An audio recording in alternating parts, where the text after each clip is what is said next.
Yada Elder Oase, Church of the Pentecost. Same time next week, Elder O Besanyaba. Anopa Onyankopon Wadumunti. A very great weekend is ahead of us, and 13th June 2026.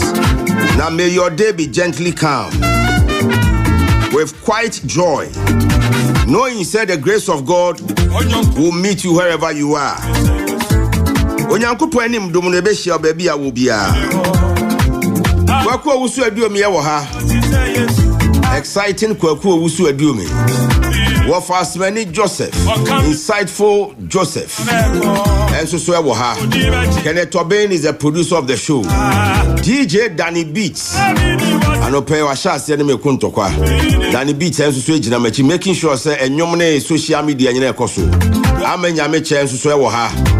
Amanya meche ye matron. Me wo ha ye friend me Samuel Joachim Bokeem. Na on time temene on a Saturday like this. Then so Bibinti, your regular Saturday morning host. Kenedra the slave, the one and only private chief. Bibinti ane Kenedra the ntimi ama. And also member na me mehweche emfa manu. Ntimi so ni yanante. Ensema eha o man. Ensema betimi abu o man. Ensema yesisi wo ye man mu. Anope ya boaboa no. They see na what treat it you. For not teaching hospital. Suspension of the chief executive officer. And now matters arising. Afari military clash. Members of the minority MPs on the health committee of Ghana's parliament. And of course, Afari. The TBM, na sitinem, say na Afari kra hotie, no mukoye no. The military officers on guard say mu notice when na mo call in chenkwaji permission say mo baha enti ekoye nsem bibia ya mo kwan. Presidential order, no fake awards. Obeka ye nche bia and a ministerial awards course so Greater Accra Minister insuo fa man for one crime. Now we're winning Minister of the Year. Now no and a penny be on so wa bemu your friend you rock pesa white. I abai no nkrabata be a friend cigar. One so ba bonten tempanas yo award ben. Sam crofo your moya award di ba me na so me fa 50,000 Ghana cedis imra. Na award me na me winning. And I will catch up say 50,000 Ghana cedis minya. And on one side can say oh me meto table na 25,000 and quantity 250 million. And no see no so nya. Enti ono de wo two President Mahama appointees no for. Wo munya award no. Na wo munya adwuma. Na awards ndodo na ye fake. Okay, na no see and the secretary to the president. That another President Mahama of Belarus. Of fire letter say President share wa order if we neko wunim now could di ajana 419 award BHR and ye wa ujijiriji. These are the vex matters a weekend. That you and Safran paying for more banny adrenjin home. Now the tratoye ye mame said in am tamaklu. Now or ye maslo penny. When ya abaya money. Now ye didn't answer no say quite say or call US of A. Baby I World Cup no. Apo hen ho yare. Now or call ye no. Wa maybe court so antweno. Say omran sa na to asem no so. Court di asem no bua no for. E ma ye ka say onko de afiase mfie no du. Eto America wa na Ghana ban. Any America ban ye di nkoma ye di na ba Ghana. Na eno so kan ye nkomo no ho. Na iba ye di na ba no. Di amanfo bisa ne sese akura no wo he. Time ben kura no be sha ni jail sentence na se. Some of the questions amanfo ebisa. Don't see a bo enche bia ebe kon crying. Na yakofa kasebo edi kan de aba. The show make I will say 2025-2026 light crop season.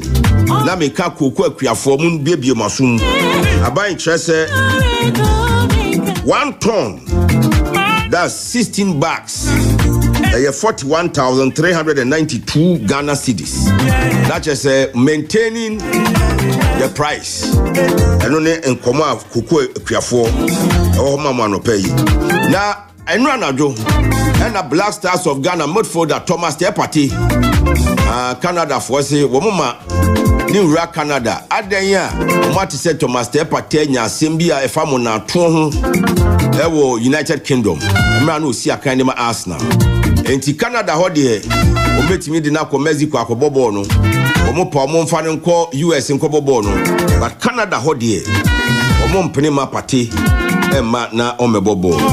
All right, kwaku owusu edi omi bienvenue. Hello. Le commandant. Oui, bonjour. Bonjour. Comment ça va? Ça va très bien. Et vous allez bien? Commandant Mjusu Adama. Adama pa na ai commander party ya convict na ya convict no na dia de onkofo no how ni say ni pa ye na sem a convict no for my bia ni mumra commander wo my bia ni mumra eno Ali Maradona se me ne kun ya no kire me se mo de ye kan se ma muntie moti mukrom ho na e se ono e Canadian ti uti asema ka che o se moti mukrom ho na ye kan se ma na mo ne ye argument hwe o se or sending me a Canadian law. I have been charged with a crime outside of Canada. My trial is still underway. Can I enter Canada? The answer is no. If your trial is still underway, you are not admissible to enter Canada. And the Canada law? Yes, Ali Maradona, Canada Immigration and Citizenship Help Center. And Ali Maradona cover document in their breme. What you say? Nti anya boni bia bakwa kwam de se wo ha ofa kra no ball no nani nyi hu bi uso ball no wani nyi hu pi nti yentwe anopapo kunu ba omo de ball no wasem ba kwa ku yo cheche ni sure what's in da be na mu wie Wednesday no na wo but e bi wo mu nyina nya wie kwata ba e bi no ma wie no e bi no ma wie afi kra you say your future leaders any nkole ya be future leaders. Any future. Omo we school. Womu bubu, womu chobos. Womu bubu nkonyo omo teso. Womu titi textbooks. Church da ho basa. Ebinom kra de ekita champagne. Womu tugu womu ho. Sure. Na nkola du sa no champagne womu de senior high school. Kwaku ye wa sembo senior high school. Na PhD for so better. Me da se dani. O de what's on TV na mo? Mo hwe Facebook no so. School. Sena, yani ye kanu champagne akwada no. Future ye to champagne school mo. Eti ye na champagne ba school mo. Some parents no to touch your bag no mo dey come ma papa. O dey be school. Ti ni em egu campus aye. Say bi so ye day students. Eti school mu no. Ofa. Wo say na kwanye so obi no. Chawo mu bi no nko fo beba ho. Teacher for no bre. Wo dey wo pa dey. Me wo wie school ye enkrata wo bre. Fa na ba ku bi kra na wo ma atinare me wie school. Me wie. Ya bi na ko ma da. Abaya no. Me wie na se mo kan ye no. Me wie na makwa ha. Ensem abaya ne kan ye ne de. Ye ntimi nka. Na me we ho ye. Obekọ no. Na we hia ni bad se me ma me adwo abene wa. Ya me fa ne crazy. Teacher for ko kan tradition to. What dey hwe future leaders who. Kola ne say. Teacher ni ben ho be kan. Ongo kan china nko ko fast ma. Table akonya wotena so ne na obubu no asa na wako. Won fa just ni obeba ho de won fa no odwene no. Ni abai. We we school na ni adia. Was send no akọ ne bia we de. Debi the future leaders we dey. Omo. Ye future leaders we dey. We our phone team ka so munim. Kola we o ma send no nam. Oyo papa we de. Sa kola we mo.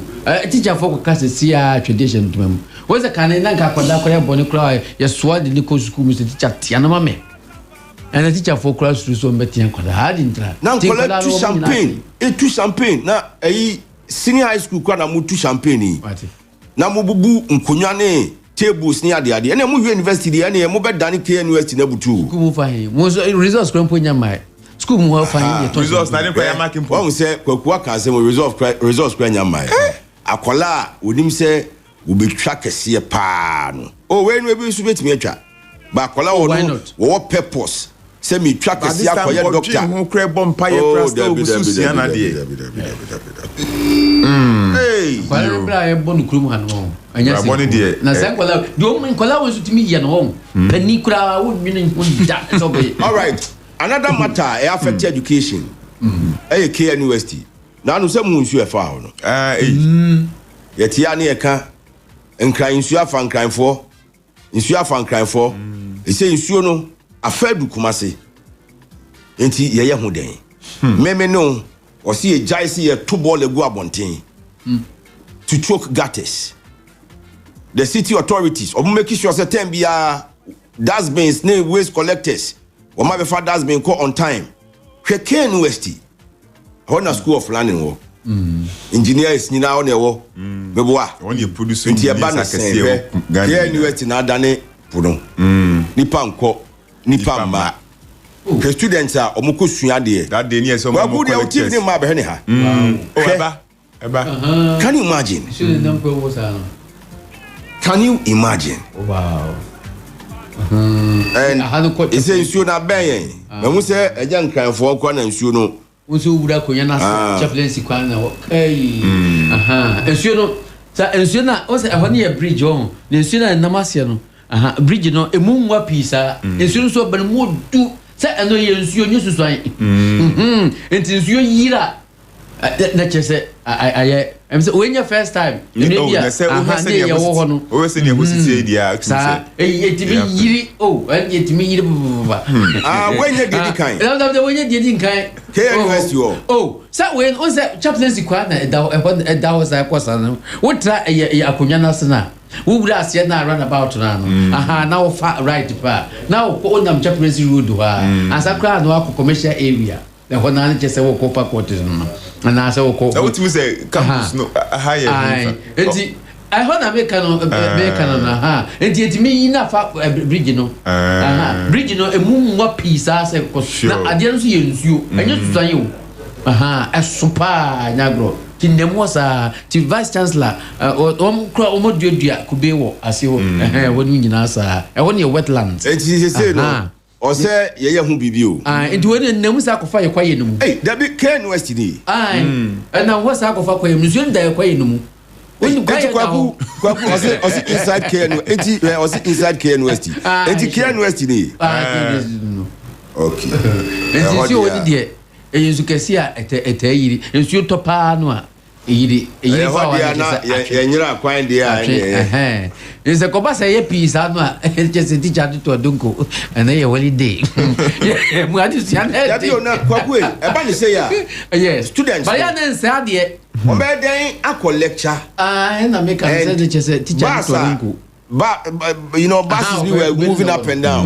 buses no grant me go about lectures now unto call lectures examination so there date the lecture so there and so there yes san ko fa ye no what's your mutual em say can you ba bi nkola bi ye later say want is a story no ya treasure omo afi omo say omo awofo competition say omo mutual utie wa ye for dem omo mutual bi ye omo mutual omo say exams nya Ghana nkwa ne tro da bi o enti say mo ye late na man kwotro nya omo say why you late was no be recite enti ya posa profa mache Daniela Sari Mensa mache Samuel Kofi Asari mache Martin Oben mache Esther Beka Obiwa near Cape Coast mache Matthews back for a long time no see Prince Osei Tutuesian Kwadwo Fuso say I see you Billy Bones Oafo Nkwanta Victor Pierre Jeff Bimpom anope ma mu nyina che kwaku ni wofa komanda ai na ba ku bia na me hwe no Eastern region say ewi nkofo akudua principal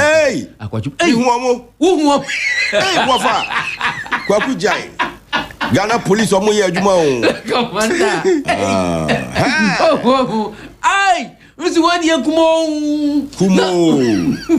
na jana so na ya uti ya chi omo na edo omo handcuff na bobo abare bare omo na omo toatoa so bensia komanda asi kumo na gofu grana muso na ba kumo ne kasi ye bia na ye de ape zikano anya amaso ondo yen kombra na ye bra na first husband afo dankwa ya so first husband and pebe dance one nana boachi ko fidi ewu or say the voice is clear. Charlie, but what they end up royal form so royal form, what quantum I could be sworn to my good hishim and to my goodness hishim. What's what they are now when I'm your ya, or because I be for to be a win. What? Royal foam, what does all your this year, my pa? What by inquiry so bad is there for bra near to 20% impo and to one war form papa to see from the Kojodie as a crumb upon Quaya CCC. Aha, and a bussy away. Wobo my different number of your dear simple 0202 27 1000. Bomodana Frey Royal Foam rest assured. Yo, Nana Kwajo Jesse Company Limited, a Koba Sempremo Bemaba, who see them we are Royal Foam Echo Tumademo. Na Koba so I don't see when you're making answer, ya bro. Your iron ross, your cement, your one chance in paper, the border, so na do plywood mesh. Nidia Kagina, Kumasi, a Koba head office, no, our Magazine Road, Miss Wanabas body a dozen, papa, and now our Mantama Hodua, Akayina Mugana, a Koba, Ghana, Nivia Sina. I was say, young friend 0244313752. Afe tabia heba. Dr. Tabia so ba modna so me abusie. Obo modna se, o ma saka tabia heba Mr. Ebebo malaria janu mutu otimeja honam yakọ. Na afe tabia na check up so kan ho. Enu se no ayem team draw process ya de pass koko away. Afe eye tabia zani ke kan ho. Enu so obo modna so fanza ebebo pa. Immune booster na boost me system no. Ya de bi ntimi kan ho. Bo modin bia na man sanka bi. Tabia takum so ma mema Jina so was your home board, you makamapa. One number near 0243 686869. Malaria qua so to me the D, ain't no inherent spices so the enu and outdoor, yet to me the D, Emmy and Hotoy and Kama, Sansa Mediania, the dead day, Shamia Cono, your chicken flavor, jollof fries, fried rice, stew, goat, beef noodles, and shrimps, numina, just so. In fact, taste you one casa, and your inherent spices. Non dairy padan so adiachi, Yenko and tea and Tom Roy and Pampa, egg me so dre. Now the beer gum and Maniko ye papa,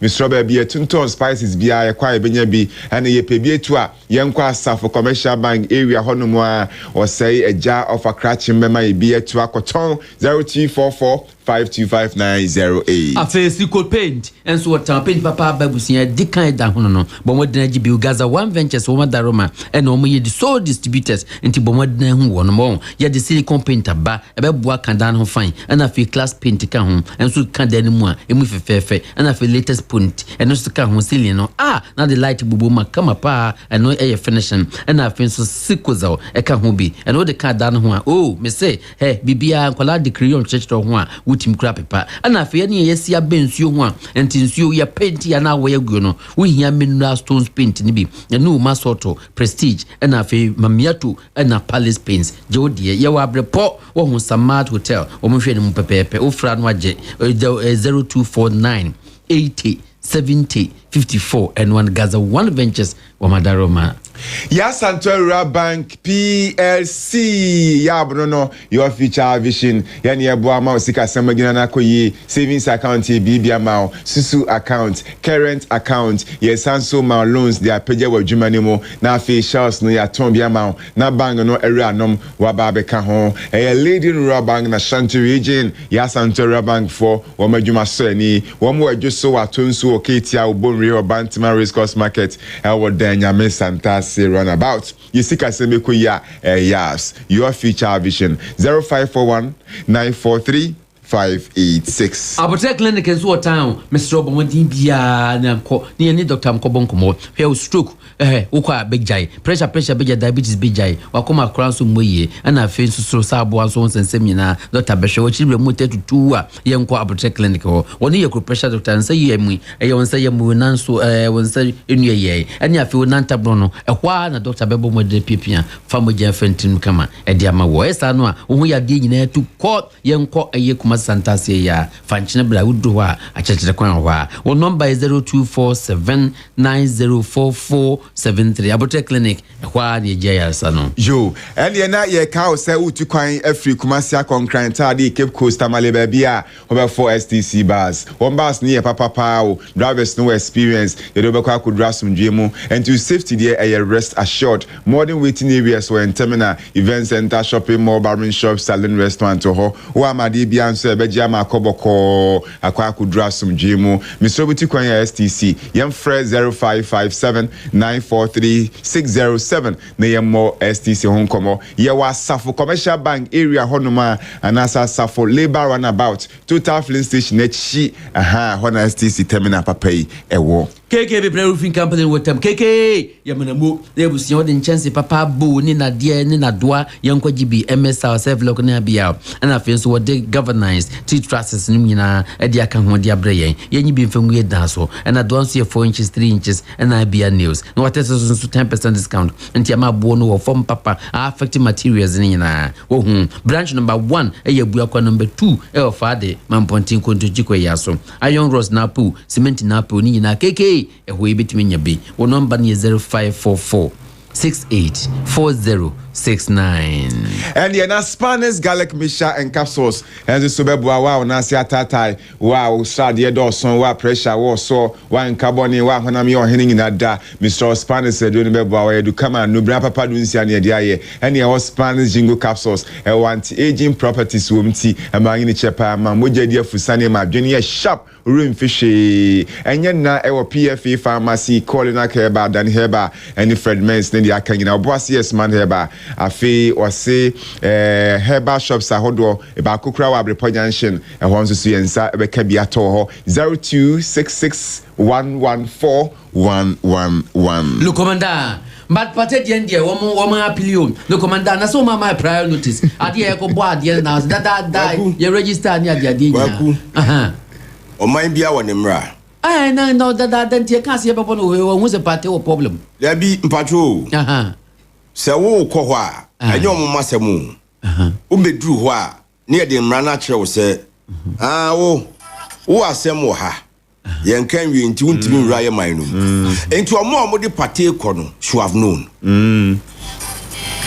party no so be na to ne safre no sure so mebobo magana obi na filling the forms right need the passport account and those should have known me I won't blame the Canadians I won't o mind bia wonimra me nyaya nka party not proving guilty until guilty but o mind bia wonimra good morning to civil IGP good morning to Uncle Joe Fantino Town Baroski who was a serious say commander we are not safe yes so make all of us come together, work together and make Ghana safe.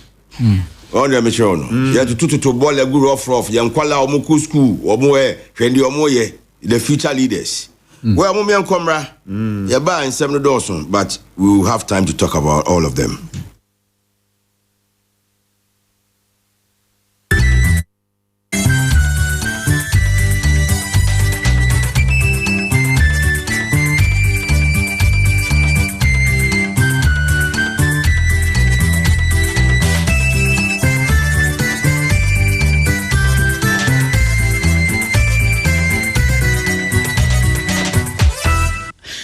Adeshima ya mamu nyina achi kasiabo yensa kana no pay ena yede ebremo yede free ship house Abeka Junction Accra yede bra ba bia wo hwe yen efri bia na utie yen so efri bia kasiabo yi enam peace hase ya eko hello 101.5 afei na ba okay 101.7 afei na yeko neat 100.9 FM ya nyina ya worship house ha sei na yede kaseboi ebremo afei kaseboi nam radio stations bebre so peacefmonline.com peacefmonline.com GhanaToday.com hot digital radio ya woso a obetimi ahwe yen e wo ntentan homa no so obetimi atie yen so e wo ntentan homa no so eno ye Facebook 104.3 FM 104.3 FM so obetumi ahwe yen na wasan atie yen e wo eho anope ye mamu nyina achibio na kasebo edie edimu akotene ebi ene se Emrase bedwani a owo Amenfi West ɛna wɔde ato dwa sɛ aban ko a entumi emfa enipa wo pepepe baako adwuma emebura wo munya adwuma nye no wei eye Jojo akɔso ɛwɔ mrahye bedwa mu ɛna amenfi west mrahye bedwani ɛde nsɛm yi to dwa Ghana Association of Microfinance Companies wɔn mo kyerɛ sɛ wɔn Sra Bank of Ghana na dawroma ɛnhyehyɛ ya wɔde abeto hɔ no ɛsɛ sɛ ɔsa hwɛ bio wɔn mo entumi nkɔfa homa nso ɔmo kon ɛwɔ wɔn adwuma ɔmo yɛ ne mu ho nhyehyɛ emom ɛhyehyɛ ne de ɛyɛ sɛ aba nanso wadabraka abai enhwe na Bank of Ghana nhwe no mo nya hyehyɛ papa bi foforo bi mfama wo mo na PTA Ghana nyina Parent Teachers Association ana wo masi nkonwa kyerɛ sɛ wo hwɛ schools ahodo mu a nkwada abɔne sempa nie ase emra bi anya adwuma ase nkwada no sɛbe wo mu ade na ɛno ɛna wo mo ɛkyerɛ sɛ ye nyina ye ka ye ho bomu a yebetumi aboa ama saa nkwada wo mu ade ne discipline eno ewo suku ahodo ama ensema ahodo bi sisi no yetimi ahwe aso ano ana yahwehwe eho pomasibre sanso ena yekɔ agudie mu ensem ene amanone a yaka agudie mu ensem ne amanone nte se de ni nyina ye World Cup ewiase nyina ebobo eno pe na yede efra na ensem de bi sisi ewiase nyina ebobo a na anu a wo mu ye opini ena England fo ya ye ne omo group yi wo mo se wo mo ekɔ eyi World Cup eyi naba opini no aba womu ko opening by ya he womu nyoma nyina ya be wia ko he wa America ho ya wia womu peace oh ya wia womu bibia ya di munsem ebeba ana Ghana so samwate se Thomas Partey wantumi anko Canada ndi wantumi anko na ye de ba ade a ai ye beba ne aba be kirechire mu nti de enye fidie no koso anetie kasebo no ye wie pe ye de mu nkyiremu ebeba ensem no bi ka ho na ye de ebremo ewo kasebo no emu enyuma koya da Roma womo na aso asene ama ye de kasebo yi ebrewo anope ye de sweet chocolate drink de ohia ye nsohie ye was special ice mineral water ye was special drinks na afa ye was best point savings and loans enyuma koya da Roma eno maso asene ama media anope kasebo yi ebremo midi ede akosua sapon me ena anope yi Lone Ranger said them ye bi amana na otwetwa mu no saa ena ono so ayemi bie enti ye bo era ensem no emu Emra sebedwani a wo amemfi west yonimonyafo Eric Afo na wa kyerɛ sɛ abandada no aban no a ofiri so no wono so ka hu bi eneneyi emaburu enya adwuma enye enti se ye bosobo no a ye mfa mo aban no te so no nko a na wo ka a kyerɛ sɛ aban ko akra no wono nko antimi emfa enipa bebrebe yi adwuma na mabunu bebrebe yi a wono mawie school na wo mo pɛ a white collar job aye ompeso omo tie e de kwatena wo office no onu nko antumi enye saa we do no okasa e wo parliament emrahye bedwam abra na emabunu no ho asem ababeto edwa yenim se encheye eye onumunyamfo kodwo ponkroma wakasa de afa ho maburu adwuma ye de wakasa o wakasa papa ona ye emrahye bedwani wo fo ase ayirebi na ane eno onumunyamfo Eric Afo e kire se so onumunyamfo kodwo ponkroma e ka we ya ene ne kwan so ano no nsem na oka ne de eno ano no na enso so eye ne de pan so se obi eso kire ne se asem no ai wo ka no wo san kan ye ene wo kire se ai abandada na ewom se omo abre mpp abre no na emaburu no nya adwuma ena wo so agitum se ai eno so ka hu bi ena unemployment youth unemployment no akọ esoro eno no onimonyafo Eric Afo se ye kapa unemployment no edobo ye ewo abandada no breso enyoma bebre ena esisi ye na nkyeremu no wo se 2016 2017 na general unemployment na omo ni adwuma ye nyina no na ye ohamu nchichemu enwotwe abra bandada no free so afimpinu no aduonu nan no ena ehuri ye double eba 16% ohamu nchichemu edu ensia eno no wo kire se enti we no na esefata eni se de wo sika no se abandada no abreso no nipa dodo no na enye adwuma enye enti amanfi West MP no o kire se fata se Ghana ye sikasam no ye yi a aban so ebehwe na nipa dodo obetimi afa no watimi afa na mu ntimi mfa ne nyina nkosi kude se 1 million no ni afa enipa wo pepepe ba ko no yafa wo mu nyina enti o kire ensemusi. Honorable Speaker, let me say, what I'm saying is the truth. Go to the statement you see. Mr. Speaker, let me say that in 2017, the general unemployment situation in the country was around 8%. 2016 of the entire population. Mr. Speaker, in 2024, it was 16%. So it's right to say that the previous government could not solve the unemployment situation in Ghana.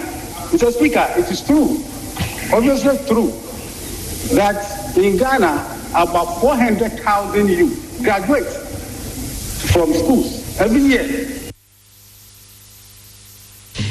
Enti ane yeti ye emrahye bedwani owo Amanfi West onmunyafo Erika for na yeti so okasa no yense ntwofo Emmanuel Akoli ene William Gentu womo na de ensem we ebre yen Ghana Association of Microfinance Companies ena womo achese aban de hihye bi aba eno no kra no Bank of Ghana hihye yi a womo de abaje se Ghana nyina sika krabia kese no womo de hihye abre microfinance fo no na microfinance fo ene credit union fo womo hihye ya yede eba yi se no womo esre Bank of Ghana se hihye no eye pa eye o ebema se womo adwuma na womo ye ne mu ate na papa na ewom na timi atena na bone na ewom no womo afirimu na nso so association no kire sa nhihye yi hia no womo so ehia bibia betumi aboa ama sa nhihye na timi aye adwuma mu ntumi nkofa kotobeku ma bia anto wo ho so ma womo kuta license womo ye microfinance institutions ahodo no any credit unions ahodo no womo adwuma womo aye nimfie bebre no so enye kwasa eno nti womo ebesre ni nyina ne se March busumi na Bank of Ghana ede hihye foforo ebaaye ede ma microfinance sector no na hihye no enie microfinance companies any micro credit companies no what say microfinance no yo mondane no enye no microfinance banks eti ebeye MFB usika edaho usika udi ye adwuma no be se wo pepepepe aduonum 50 million Ghana cedis na we no na je se usika edaho no sa na se ekoduru ekoba se no na che se dada na ewo ho no de 2 million Ghana cedis eno mo de ye adwuma edisi ya se 50 million de a na wo mo apagya no wo ha mu nchichemu empim mienu ene ahanan 2400% eno ma pagya de akwakogina nti from 2 million to 50 million ana wo mo afa no wo mo ba no afofrofo no a wo mo ye kotofofro ma ba nkwan mu no o mo de no ebe ye 100 million wo pepepe no wo ha ene sese wunya na ade ato wo kofasimu de aye adwuma na rural banks no ena wo mo so ehwe animu se wo betumi aba be community banks enti rural banks ni nyina be ye community banks wo mo capital na sika but na sese wonum enya ede ye wonum adwuma no ebe ye de wo ho dada no 5 million Ghana cedis se o mo mpejam emfa nko 10 million Ghana cedis eno no new entrance for no ena wo mo no 5 million Ghana cedis na new entrance for no aba 10 million Ghana cedis na reforms yi so ye de emra ato ho ana eda ene ebre ato ho ebre no bosome nkuru ekopem bosome du baako eto betwa kura kude no December ne da etoso aduasa baako na abra Peace News ene empanimfo kasa mo sheda press conference womo chief executive officer woda equity focus microfinance ora Ebenezer Dame ekasa ena wo chese ade ne de enkayo na su sika no enye pokosa so almost sinchina media capital no omunti so kakra emaye between 15 to 20 million. And now say omunya ne tiering system tiering ne chese sempese me microfinance na wo ebia akra nkwa no ebia osika was raise in near tise Nigeria local base our capital the bagana sika 2 million opese o call region tise akra 5 million opese o call nation 20 million and Nigeria almost to change o economy to change by there no we move here from 2 million tinchina yenko 50 million and no your consent yentia but implementation no and I see omuntie ye kakra Opanyini okasa ye ewono ana woye chief executive officer oda equity focus microfinance Ebenezer Dame and it is okasa no and what no peace news ubopini eye Madam Rebecca Ado ono ye chairperson ma Ghana Association of Microfinance. Eti Madam Rebecca Adon so church negative impact say de wo ho a enya ebeha wo mo ewo ne ekosi.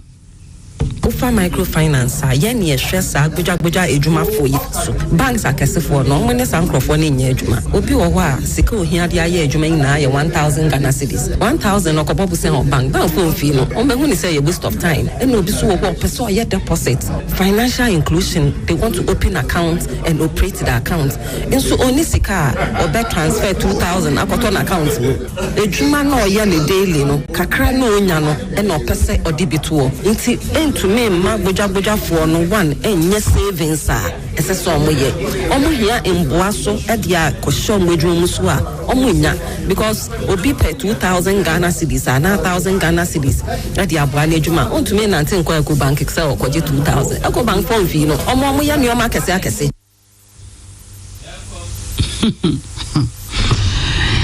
Eni ayati ye Madam Rebecca Ado ono ye chairperson edema Ghana Association of Microfinance. And what you know, and a principal consultant or war protege in consult. Ora David na Aguda. Ono so at the same way to Eja. I will say or yes suggestion the Ama Bank of Ghana.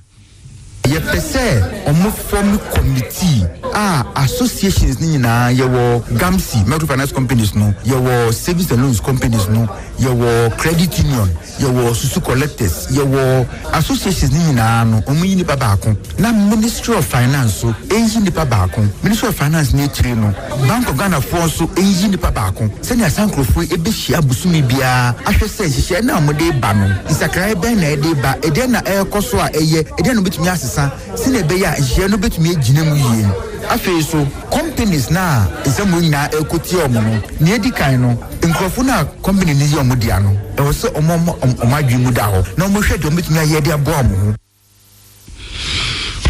Eni yeti ye principal consultant Emma Protege Consult Ora David na Aguda ena yeti se wo kasa no we nyina ye Caleb Kwejo Adai ono ene de ensem we ebre yen na Parents Teachers Association PTA ena omo ede atudwa se ehia se awofo ne akyekyerefo ekandifo ne mpanimfo won we kan bi ewom nyina betena se na ye behwe pomasibre betumi aboa ama mabunu wo mu nyini ba wo mu senior high schools any schools ahodo no se de wo mu su no omo ban esitie no yetimi ahwe amantete papa any suban papa wo mu na di no yetimi ahwe ye hu bibi e de afa ehu na eno ena ekuyi echese sa yeka discipline yaka se obi ye discipline ana so obi su ne ban eye e won ne yeye mu a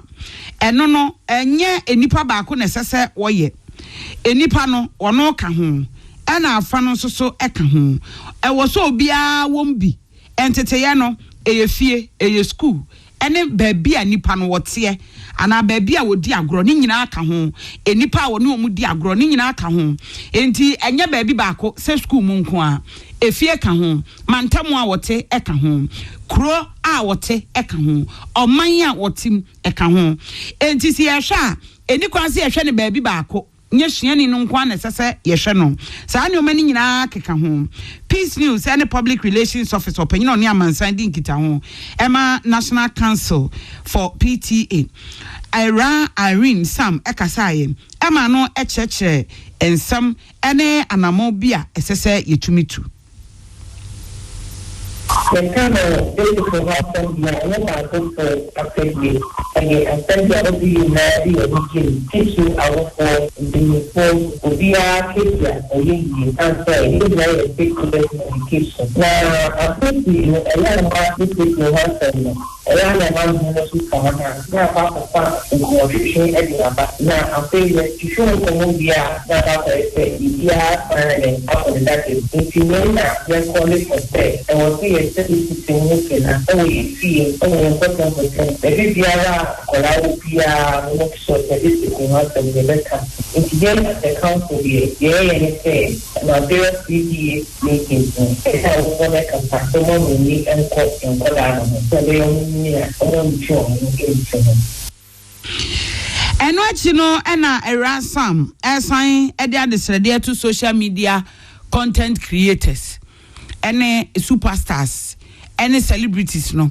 So, the content to her. Social media, no man, influence, won't use so on Kalana so.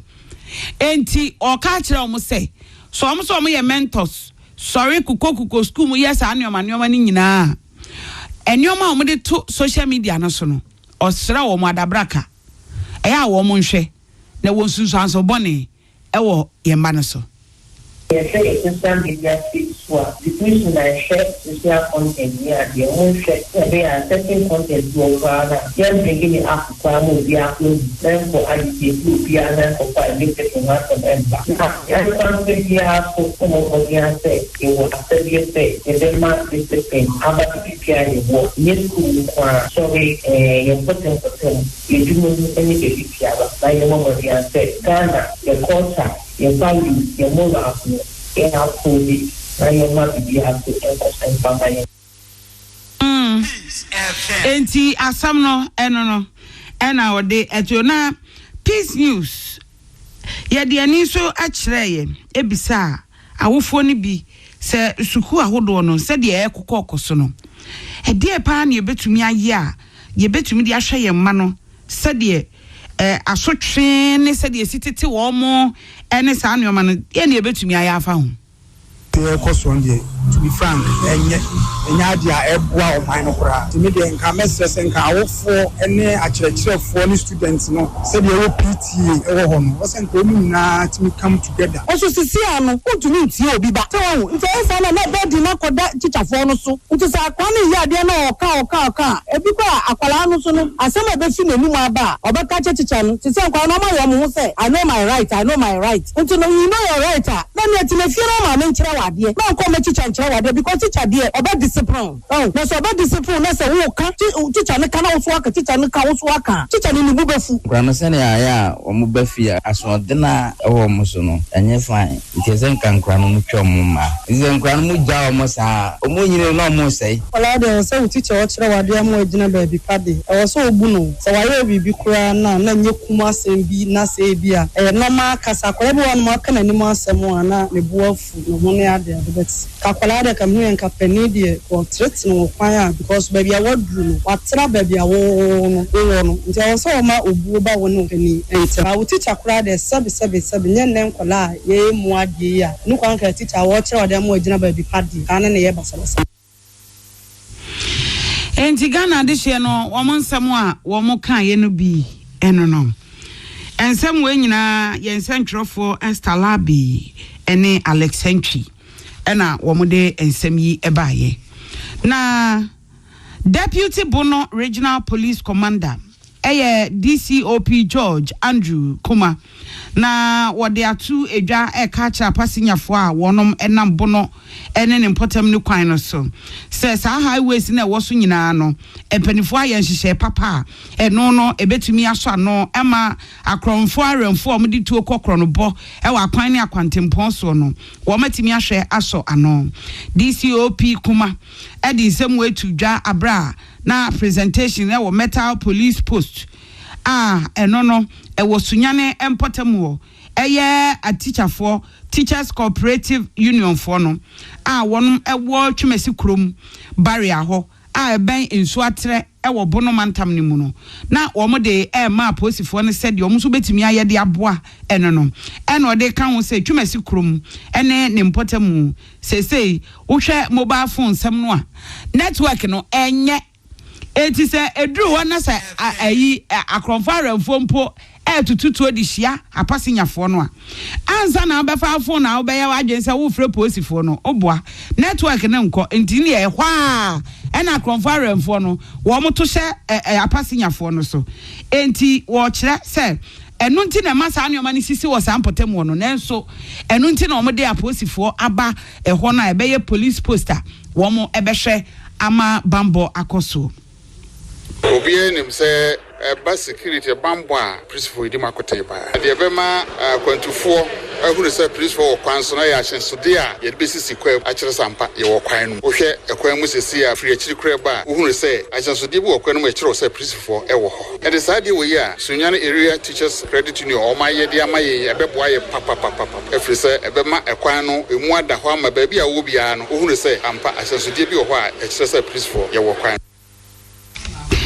Ene ayeti ye DCOP George Andrew Kuma wano deputy Bono regional police commander eno chino ena ora Clifford Kofi Insiado were board chairman ewo Sunyani area teachers cooperative credit union ono so eche emfaso pa ewo bambo wonsem ewo saa akwan ne so. We share young core values now. Baby say community care. Communities be brave. If police for say we see police post for Sakon issue. The one Hiambua. If I had to paying for share and you say, what can you hear? I was a boy. Nina I say, impa asitinomuno bambo hiapa sisi yatiti accident bebre wo konsona de na suppose for to sa no man now say ebo ho na sa accident na yi ne akofom ama human safety no epeja nititi na ya yesa we eda aboa police for ene ayati ye ora Clifford Kofi Insiado wono ye board chairman Masunyani area teachers cooperative credit union ena yete se wo kasa no ye nsentwoni na na asempasa o Space FM Sunyane ena odi nsem we ebre yen forestry commission ena womo ede kokobo ema wonmo a wodi chenso awura eye ye kwa yenim na womo akobu nnua asenkrofomfuo ena womo timi wura mu kobu nnua ede ema illegal miners ene ne keka ho a ene ye kwa ya ahodo no womo esen no na eno no ana womo chese sa illegal chains operators any illegal farmers any illegal miners no womo esei aban no ne kwaya a wajade ato ede a eno eboa oman no eda achi no eno nam so amasese ukọ mia hodo no a koko ehwo asam aye den papa ekuafo omo a afomantam mu no titiri wadwuma omo ye eye koko okua enso enei saa chains operators illegal ones no illegal farmers ni illegal miners wo mo esayama enei koko mfuo ahodo no ohaw pa ena ati asimu ena yenso enim se Ghana die kraye pa no eye koko zo asesese no eya adane akoba bi foforo ama emu ensem no akuafo wo ho no wode wonsa agunti for regional manager ede Emma Forestry Commission Reverend Edward Entry One Piece News ekasaye echechensimu na womo na ye bo won kokose sesei no ye mo eka no keke se yesiesie kwae na ososo o sei no eniti obi biara ye beso ne mu bia no ye be ma emra ene neti enti yesre ye nananom ene ye politician se obi ho ba asem se wakwa sei kwae no wakotwa dua ana wakodo afuo bi e wakwae mu na se ye chi no na yese de no family kwan so yesre wo mu ya wo mu aye e ma yenya yadwuma se de bia no na wo mu etwintwa ya na mu e na me wo faase e na me nipa me party member ene yeti ye for regional manager Forestry Commission Reverend Edward Entry eno achi na for regional PRO Emma Ghana Timbers Association eye ora Ebenezer Tete Ado ora Ebenezer Tete Ado ono so de adesrede eto Ministry of Lands and Natural Resources and abanyanim say omo de omo hia ayo tax force o omo hia tax force for pa tax force bi ti say soja for de nine mo so omo de ko illegal mining no enu bi no omo hia na asem no ano odin aban mrano na mo aban ni semu kena na ba mrano enye adwuma aban ni semu kena na enye adwuma na asa na bo say aban ni semu kena no omo security agencies no so enwure on deploy omo ko various areas a your forest wo ho a omo say no mo so force omo say omo nya adwuma no blakwa so we are not, especially we the contractor, we are not saying say obi nya ntwadua o the law is there so be to be tried na mo it should be in the right channel. Send a register company who tax who ye be no man nya edibu man no first akwan so bia no problem ene ayati ye eye ahafo regional PRO Emma Ghana Timbers Association ora Ebenezer Tetado ena yete se wo kasa no ye sentroni Atiawon Mohammed wo Success FM eno de nsemi bra busuafo yenje aboafo nkrato mrai ye ba ye bekwa kohwe Thomas Partey de ntia wantimi anko Canada ena England fo so a wo mo call opening ba ye na ye wia wo mo nyoma nyina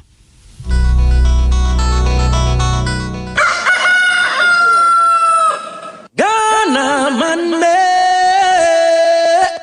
Monum Ghana maima Yachesa monum this way eno nebe buamo this way asamona yakai energy woman calcium woman ema huotin pa monum this way yani musosho carbohydrate or this way mu numbi protein numbi iron woman ema huotin pa monum this way yani musosho Ghana koko kaini yati ayenti numbi ene pa woman ahuotin woman ema huotin pa monum this way yani musosho sa ube kosuku anopa lawyer ni numbi soja ni numbi o my baby ya chirese monum this way yani musosho Ghana fear fu nyina asofo a driver fu o my baby ya chirese monum this way yani musosho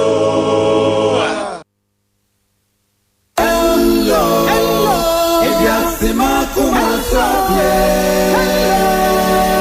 ye pure no pati ye kodu anaju sumtum eduru baby hello atibe Ghana makum Hello FM and rip off the knob. Yamamo akwaba akwa yamano ni nsem se no ne agudie mu nsem de me kan nyina abum etima me mfiti ase wo yen ye fie mami fiti ase ana Ghana yenim de asi ye wo hwa ne eti se ye se ye Ghana ye striker Thomas Partey ye ka se nya de a Thomas Partey ebetumi akọ Canada na wakọ akọbọ match wo mo koduru America no wo mo hwe senka Thomas Partey benya Canadian visa ne visa application a wo mo nyina ye no nko ade wo ma mfa ama no na said ade no asi aye no Ghana de ye kwa akọbọ ye first match wo group stage no group L ye ne Panama na kwa akọbọ eti Canada for say wo mo ma Thomas Partey visa ema no enko nti a want to me anko eno no nanso FIFA wa confirm me say ai ya midfielder yi wo ye Thomas Partey anhwe ya want to me mo match ni bi just say anhwe ya want to me nko Toronto say ya ka say wo mo wo America Boston eho ena wo mo wa che say wo ma bo mo ho adwa mu training kakra eti ka wo mo kọ Canada Toronto na wo mo ekokọbọ match no a wo mo first match no a na chesenkeja ye hu ye nim enti sabre ya ide ama coach Carlos Queiroz say eja na adwendwene wo hunu senka eja Thomas Partey ebekọ akọ strike kakra de ama ye midfield ho no obehwe ama ye nanka ni role wo midfield ho no very very crucial. Well, enye say be a team no obi ani ho obetumi abo Thomas Partey ne side ho nanso so ye ka say oyo obi a o play role pa woka captains no ho say captain no ye ntimi mfa manipa baako ye say ye share eno na Thomas Partey a wanya mfinchi aduasa mienu Akoko ye say ya wontumi enko Toronto ye open match no wontumi nko na onko bobie na eno so a FIFA ananse Canada aban no wo mo sheda me kan de cropot ntia visa no wo man fa ama no enso se ye ka say Partey woda so wo Boston nemom enye den nyame ya adomo a ye ne United Kingdom ye England ena afa ye matches na aka ni nyina ne de wo mbekwa akobo se ye ne ye ne Panama de yi ena patentumi mobie na so obetimi abo England de no eno ne ye bebo wo Boston ho na ena Croatia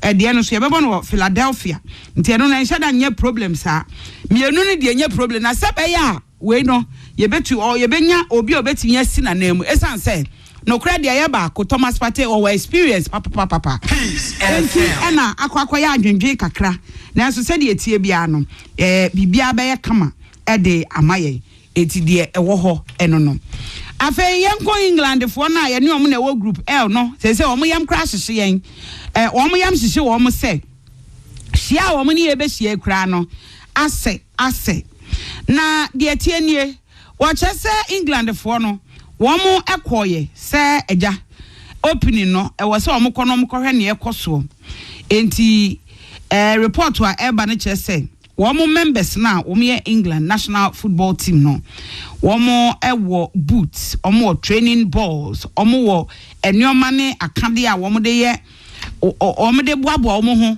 ewo 2026 FIFA World Cup imu na womo ene Croatia national football team no say opener omo open Croatia match no ena womo ekoye womo adwen say okay ene yenko omo boabo omo ho ewo eno ho abusuafo team no the official report aba say abra wonum ekoye a womo baaye no na yaba be wia womo funfram womo nyoma ne akade a womo de ye training any bibia no womo baaye no woma yaba be hwia ni nyina edeko sesi ana producer bisam say America ho no edene ha womo enipa bonfo wo ho anam say ai nipa bonfo wo ho pa anasa Ghana de yeye nyame adom eya yesoro ye ho bone ne de bi wo ba bia na so America de no e wo soro enti so omotimi akọ no akọ hwia wo mo funfram a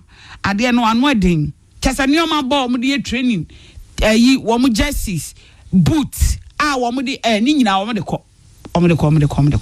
ko kra edi womo ye report de ya ma posifo akọ hwehwe ho ne nyina ye guso a ye hwese edien ena mpanifo be ye de afa ho de enso ena ebehu se ye de ye se America de bambo ho nsem gina ne naso nti ye hwe de ebesi ewo ho na match sa atodwa ewo World Cup nim no na efiri se ayifu yi xenophobic team no kokoball ball no me hye dan kan ho asem bi na mama just mama you 1 minute na me fa kan ho asem xenophobic wa mo koye xenophobic no park no so hwe se de no mo si utibi twa obi ani so adai xenophobic attack no bia no de omu team no omu so etisi omu so park no so but na yese Africa nyina na womo time Mexico achi near time Mexico achi yes mimi say na me time Mexico achi enti sa na nyina ye womo lose against Africa enye Mexico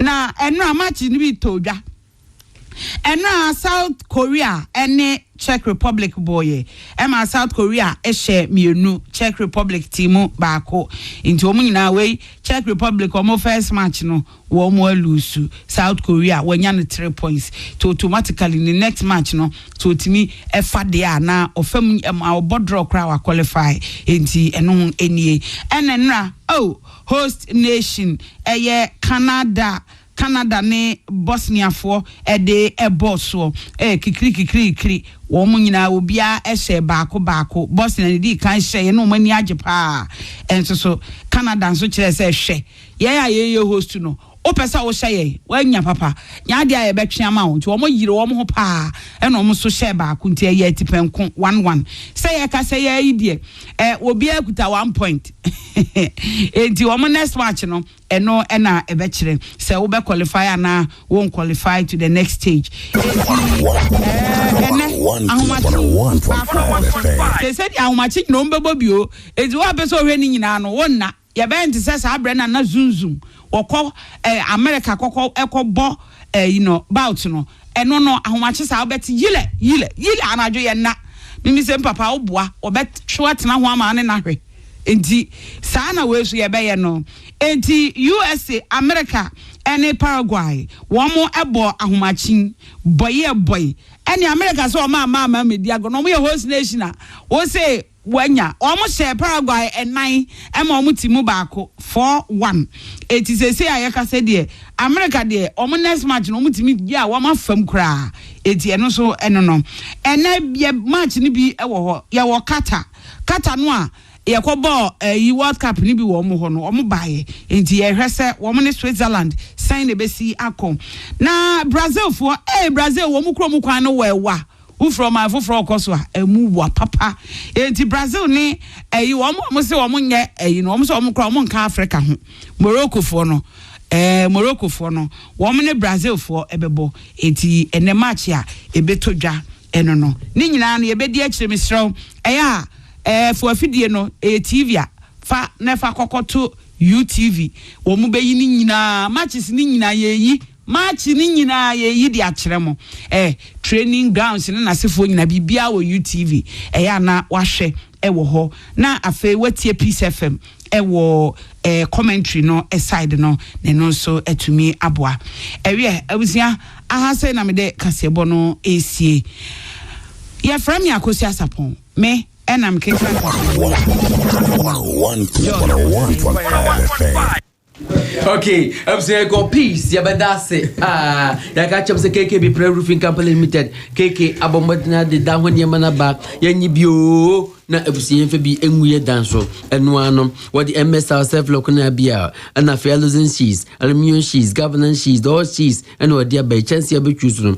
Kala obe choose no he feed up pem se de tenwa. Empont na manfo ni gie ho pa. And afia stress ni Ridge Valley ni got a side panel. And so kan humbu mu bia no 10% discount na that's why janaso afi so governance tea trusts na de good dance room keke dia piso amayen and afi na don see 4 inches 3 inches na afi ya bia nails ni nyina obetumi agibi na akwa branches nyina so opesiment atwa ubinye bia yero so a ubetumi bi branch na ba ko ewo bua kwa nkawe mekonye so and afi so ko fade mampontin kuntuji ko yaso no won si ho ya kai 10% discount na that's why where number is 0544 6840690544684069. Yeah, was Spanish garlic misha any capsules papa bi odwaso anu bran papa do nsia na dia fraye wa na sia tata wa Johnson tentem wa sade do so ni pedua mu wa pressure ha wa dwen wa wakasa nkan wa chiri oba abosumi so an wati ya wa fichi krum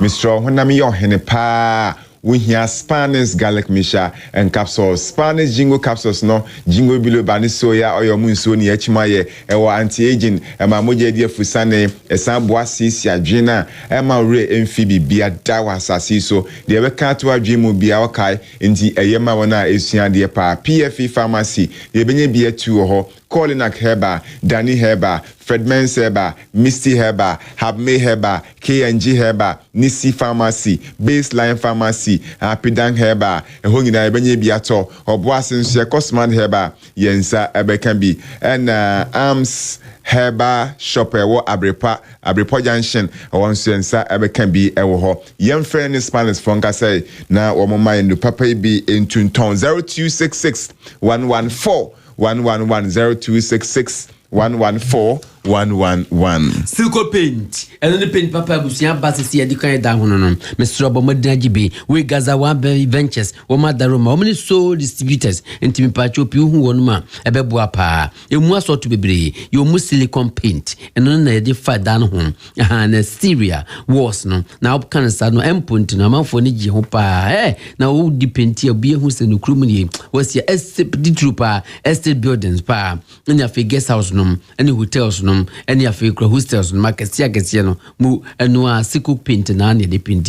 Afi the class painting so no na sort no ba kwa. Any de kan no mu no esa no mu nyunyu kama pa woni e konkrempo na still dan mu nyunyu fine afen so your latest print no so what time ya no sisi we de bomodina de canceling ni say ya a man smooth wise finish na no say we de light bo mu a un say o fie no e mu ayefe pa na fe yes kuzel enso ka hom no say no say so de kan dan we say ya ankwada kra de crayon kra twetwe dan ho kra no a woni ha kra fi so de ntoma fa so a toma go fa so da chese ana say dasta bibia ko ena nya de nso ese paint no de bia ni gina na so de bia na yen so yesia bensuo ho yentini ya na asensuo rura dan mu enti paint ya na wagu wo paint ya na wagu hwe we hia mineral stones paint wunya bia no ana ka ho a wo wie kura enu mu asoto yo mu procedure ho mamia to na fei Palace paint di mu pe bia na ochusio abrepo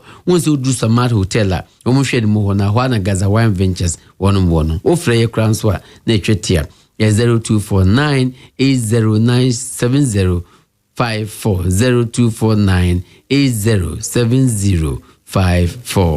Sauti kwan Afrikumasi akonkran Cape Coast Takrade Tamale ene krobia so Ghana ye kan for STC bus the amount with safety no ya short oba ko dra somdwe mu akokan wabusuansa oba ya nkasa nso so besan fado aba abusuan STC buses ne yamunu dwan drivers no experience ye do nanti akwantimpon so anopa awia ene anajo desium modern waiting areas our station and terminal fire bi ne Okumasi no advanced ticketing systems no and that's why adwuma no ye say to ticket to ho in advance address no to kwanya what time wa dey show bag mu na okro no your event center your shopping mall barbering shop saloon and restaurant in STC4 say wa amade bia ye beji amako Ghana bia ye terminal no asafo labor runabout total filling station echi e wo Kumasi asafo ubetu kwanya STC4 do beku akwako drew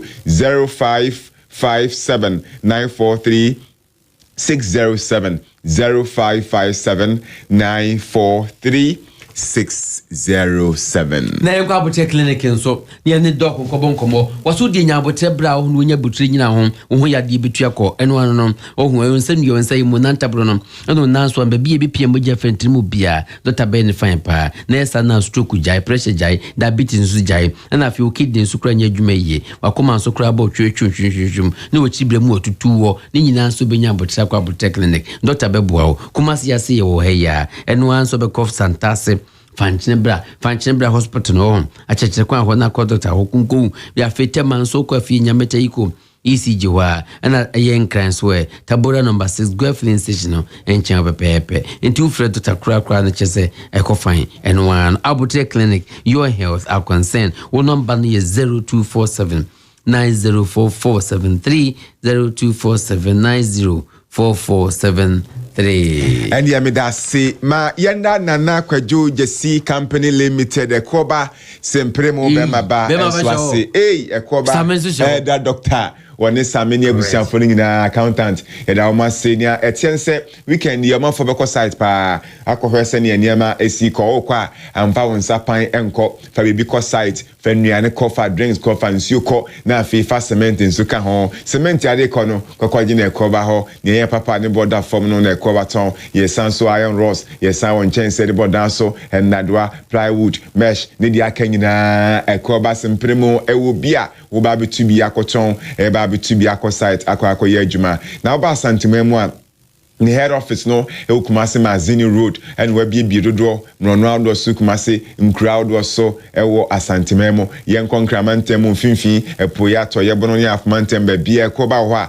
adanse onyoman watching nkakrakra mo bia nsa kan bi na elder doctor Nana Akwadwo Jesi nyumekodo na abona baso Smart Cement Frasie 2018 Eman Oba Best Consumer Award Western Diamond Cement Eman Best Performance Award and FIFA Shanty Business Leaders Award and so mention the man no and what she crowned Presidential Globe African Euros Anna Gush of Gold Anna Smart Cement Man Best National Performance Award and na Ukraine for also so almost so about Ekoba Abaso Nina Jane 2019 and na ASF former Covenant Terminus Annex 2020 Smart Cement Man 2021 Best Customer Award and at 2023 Central Steel Limited for Bonabaso 2024 on money be 2025 on money beginning na to later tracks and the trailers can home say one fan cementi and for come for a site na make I say a Koba head office no our Magazine Road Kumase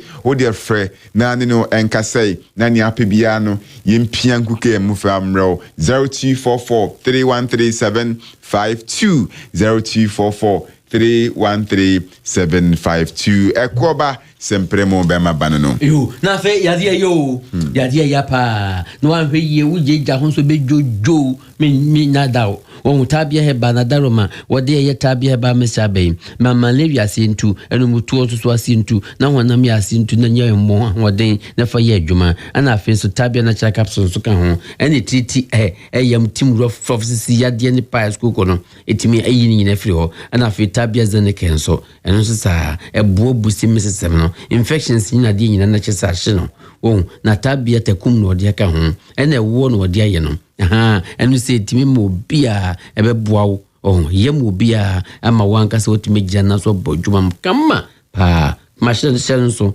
ese ayi akoho bia enim ewo ene dia en fine enu an so betie secret mo ko pharmacy shop bia obetunya bia to wo frɛ number we so kra de sai etweti didi 0243 686861 0243686861 Ya Santora Bank PLC yebebo ama sika sema koyio savings account no ye bie ema omanfo no kra pose udi sika to account mu a interest beba be gusu ntentem the amount as wakwa akoto foni a cha onam no ene wo susu account nso no say yebebo ama atu susu nkakrakra sika bi okra obi aketo ebia nso banti makwesi boache mipacho owe bare ne trophy no na osanso so de kakra to baby and nti ye ba Ghana 20 100 200 ni ejije eboabo no edima wankasa odachi your current account dey be for individuals ni businesses and a small and medium size enterprise loans and so ye dey emanyuma ye pesi epejemo say shop we open ye megumu and na person bi ka ho Nina yema usika de ye and officials no so as low as 100 cedis ye beton shares ni biama ama bank no owners wa ba be ka ho leading rob bank na Shanti region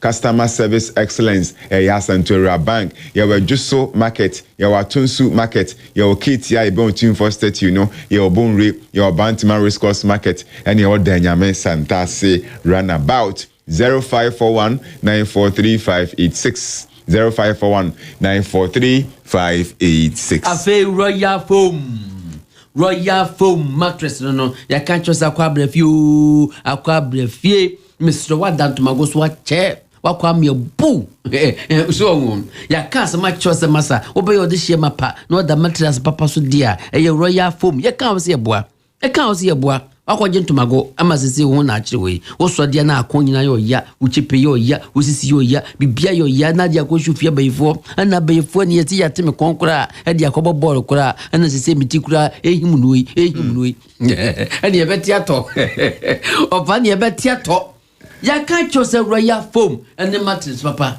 ya no hia betumi aboa wo woni nam kwanchan woni nam touchline na woni nam touchline na wo de obo Real Madrid touchline Miss Soapy bra akwa brafie prodigal son bomadi brafie ni ateso ama so 20% discount no nti ama bo no e from pada mattress papa so na yemfre wo de hye wo yo de hye papa o so dia reading is kama na bibia nso tmako yi wotmako dwuma so wa bra akonyo ya wonanyo ya wonsanyo ya uchipenyo ya wabatwenyo ya bibia nyo ya na reading na ye fine pa eye roya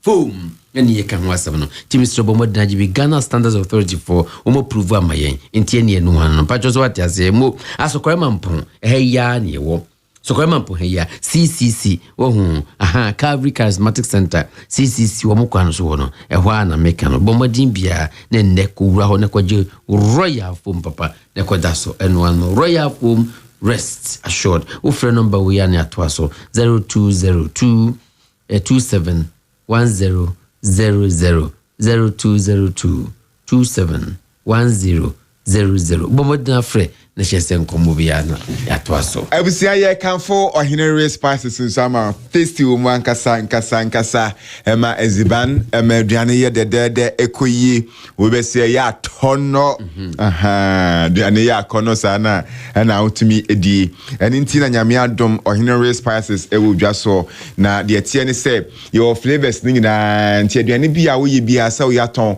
woyɛ ne abusua die ɛyɛ ɔhenere spices yɛ chicken flavor yɛ jollof fries dear, your fried rice dear, your stew dear, your sanso so ewo aponche dear goat, your beef dear nenchi, your noodles no dear, any your shrimps no so can want to win your fish nessa, na de petepet and one unwa, see the inti u yen ya tonwa, the benoman fast light and ya drew a your Henry spices, and my Ediani kuye. Yes, it tasty womb, and yes, I was hearing on dairy powder.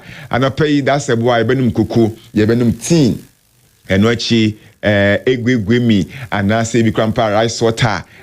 Tom Brown, Nina Obihia or Henry on dairy powder, ice cream key, cocoa tea, Nandy beer gumeko yipa, your motor akasiamo, and your sans or the old boxes sumokama, provision for bitima to be at home. Mr. Soper spicy so, sell pay or Henry on dairy powder, would you acquire for commercial bank area ho, while PBA to no qua, a jar of a cratchy or say, and you see a phoning in or memo be at all, nibble so for 4 cotonwa, Ubian for so 0244 525908 0244525908 or Henry Spices tasty umwankasa. Correct. In me kuya bua me ko peace. You saba sisi. When you feel lonely, tune into Hello FM on the dial 101.5. Hello.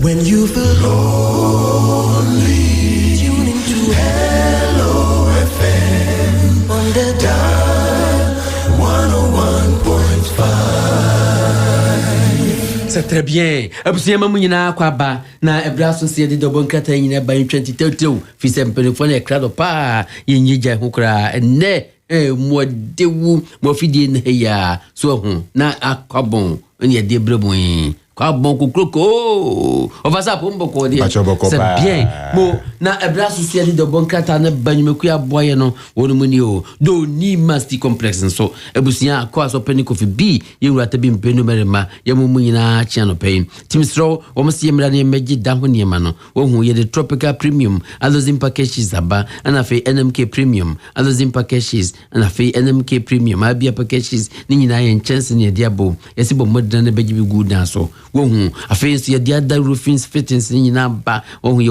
lock roofing ana fe self lock no so ewo enen we chikura SL lock roofing ene eye roof shingles no ni nyina wata obetima jebie na msre we nyina ya available in sizes nti wa wojo di ope unu obi ani asam afi citrus no ye de aka ho ene afi roofing frameworks ni nyina wonsa betima kabe 10% discount ne aka chosa affect ni nyina nti woni ha okra afi ye the rain gutter pipes and then fittings aka ho be transparencies any all other roofing fittings ni nyina do ni ma e dia beguta do ni ma yenku hu na afi yenu emonkomo pacho so atmasio simple kra ma menkyere wa ye ko main office asafo ye wipe junction aban to office wo umienko ni nkobonkomo ohuni enko gidi mebi afi yenko stress nso ayemfi wa pankro no etmetim junction edum otme fashion he ya brepo nsi ye town and afi bantman so Pentecost down on chama kofom wa chama good morning ohun ani da kontonom omunyina aka ho da safonom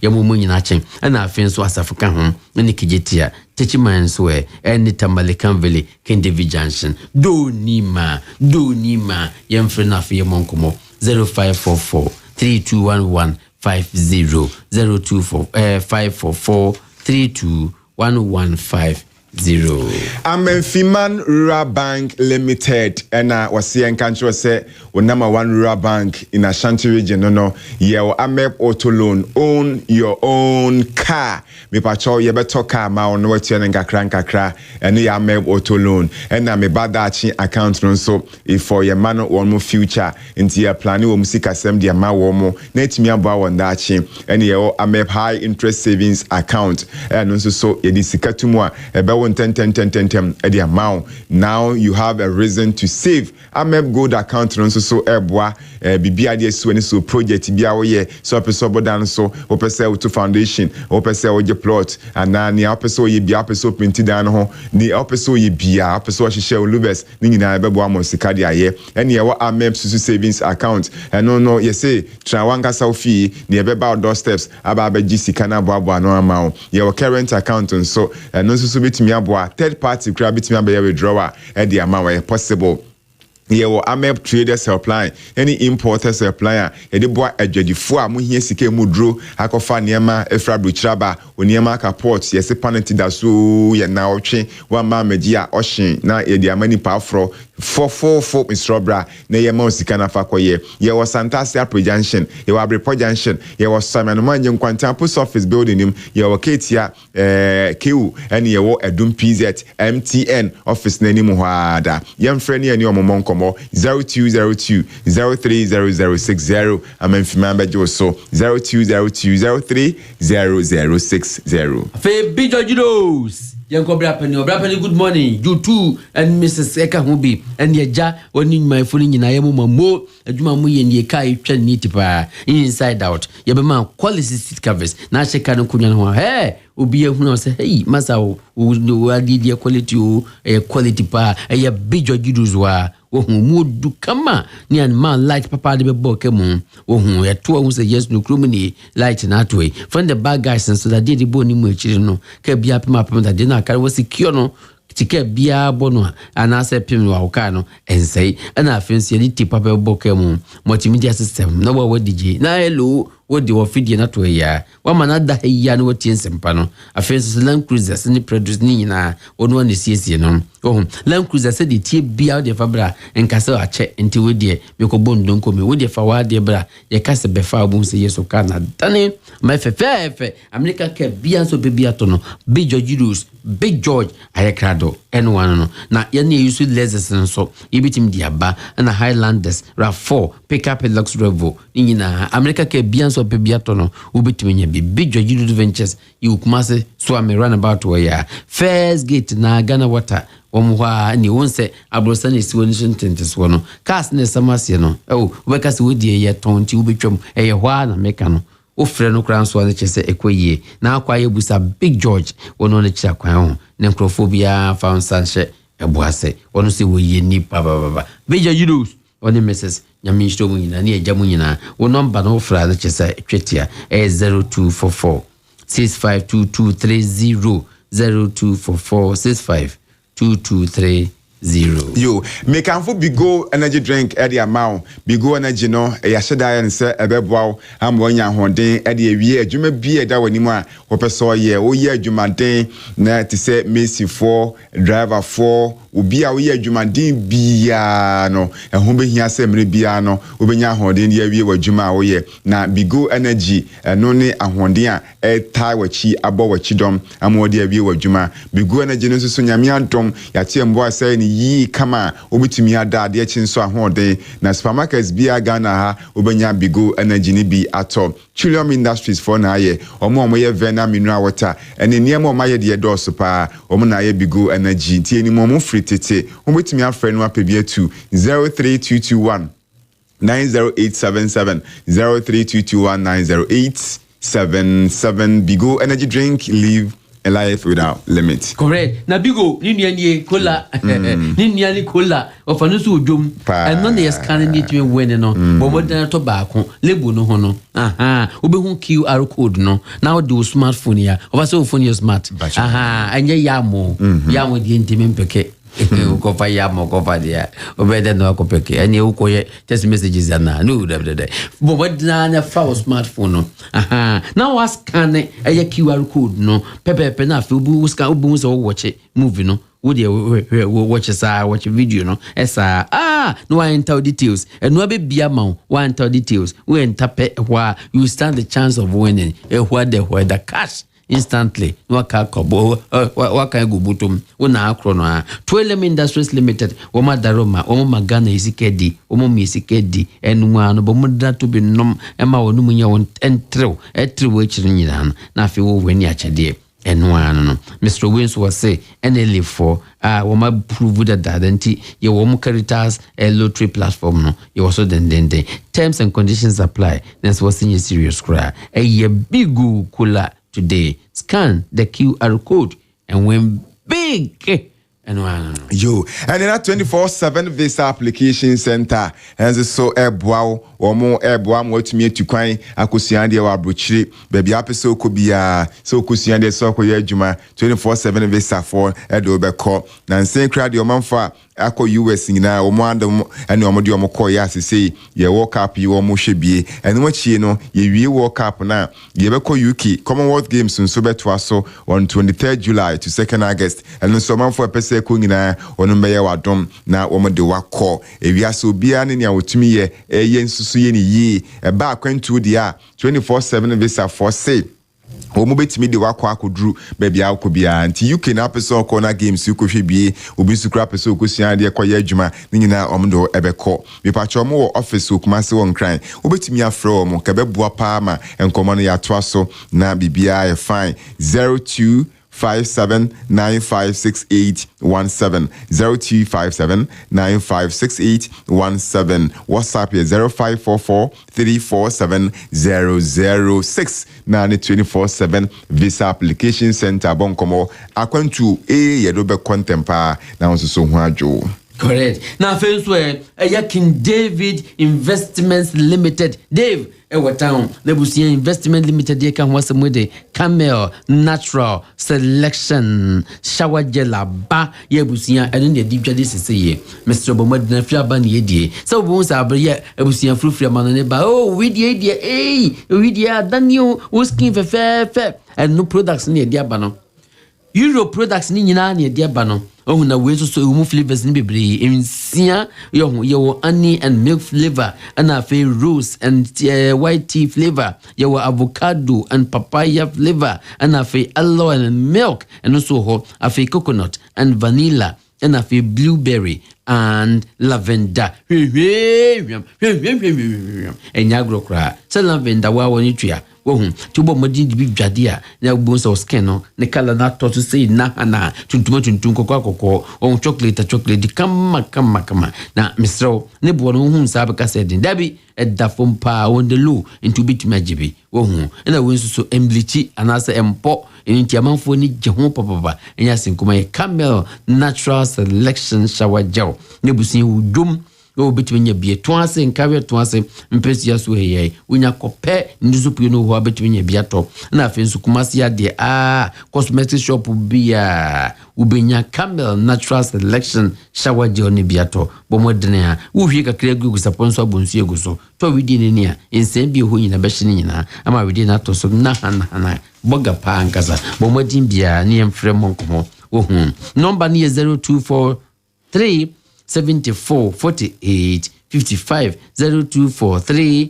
74 48 55 Mava ba kumpiso 0244 37 1469 bomodna frɛ ho na afei kwaji bi kai SFDA for omagia tum kama yo and the Anak Foundation and Peace and Love Hospital akabo ma oyi invite ajanom nyina asnyame adom a ochina na watchi and the Father's Day no na oye Father's Day thereby and free health education program at the ama ajanom on Sunday 21st June 2026 so Joachim Kokofu 12 noon enti nyame adom akwasi adebe na watchi adehia Kokofu ene Joachim ne important mu nyina yi kuhia mu na yetimi abade mu na niam koso no de echonchunwi ti eho behia sa wo ho be hye mu a onyi ho mfamfiri mu enganka ne ajanom nko na eba maamefo obi a betumi ababi aba beta ajanom achi ne ahye ajanom ani onyam yetu omfo ahye onkran ne asan hwe apomuden sickle cell anemia be hwe amamo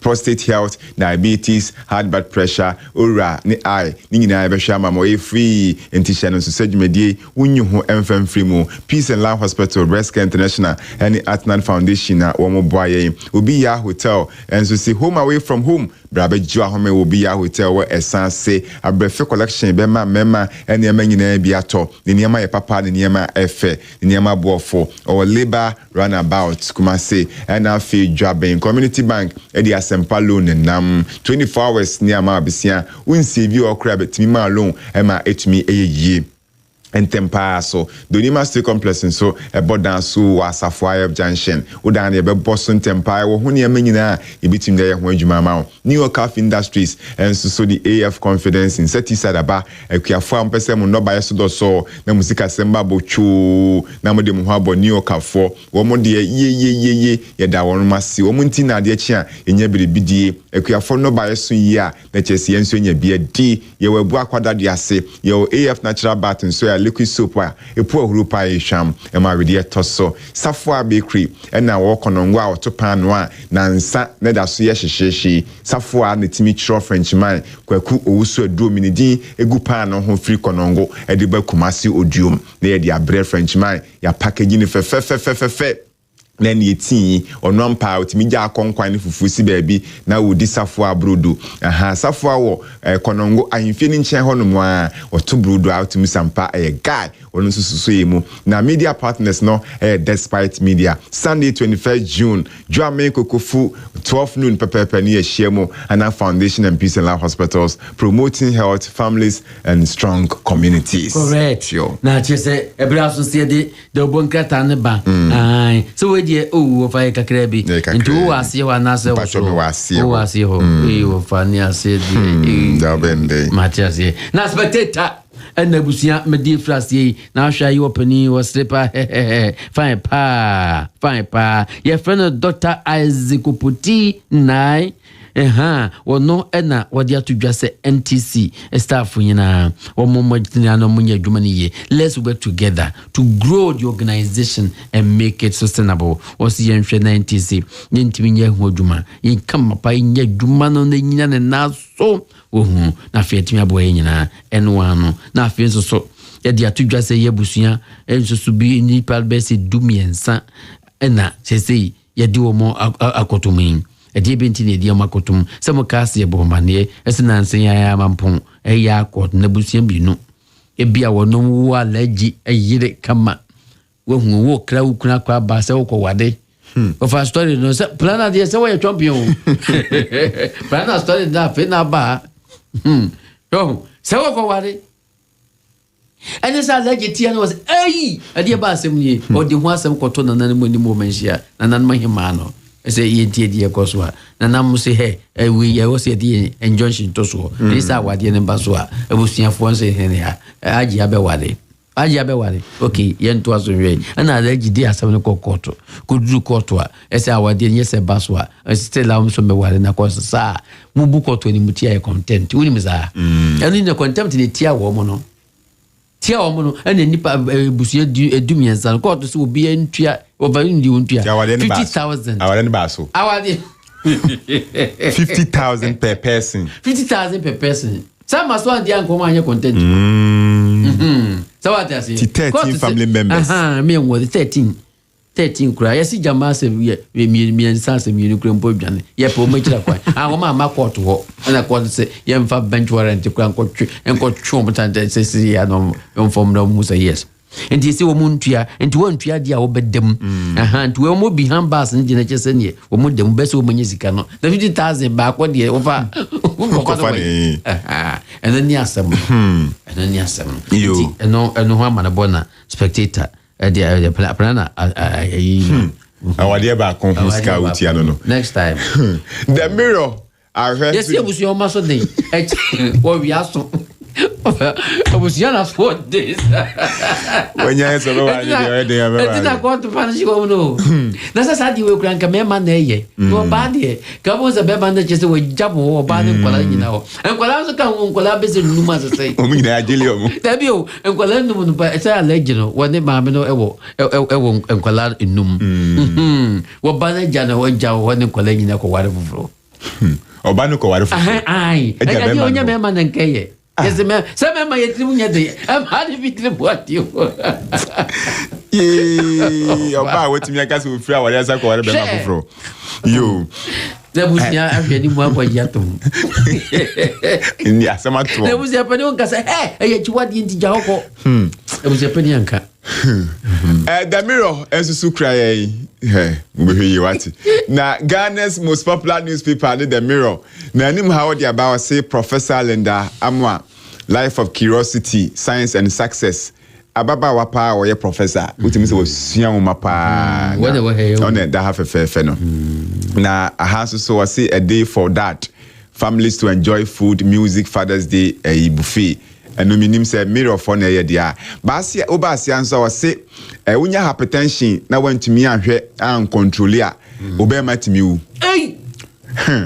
eni ehu da binye say ni ehu ankasa enti eno ho asem de aba say pressure wonya pressure na wan hwe nka ho asem ya urologist memma doctor ba ko na eka ono hwe memma nko a ofanya hypertension ehu pa yade ehu ba kono no se unya bi na wan hwe ansoso anu nru kama na etran wo so check akra bi a etimi sane from ho ay akofa asama ba stroke nyina yesu timi ka obema be wudie vai no ampo se doctor muzu ne na otaka se be ma oti asa obema hu eni pressure ehu pa ani yenko na King David Investment Limited for pressure usai yade na yade na pressure de me mpena nim kra hwe Matias se obi be wu nko ade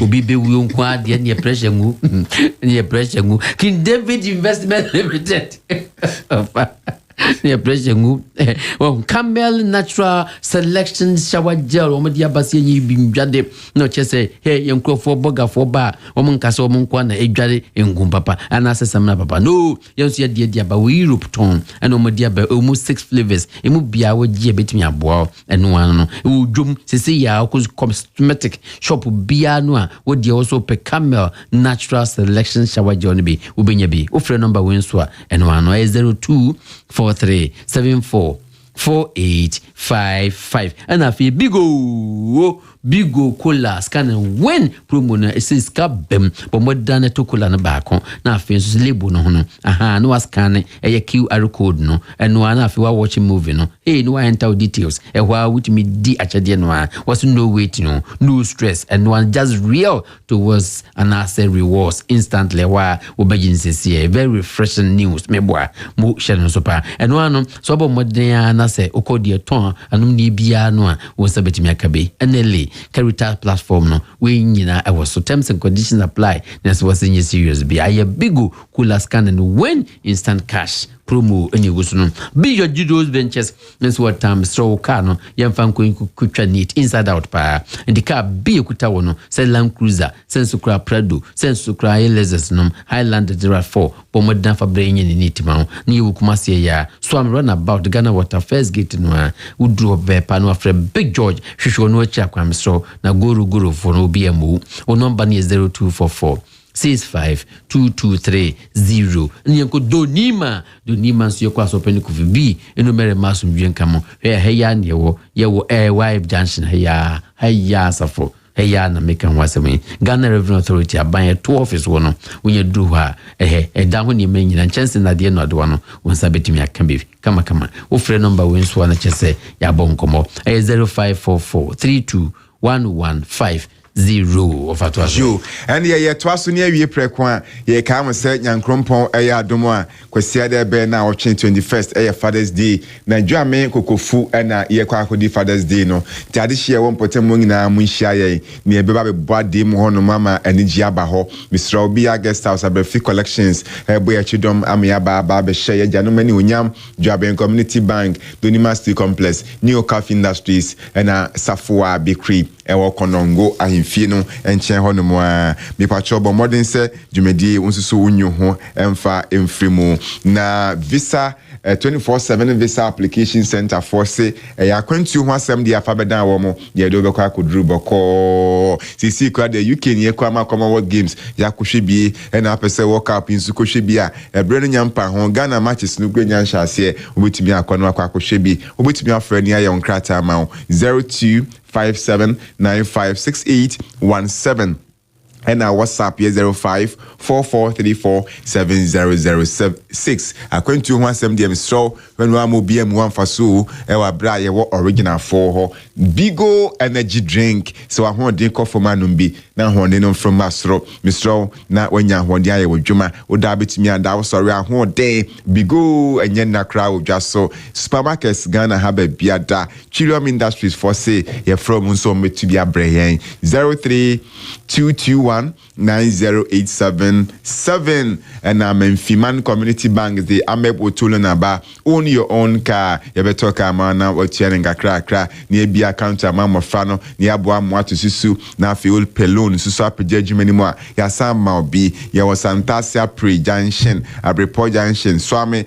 anomanji junction ketia ye ben otimfo ketia crowd ye wo Old Barclays Bank Q Srohonwa and a dum PZ so yani MTN office in Shenimo pay 0202 030060 0202 030060 na enkomoni na yabo edi atwas na ready so chia opa na ko propani de te na de chebozo ni na ne yama na chia no pay mama na na nya mo ahina so akyere aha na wusu yo bibio na mo achio wati yamu na mo na mo achi na afi susu masabli mai anya mo antoboso onna boy mano dimfe wo bo djuma pa se anya mo anya to men krabo se ye transform anye e transform anye wonna boy ya fast track and tentem so wonna bo che mama ko pompe nya na light over say transform anye zakabi wonna boy mano dimfe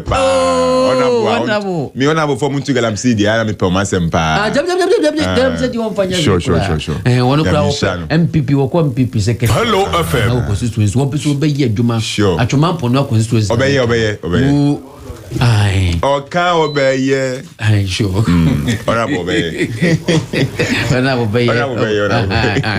na afi Oscar Riches so yamana ora Oscar Riches Ghana be incoming chairman Oscar Dr. François regional secretary sure on so ya dey pa na Martin Jato was organizer sure they do mo be adwuma ana chama isa so wata chama with chama isa all right kwa usu adwuma wa fast man Joseph Madam Piano pay asida kese be kwa Tabia herbal product Tabia herbal mixture for treatment of malaria say wada sorry now we numa to wuntimi nidi wo honam ya we ya loss of appetite and general body pains the show dey any Tabia herbal mixture Tabia takum yes Tabia takum so ye memedro say wo ye bema na wadi infie no dun wotwe ekwa Tabia takum ensanim eye wo ni ndubuna eni tie kamfo dia mawo Tabia takumi say wo ye Kristo ni obetimi atafiri bi Tabia takumi se woye muslimni ya obetimi atafiri bi. Wosom nananu ma wonso timi tafiri bi. Tabia natural capsules for treatment of severe constipation, waist pains and piles. That is a brofo tintin nyina ne se obi a ne sisi ya ne ya. Obi Akoko Abon so. Obi a ne yam team. Ne dia ne Tabia natural capsules. Tabia Zanicare for the treatment of all kinds of infections and general well-being. Esaya immune booster. Not just opposite Tembia on Kwamwani Jina Brania. No mutimi kuntia yarewa infections. Not Tembia sutimi fresher. What the other Tabia Zanicare. All leading pharmaceutical and herbal shops across Ghana. When Sabeka Tabia Nruibiato. Nemo mitieni se woyere no wanyema man tobi mane nom se woyere wo fofora wonu bi enye ye oba wadi mfie no dumienu eba fom no wono so nom bia enye ye betimi afre 0245 749 206 0245 749 206 for bulk purchase.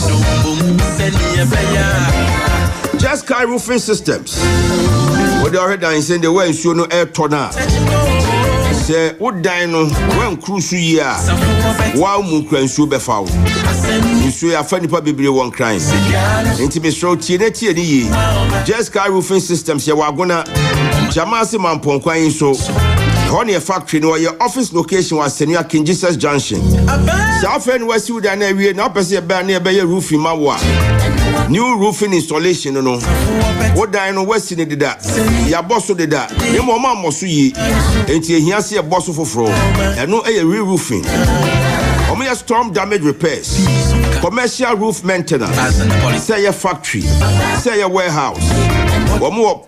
Quality products. It's a galvanized long span, galvanum long span. One more Euro tiles, one more shingle, steel trusses. And from now no money kobo. No more dinosaur. They protect your home of style. Just Sky Roofing Systems can be reached on 0595 66 96 18 0595 66 96 18 or from one you are good to go. I have one Premier Rural Bank PLC Bank here Jina Ghana Chiache ye pa Mesi Tembiano se wuni manu wabisa nana ubisa mami ebia mami kwa 19 ya wono etu ubisa nana betro mu that time e kom wo Ghana Nyankopon eyi ahafo no de bread Ghana se omra no meji Ghana fo mfiri ohaw mu enti ene wada so Jina Ghana fo echi 44 plus years kona ko be current account savings account fixed deposit open bosia dia the place to go is ahafo no Premier Rural Bank PLC so we are salary worker and so we are by adwuma na ye company adwuma bosome so ayetua wo ka bank so kwa mo loan Premier instant loan so we dey woton ade bodwa na sa dantemu na sa ode ne so wo ma commercial loan o akuafo so bosia wo ho aye friend agricultural workers loan ahafo no Premier Rural Bank PLC ye twa ho ahia wasante ya edenti enko abu akwa consumer kranso mpasa so pokom so ametakwa ma ko tepa wioso na ye sabe kom info ahafano at the premierruralbank.com. Now we want to check come on. Here twice ayanko new STC Ultra Modern Bus Terminal. E wo Kumasi Asafo Labor. Na ene ya be for akwan na STC. Womo ede share omo business across the country. And it ufi Kumasi bank crime. Ufi en crime ko Kumasi. Ufi Kumasi ko Takrade. Ufi Takrade ko Kumasi. Ufi Tamale be Kumasi. Travel in style and in comfort. New ultra modern STC GH Express Terminal Asafo Labor. Our modern waiting areas. That is our corner of boss in your ready now train. And young kunya be a so ordained. where your modern lounge into now my or advanced ticketing system into tickets no to me turn before and Sakran where do terminal hall which me reserve tickets not to hall or accessibility features not just a choir they call the new terminal was for labor STC GH Express new terminal very accessible a quite them cry nyafu na kwakwa wine baby or event center shopping mall or barbering shop and saloon or a restaurant into which bus you can also have the time to have some meals. Mr. Wada for numbers now reserve tickets 0245 390818 0245 390818 STC GH Express new terminal ewo asafo labor.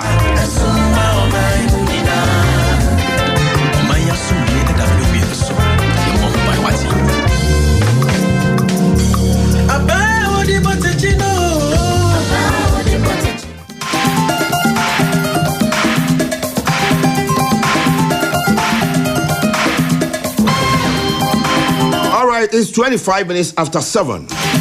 Now, I'm paying in the studios with me. A very special guest. Dudona friend YB. The name is Yadon Boache. Now, the entire Yadon Boache Wahano. Me call in change Biana Menwaka Chichi Hunkomo. Now, Yabisani the entire no pay Wabawa Srain. Now, Yabisani Sembibri Bakumi Nubiafano. Now, Midisem Repemuno. Besian ya brasi atu ya sadia freno na wabani ya tren komonu enti enche bia obeti YB nka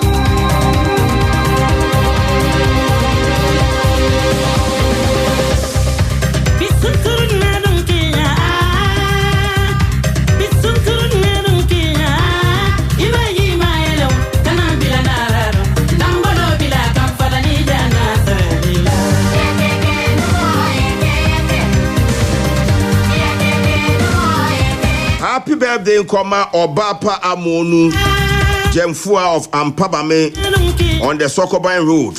We had no IBM filling station on Sokoban Ampabame. And it's from your lovely husband, Apia Buadu Steven. Obapa Amonu, Steven Yabusia Fully in Achese. Unyaku Point Shroud, now on board Hobain. We in the name Dumufancho Debia. Enjoy your day, lovely Obapa Amonu Jemfo of Ampabame on the Sokoban Road. We had no IBM filling station on Sokoban Ampabame. And once again, it's from your husband, Apia Buadu Steven. And to you, Horace Afrani Yabo of Ninehini in the Chumampunia district. Obapa Kwame Abwaje. Was it Neba Steven? Once we neya wawoda ntiyama wawoda pa. Na seni ya wankasa wudin krati ane Steven. Steven wudin wa Bible mu. Nti Onyankopon ahwe so nhyira wo. Horace Afrani Yaboa. Horace Afrani Yaboa. Wo nyinahini da Twamamponia district. O papa Kwame Abwaje. O say Onyankopon nhyira nkwa. Oh, I a lovely boy. Aye.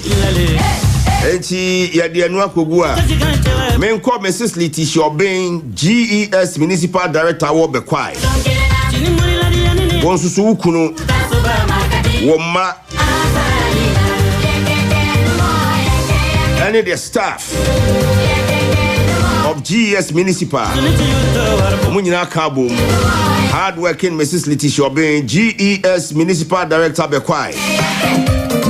Enjoy your day and enjoy it to the fullest.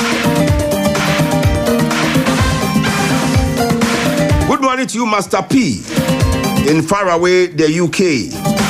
Now, Master P so say, I no pay condolences to Akosua Boachi, aka Akosua V8, Ruby Papu, Phyllis Paddy, Fred Watting, and the entire family. As you hold your kid brother and son, the late Samuel Nana Kujo Mafo, a yene baso and Ewo Souls Baptist Church, Ewok Bahwe, CP in the nation's capital, Accra. Now, also may God comfort you in the entire family in this difficult moment at Akosua Boachi. All right. Sabre, Emerenokwa, Nisa 29 after 7. YB. Yes, sir. Akwaba. Medase. But who ye there? Nyame adom ene mo mpai bonti ekukra mu nkaka. You can say YB and why any YB? YB yadom boachi mano na dodo na frame YB. O frame YB ameje so. Na YB ebabunu ye wo na santima mu ha etete no asantima mu ha. Na the brebebre NOD from MPP. Starting from Nana for President 2012. NAFOP. Midi electoral area secretary. Nana for President. NAFOP 2012. Ebaye to polling station. Ebaye various appointments within the Achuma Kwahoma constituency. Yenene mun kakra Ekodi Tescon president, National Union of Ghana student, Ekodi coordinating secretary. Yewie ensono yesan bedi National Union of Ghana student president. Who the Tescon president? Year ben institution ben 2013-2014 EOK University. Oh, nice. And National Union of Ghana student coordinating secretary 2016 academic year.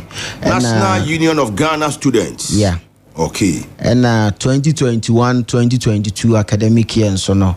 National Union of Ghana student and so mena na me ye omo president ana me da ekonenim. Okay. Na yeba ye party adwuma mu nso a adwuma ne aye bebre sene me start free na fopono.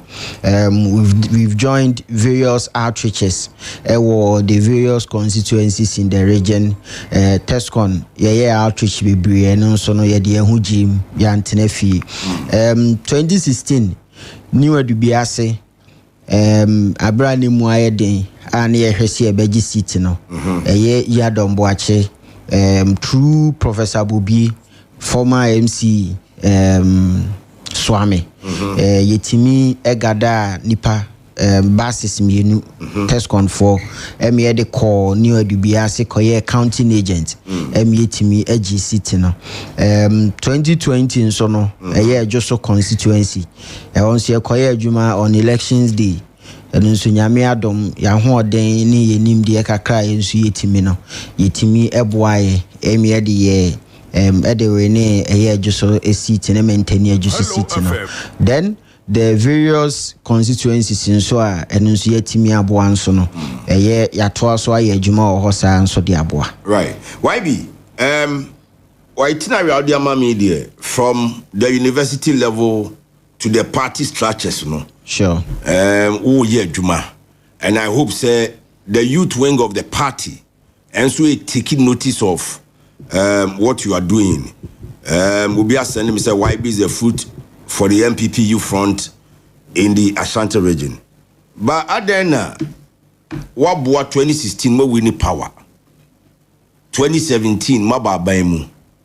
2020 you were still in government. Think na wan corporate position bia na mabo position no. But opposition politics enough for mu. Wo companies bear 5. Wo I don't know mabo position mo na person be na regional youth organization. Joachim say yes say onioma hwiegu a ena hunu kwan a ofa so hihye ni na yatena chiri yesua yadi mpanyimfo anamon so from that time I knew school mu Tescon Honorable Samuel Uku no national youth organizer to lawyer Justin Kodia our current national secretary to Mr. Nelson Usu Ansan to Dennis Kwakwamo bra besi this time yadi mpanyimfo anamon chini yesua kwanya ye nioma from that time eba besi this time na time we time ye hear a new direction, okay, a new vision and untina yadom boache mede me ho abase mede me ho baba for ama party no na the reorganization ayi nyina ye ka no ye bekeke ye ho abom na ya frame mabunu no ya boaboa mabunu na no na ya kokopa for 2028 na ye Dr. Mahmoud Baumia aba bedi oman nanim na MPP aban a eba oye adwuma ma no so obiara so na onyi mu no MPP aban asan aba aban mu biem na wabaye adwuma ama obi bia ensan so as akabi. All right, clearly why be you be a problem solver? He believes time obi be can say situation in your palatable we mun sheda nye de time ebidum atiada ebidum atoba ha no. This is the time or say oba the youth front na mami bisa unkomo nyina che say we blue blooded party person adenti no say MPP particularly the youth in the MPP wo mu jiwudi say yadom when adwuma wa ye from the TESCON level in the party structures ye to aba na wo di anim na ye koye party agent ye kwakwa kohe abato no ne ehwe ne ye bo MPP aba no de ombenya ne ye bo ho ban oh ha omuti why should they trust you by voting you as the youth organizer for the MPP Ashanti region? Yeah, Joachim, I think say ye nyina no eye mpanyini ye koye ba ni nyina no etoda na uhia obi a nkoma oni ni di nsema ona ne ka no ode na nisu adi hunu eto anima utimi tena se analyze assess hu se adwuma die mekra na enye mi mani su adi hunu edi kan se meye no se ojaima me ametimi aye and I think that is the first thing we should look out for. Okay. In your coming elections here, the realization and actualization of Obia vision. The realization and the actualization. Not just Obia Dia Sumbebem. The Diasona Nipano Ede Mao say or Pesa or de party no esisono. Also, who say, ye bet me a yamanayi. Okay. Can it be achieved? Okay. Can it be actualized? It's possible. And no who asem and no who come and a Joachim ye didn't say time we. Now on some do actually say ye di actually from 2011 time ye SS Opoko High School. Eba basi this time we yes yeah. Now Joachim in the run up to 2016 elections. Tell me. Now a very tough election. Youth wings you know. Near war electoral area youth wing say for the Ashanti region youth wing other regions and so minim so monsu yebi na one good thing about the youth wings and a war yen polling stations yes eboaye and the eboaye ne say yetimi boaboaye ho ano yetimi kan ye hu bom ema adwuma na ne ye ne ekoso say ye de ani beto form after 2016 eba basi this time me ha mani nka asema sa youth wings na na wo ho no na ebo party ne bo party no ban e kan ye nyina ye bo ma party no eye party na adwuma no by now no ye nheda hu sa youth wing na ho keka biem eno ena yi adombo achi ma no se sankofa ho yi nchi ena ba bia oye ya na de oye ye mrebi unya asonfa so no se ohwe na eho na giegu a ewo se osan ko na ko ka neoma na ohihye ne na san reinforcement. So that is the reinforcement aspect of it. Ye hwese ye beka ni nyina bom ne make sure se sa adwuma na mrebi mpanyimfo bi be ye a ye boa me ba back to 2016 eye asantema mu ha emabunu no eka wo mu hu bo mu eye adwuma ni nyina no. And Joachim, there's one thing we always overlook. Okay, that is participation. Oh, okay. Say participation koso. Say obi de ne hu be shem. Say ye de party na kɔ ne nan so.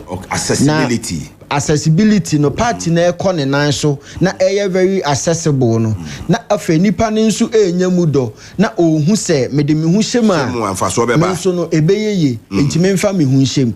Say obi wo betimi aka so oh me kra party no mente o mon kan me de me polling station executive me de me lecturer coordinator me constituency executive omo na anya adwuma omo nkoye omo na anya adwuma omo nkono omo nkoye but o kan sa enyeyi enu ntina yadombo achi se emre bi etwa mu ne we lecturer area youth wings na wo ho na ye adwuma e de boa eye polling station for na electoral area for na constituency for no ye besan e de ababiem na ye de babiem ne ye be hyemu kena Joachim hwese me constituency atwema kwahoma. Okay. Ye were electoral areas bebree.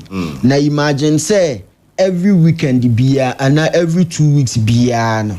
Ye launch youth wing for in every electoral area across the region. Across the what they may break it to constituency level. Right. You're breaking it to the constituency level.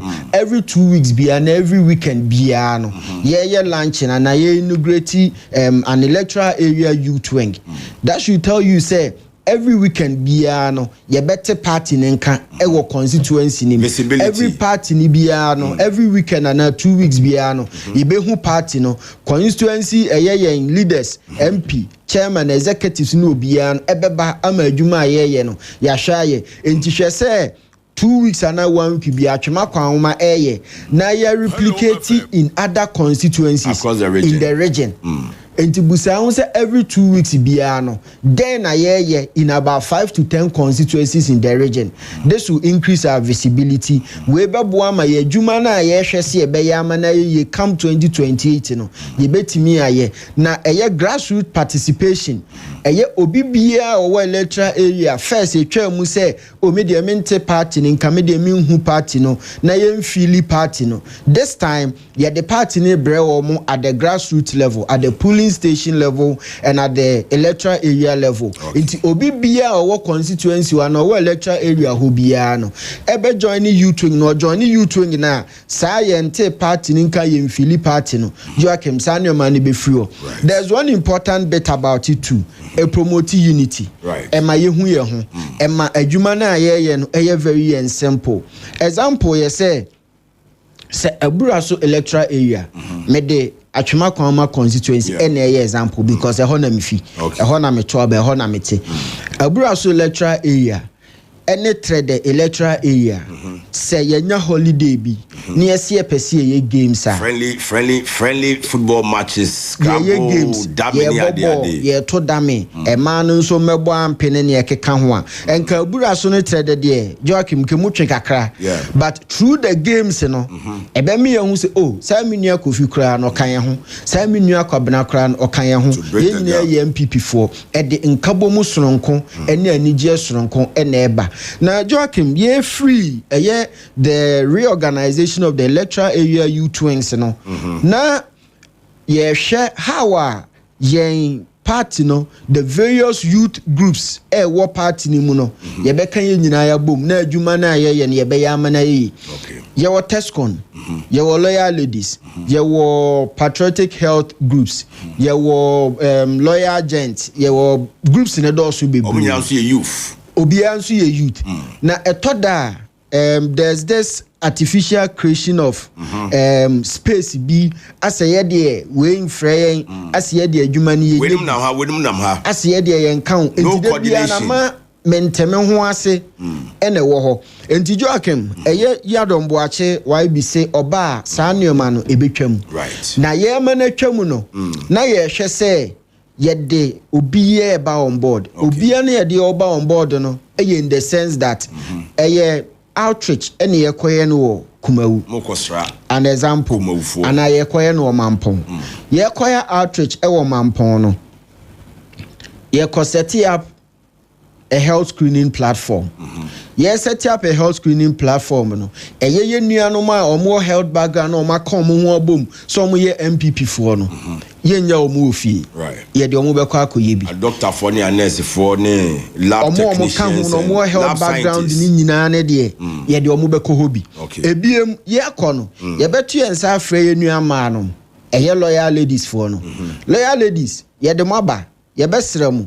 Mumura market no money man nso nkasamaye na ye de omura market no mode man kasamaye no na test conference di akiri eye den na aba no kra na bi ekosi anase kosi na omo nso twere to na we dey to other groupings eye yenwura school mu yenkwa asore dem yenwura offices yenkwa afiefiem Joachim o share plan we are a cater for almost every party youth and every party groupings are a war region because ye kono ye nya obia ofie obia benya adwuma ni bia and this is what we need to promote and this is what we need to make sure say come 2028 ye ya ni ye na ye hyehye nso a wo se ye hyehye ma obi ehu se adwuma no miye bi na enkoba se na me kwekura kwa ye kwekura ye me ne ye mfrɛ mi na den na kyerɛ sɛ saban ne ba party ne ba ban mu bie ma ye kwa ye bɛka me afrɛ mi ba yi adombo ache se ne wo hu ne sɛ ye yi na frim ni hu ne sɛ onka hu bi ni ono de na ba mabu no one onka hu sɛ adwuma ye ba bɛyɛ no ye di obia e ba on board ni ba bɛhwɛ ne ayeye. There's one thing about the youth in the region. They hear ne say obegeti to them, give them a reason to be part of Adiana Awoye no. Anya hwe no, we've led various youth groupings from student level eba to this time, and we understand how our your colleagues feel. We understand the language of your colleagues, you know, and ye nim sene ye betimi ne ye ho so adi nkomo. We na mesra ye Ashanti region. Party for party impanyim for constituency executives ye MPs se omoma yi adom bo ache kwan na omoma ye the needed support na se nyame ye adom na omoto abayi yen as youth organizer e wa Ashanti region ha adwuma ye beye no ye beye amade ote akire ebehu se ampa abranti or ye adwuma ye de party na ebeba back to power in 2028. All right, obisimi bisa say in your constituency Osi ask him the number of polling stations in his constituency. Na washase no mo ye adwuma. Obi de no. And you can note it and you answer it before you just wake up. Kwesi K Freeman say YB is the hope for the MPP youth front in the Ashanti region. Befi Bantman so say the MPP is currently the most sought after party, and with the likes of YB stepping in speaks a lot. Oche Honorable Asenso Boakye MP.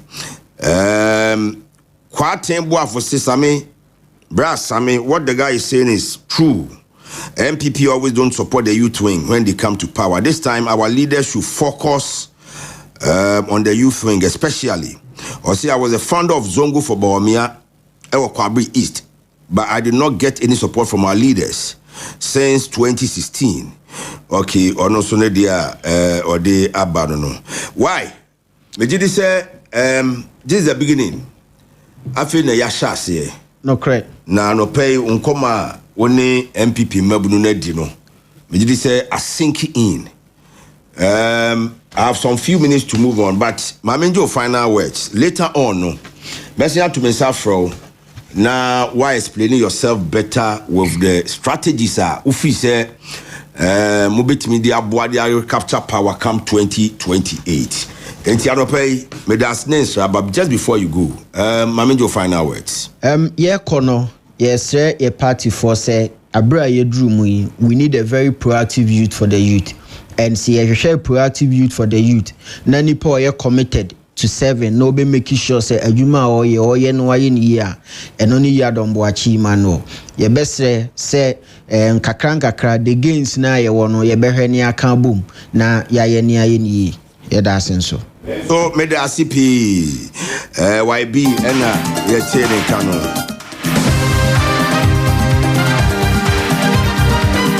Good morning to you, Daniel Kweku Mensah, Ashanti Regional Organizer Hopeful. DKM. Also building together, winning together. Experienced, dedicated, committed. Danny Babia will be an opemichiao. Warning and a Ken. Also stronger together. United we win. Developing Ashanti. Daniel Kweku Mensah, DKM. A strong guy. All right. Enchebian paying for better. Honorable Michael Amwawuku. Former MC Atuman Wabiaja South. And Dr. Isaac Tufo, a member of the NDC's communications team. Now, Dr. Isaac Tufo, a pharmacist by profession. And a pay and come on, a miensa. In also here, my Ghana. Operationalize Afari, Oforikum Kokoben Seria Trade to ease pressure on Konfanochi, minority MPs to government. Sadina Tamaklo Atienu, former Maslog boss. Nana Semo Court. Or say, Quine said, who do no call Abuche America. na wakɔhwɛ ne ho yare okoya wama court no try no in absentia na she was convicted in absentia and yes you onko da ban kukum for 10 years. Eventually Ghana by petitioned the United States government and through the route of extradition ye kase ye mami sedina atienu ewo eye Ghana, but there are questions about say waba Ghana there sisi a o hefa waba Ghana time be no be shase so 7 jail term no waba Ghana say on shase a or why sem people are asking questions. Even said the Ghana Police Service, the Ghana Prison Service, omu chefa bi omu update Ghana for Ghana for enti no montias ye no mu hu the way enema echo. Mahama bans ministers and state CEOs from accepting private awards without presidential clearance. That's just President Mahama. We direct one to the appointees, no. Say why SU MCV or your man award to America or your best MC for the year 2026. Bet CSU minister. Yeah, was only a minister of the year. Now, assume your background, kakra. Also, I'm saying Chebia. And awards because one crime. Greater Accra Regional Minister was adjudged the best, minister in the country. Now, Onokojin award no. And Chebia, and I rock Pesa White. And so Babo and Chebeka, so more award or the award organizers. When we reach out to him, say, award don't be money be. Say, Otimitia 50,000 Ghana cedis. That's to sponsor the program. Obenya award nibi. Okatro almost only 50,000 Ghana cedis. Almost signed man a second offer of 25,000 Ghana cedis. And also so declined. And in a post, he was trying to say, better for politicians. Obi ansuma one now say, o man who don't obey Juma de Abuo Mino. Say your constituency as an MP. Nipa or constituency no, you make their lives better. And say your one kasa passion for the country, for your constituency, for your people, dear. And the man could see a chin could trace come will be as all my awards. That's I say my name on common course and a Dr. Callistus Mahama or your secretary to the president. Or also the crowd tabi bab one thing. Say ene kui wouldn't now your minister. Now obi kwa na jana one award be. Now we invite you now kona koji award. Then the president and will be called appointing authority. Waiting command and pay and paying for her year bani abidi. But answer never shasi no. Because in common shasi was Shanti region. I will give you some background to Yankomo and Nanope. Honorable Michael Mwa Ukwaba. Minya. But over Cordier. Namiadmo Yache. Minimsa Church, dear, but Danny, sorry, never heard me, man, mammy. Enchibiame Baho. Sebia Boko. Oh, Yamiadum. Okay. Me who watch it, dear. Aye. Antalantia. Anantia. All right. Sadet. It's Honorable Michael Mwa Ukwaba. Me heard him say, Dr. Isaac Tufonso Beba. Honorable Michael Amwa Wukuya, former MC at Chumam Wabiaja South. Now, Konfanochi Teaching Hospital. Eya ye kan G. Ebi mu na che titu omo muni Kumase. Ene omo muni nkura ben Kumase. Emra doctors no call strike no. Ye ko Konfanochi any patient no ma ba beji ayarhwe ebi di nkomo. Now, if you listen to them, ebe mo how our healthcare say ye pa yarehwe ehun hia na ehun hia Ghana for identity healthcare should be at the doorsteps of Ghanaians. Yentie the views of patients and no more Konfanochi join the strike.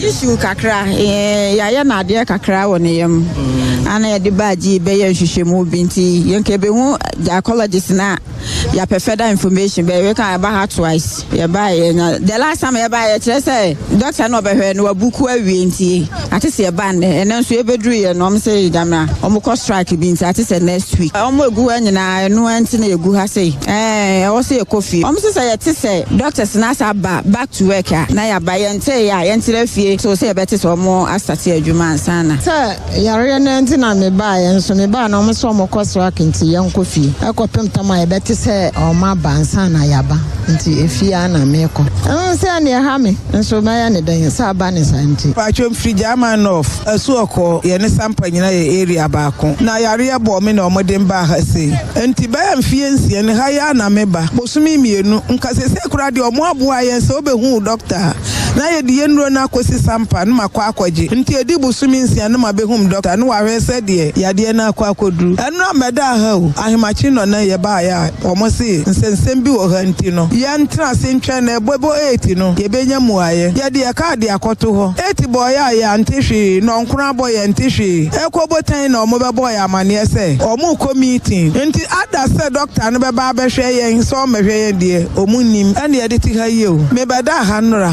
4 o'clock yes wa mantema card ni be di akire me sum free ba bi na aba se si ya me ka say doctor anhwew na so omo ma o date kura wo nko ne se wo mra no kaska kura 2.1 ansa na de obedi ansa na dura obeto enka doctor de wo brekum ni de wo sunwan ana sampa Hello FM enti obi fi Esuoko o se e wo German South awku wakwa German South da yeah nkro ni bi ne de minimum nkro na nkasa se ho na sampa yeah so na commanding crown very good now number 2 ku kwan so u ko Cote d'Ivoire sure ofiri hwa ba konfanochi na okase dana yaman appointment no obefi sampa echi hwa ba Esuoko hwa ba ha enye possible enti se obeba doctor ne na o se nura nadwo obeda gi man tontom we no ade a chen so koya doctors go strike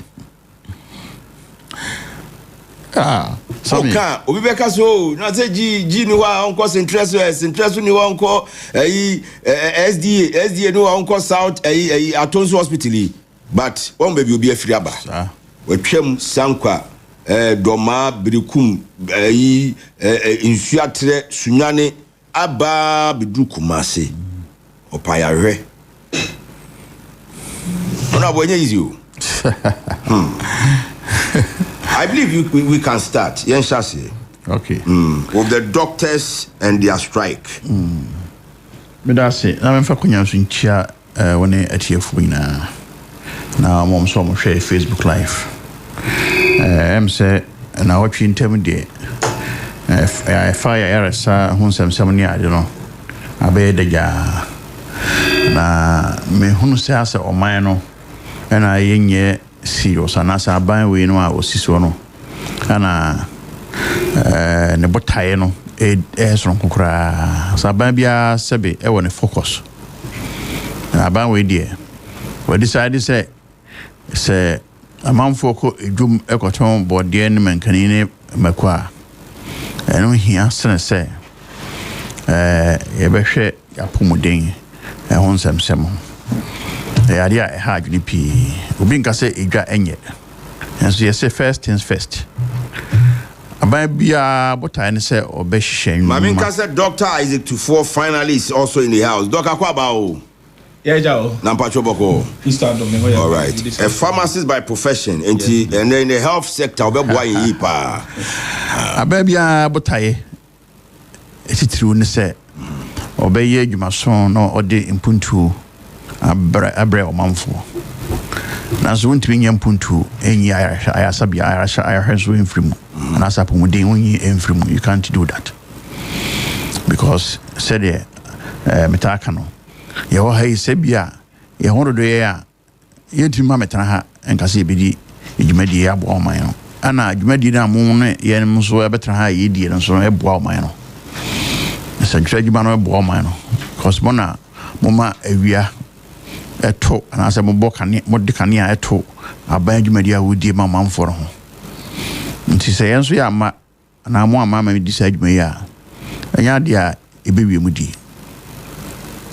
nti apɔmuden yɛ ade a ɛho hia yie paa muden ɛho yie na covid ba yɛ no so no covid ba bɛ kyerɛ sɛ yapɔmuden ho nsɛm no atɔpe menim sɛ mu nim paa covid ba yɛ dim ahokyerɛ de brɛ kurom hanom enipa sɛbio yɛni ankasa yɛbɔ yɛ bra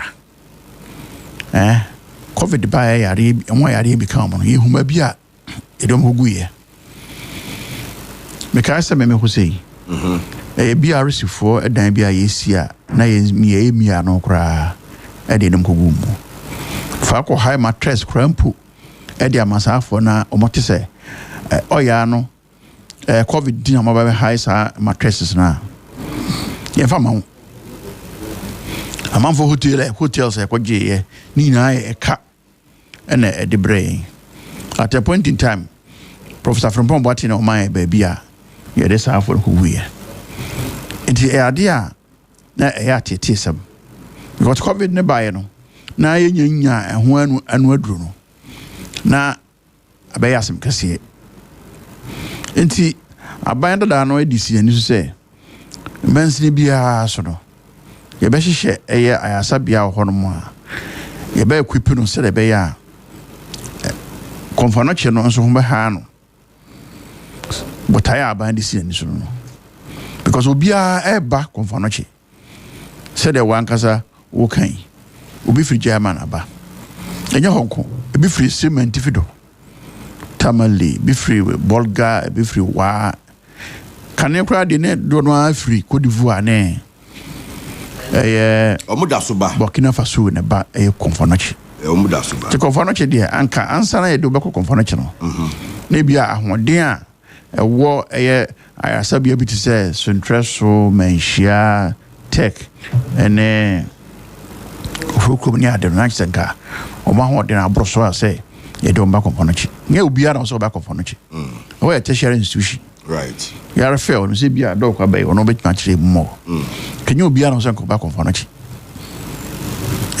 in general Kɔmfɔnɔkye teaching hospital emergency and accident unit was it 2008 and President Kofosi no from 2008 till now you are 2026 would you say your boy your home modern you heard the capacity of the unit the capacity and akofa and saving in aba and they see you or ye suspended strike them and then utumfo and then was so ada Roma strike no a free ho but the demands of the doctors and the other allied health professionals or more strike it be a pharmacist it be a lab scientist it be a nurses and midwives omo demands no are still very important and core to the issue it be a space any the capacity of beds any other have we done well na no na make say Kɔmfɔnɔkye de kase yes ya to the enfana say ya provide the Kɔmfɔnɔkye with this with all its best requirements and pay here bia dana yes wono dan ya studio we ɛwɔ capacity a enipa bitma eden atra studio han mo ye 3 high one what I say into fan say bia mo extend mo desk kura mpo no a afa bros wa enipa be se be 4 aka ho so it is a bass okofa nipa be se 100 and 50 so mra dem hanu a emfa ukura bed na kura mpo bed wo de besi fine enti Kɔmfɔnɔkye no ya anya ne se obi bia sori a no aba and as aban bai also the primary health care eba atoto abubo ya say yemfa nko amanfo afiefie na yemfa nko ye in areas accessibility cars lack of cars exactly because it's because our program na it's and say pressure obi won mo pressure on so but say obefa car say ye can you offer car every baby no one call government for sir. Oh yeah, I think it's a good thing. Okay. What just here? Hello FM. The pressure then obo abobo ya no so na doc wo so diti. So we say me can on me can born is. Okay. So sanity Cars Kakura Sabi will be Fijama or Cradiaba air confounded Yarafeno. By Excana or Hinodeba. You be you could buy a white G in Tuntuma Diachi. Bonnie Hotel Sikau. But dear Sen Albitra. Aye, into Abba. Yes, you amra, Omehu Doctor Memenda, and I a Joada, Wabeda Okwesiada. Send a bear Joadano, Obit Miaku Doctor. Sure. It will be our nose of Fijama Abbey. Or don't by the sen or no, Ubitu Albertona, Ubinya Keska. At the Abana campus of Aquascan, no Cranabania there. And also, Dr. Bien, what dear Drew Camabra. Yenye laps. So what I say? Laps in the Huna is Cassam. Into the Pampino is Cassam and a month for my idea shop one. The about Ide Abba. So, make I say on Penico for by. Na school placement see. Then so once by the jar. So, and then in a month for that so a stadium. Yeah, quite daho. I hope for a temper anytime be the school placement. Say a school I pay.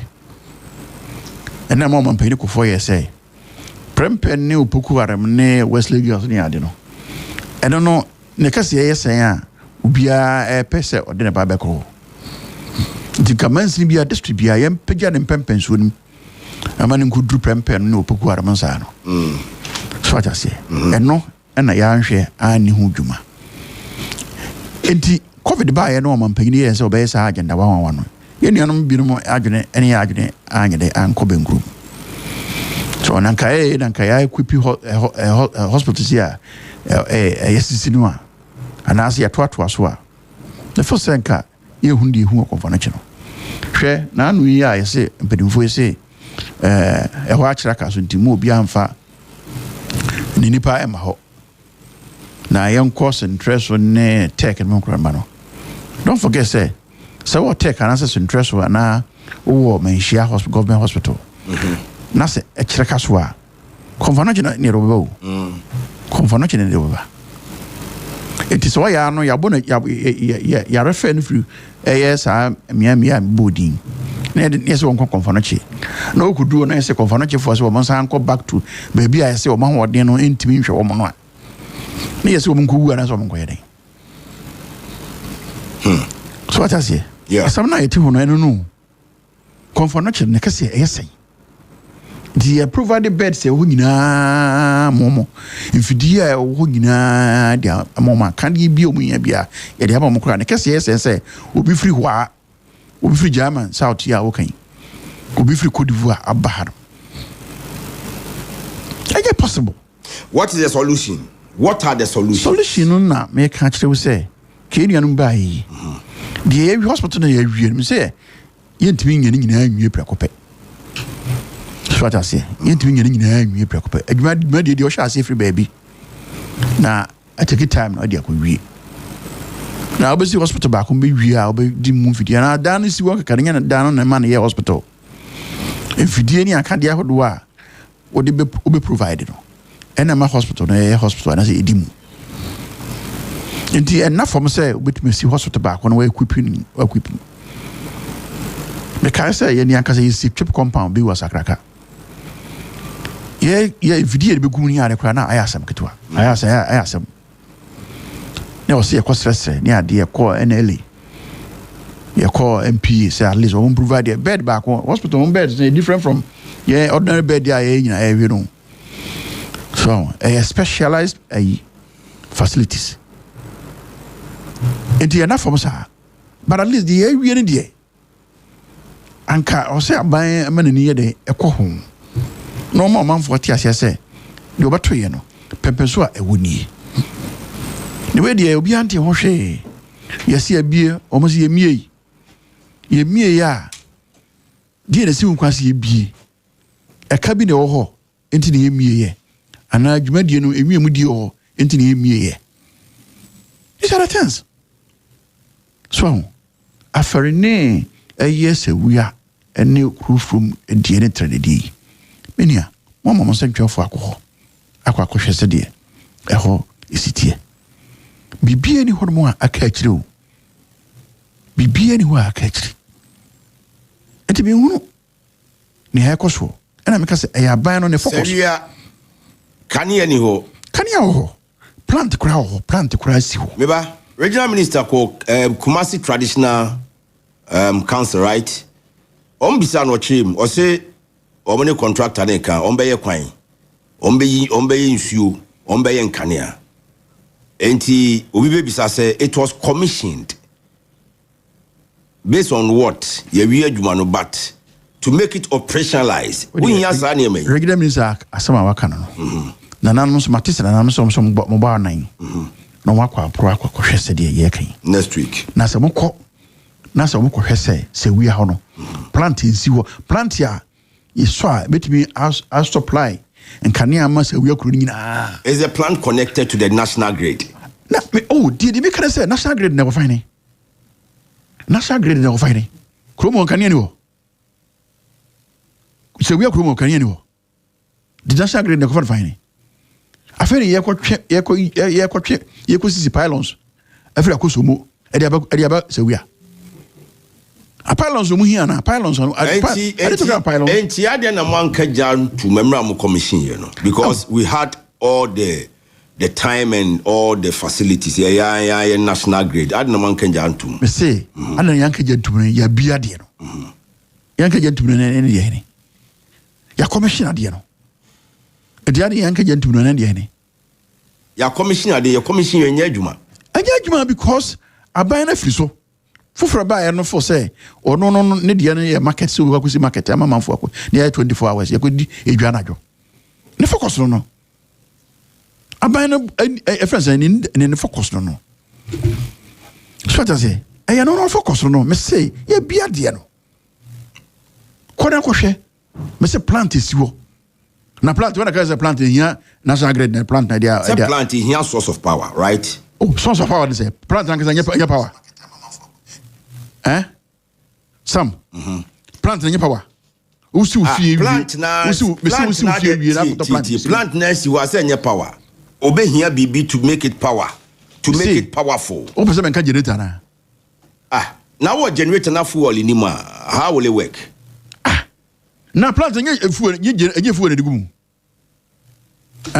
usi ufie na say auto generator simu a auto asimu say si edum kanea obe use no yedum kanea de kanea na power o plant no anya fuel na use kona ko hwese se wi ho no plant si wo no a kona ko hwe plant na si ho no was the plant going to take care of daily needs, electricity needs, and as I say national power no call for you follow on the plant sanity say plant there any alternative power it is a power no say bia me fa say operation put na mo ya yedum kanea operation ntimi nkoso o ya na bewu enti ye connect ade no man say ebi woro mo ye automatic enti kanea ndum ya na no so ya dai aso obi nkogina nkoso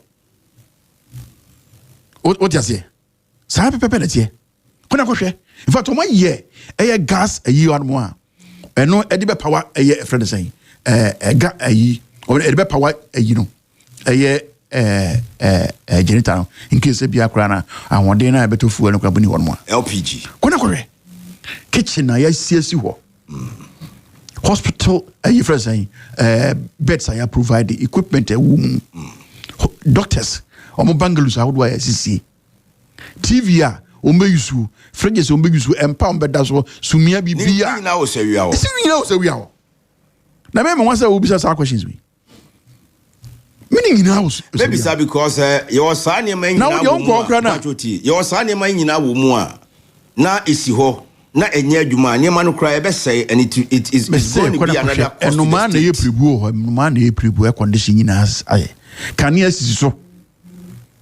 so air conditions is so confident be what one so air conditions is wa if you be say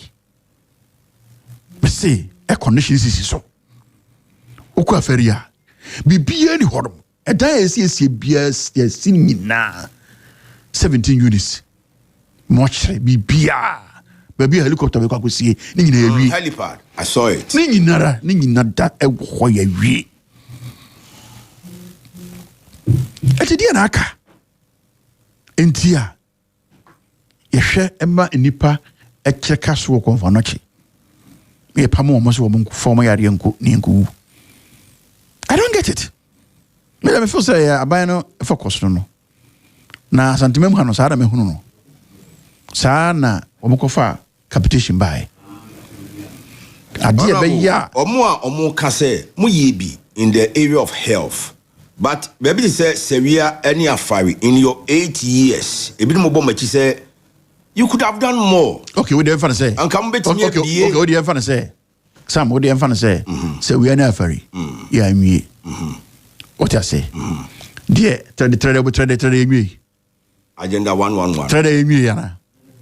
Yeah, we ofuru krom de miama ko hu air conditioners na floor tiles nya yaye. Me say enti enu enti no operationalization. Enti de na aka. Sika o mo be fa nurse fo tu o mo ka no. Ebi ni ho. O ma budget, o ma say aban no de inflation. See e be ka say inflation what 3%. See e be ka say inflation what 3%. It is scarce yes spending. Yen spend this cano.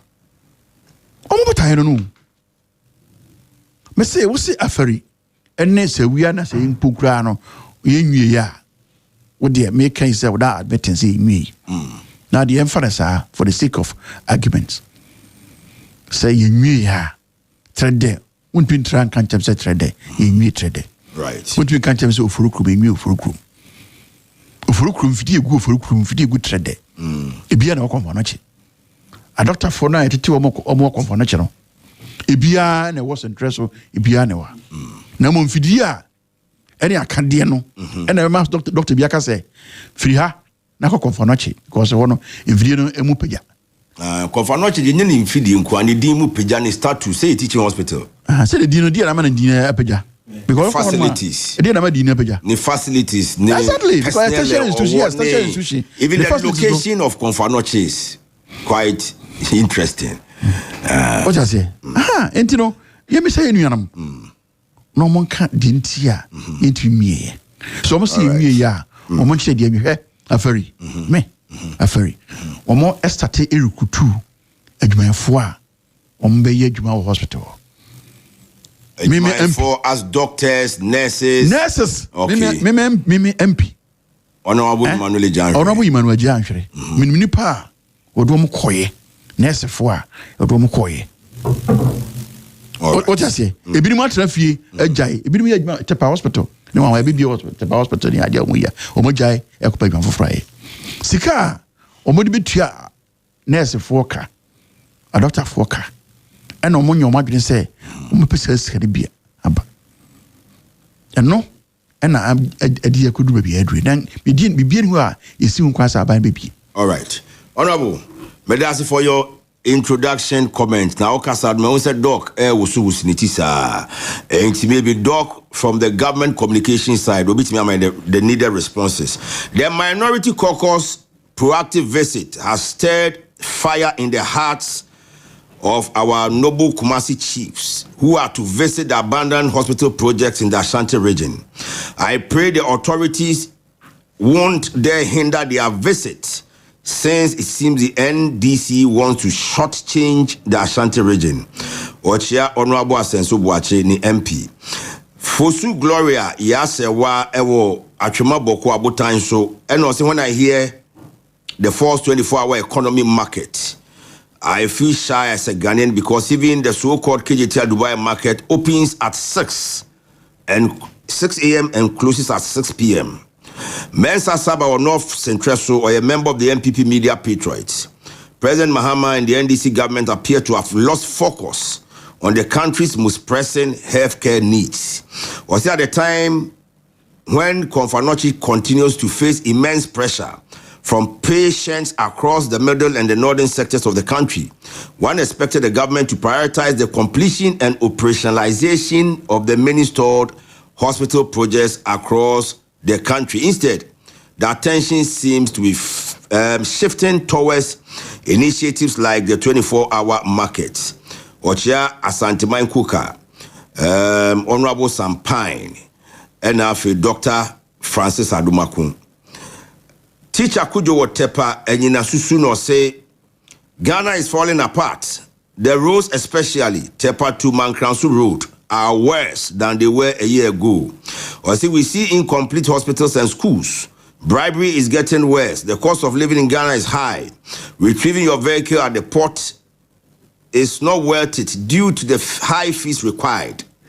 Masawudun so Abanton was in fact, what happened at the military hospital during the minorities' visit to inspect the project is very shameful and must be condemned by all. The rate at which President Mahama is using state security to intimidate the citizenry is quite alarming. Also, Chair Honorable Sampine, first Vice Chairman hopeful, the MPP. Doc, yeah. Unawa Baim, was I a health professional? Baby Yedri, was it not avoidable? Suspension of the CEO of Confanochi and the minority visit by Afari. Our money military personnel almost so share Afari Subenya a clash. Because the military almost say a month for we are and near man hospital no. So now there is a 24/7 military presence. Obebahwa kwaji to me wo paying for mama emra woni Dramani Mahama adwempa ne akoma pa ode aba ode bu o man Ghana ne hyehyɛ pa ne susie pa na aman ne de yehu se Ghana yenam nkunim die mu na bibia ye de ani asisu bia no so no ekototen yenya no se na ye pɛ no de na nso yehu ni se pimpi omo come say there is light at the end of the tunnel but we there yehu light no cry before you be drew end hono munti his excellency baby I will be anano pay ye chair na ma cha Ashanti regional minister Dr. Frank Amwako hine so baby bi will be as ye chair no say wa ma Asante man temu nim say o platform in the national one enye omo wa Asante man temu kwande tie and so ono be ya Asante man temu so afo adwumaso ene say ne wa page Asante man temu and then minim regional minister ye boni din aha and in the din so ye bon wo kwan pa so esne no nti Dr. Frank Bokeem hin baby a obi a so the critics say wajidin a fact but he is not responding to the needs of his people sana the critics can. Oh, and you know, a real assistance and penny for baby almost say the wape to Adano. Ninya near ding. Okay. Tia no nipa no sha that's what that way in there. Na mamin chame boss lawyer Abbas no reading. Why you aketwa? Lawyer Abbas. Lawyer Abbas no reading. Why him say lawyer go lawyer come. See no na ye head ni mu say nyame ya adom na say NDC. Ye bie kwan no say ye kwato ye national officer Sabana. Wo be si lawyer Sami Jemfianan. The lawyer Abbas so heard you my son say na wasum and bad communication front. Me na mo no sa so na ma me na meti here. He's a sharp guy, no doubt about that.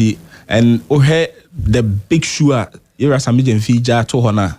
You need someone who is so competent like lawyer Abbas to take that to take up that mantle. See, you drew high him said delegates ne two a hini see a hini for number he lawyer Abbas and him now ma he ne som pa na koma ne na ho brase na omo drew ho ma yesa adwuma no amai.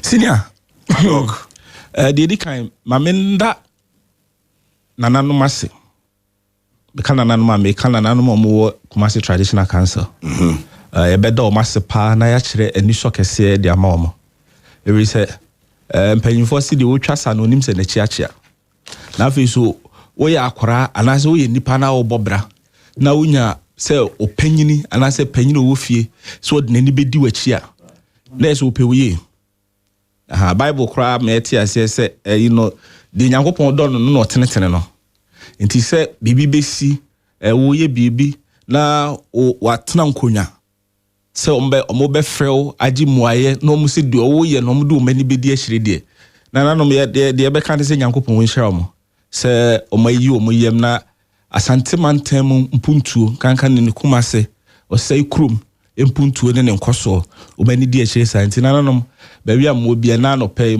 Akoko Abon esere Nyankopon nhira de mama se manja ikon no ama yiwura nko a no ni ho ikra na mo hwe akiri se Asante mantam ne Kumase be fa ne ntoma pefra ti ye damase. Okay. Aba the minority be ya yen chance free Confanochi. Yes, as a free confirmation. Yes, the suspension of the CEO. Also hospital, accident and emergency unit. FA 37. IMA to 61. 34 on the waiting list. Inti IMA, Obi Anko, other hospitals are trying until say, Ombe communicated to us, oh, Nadia,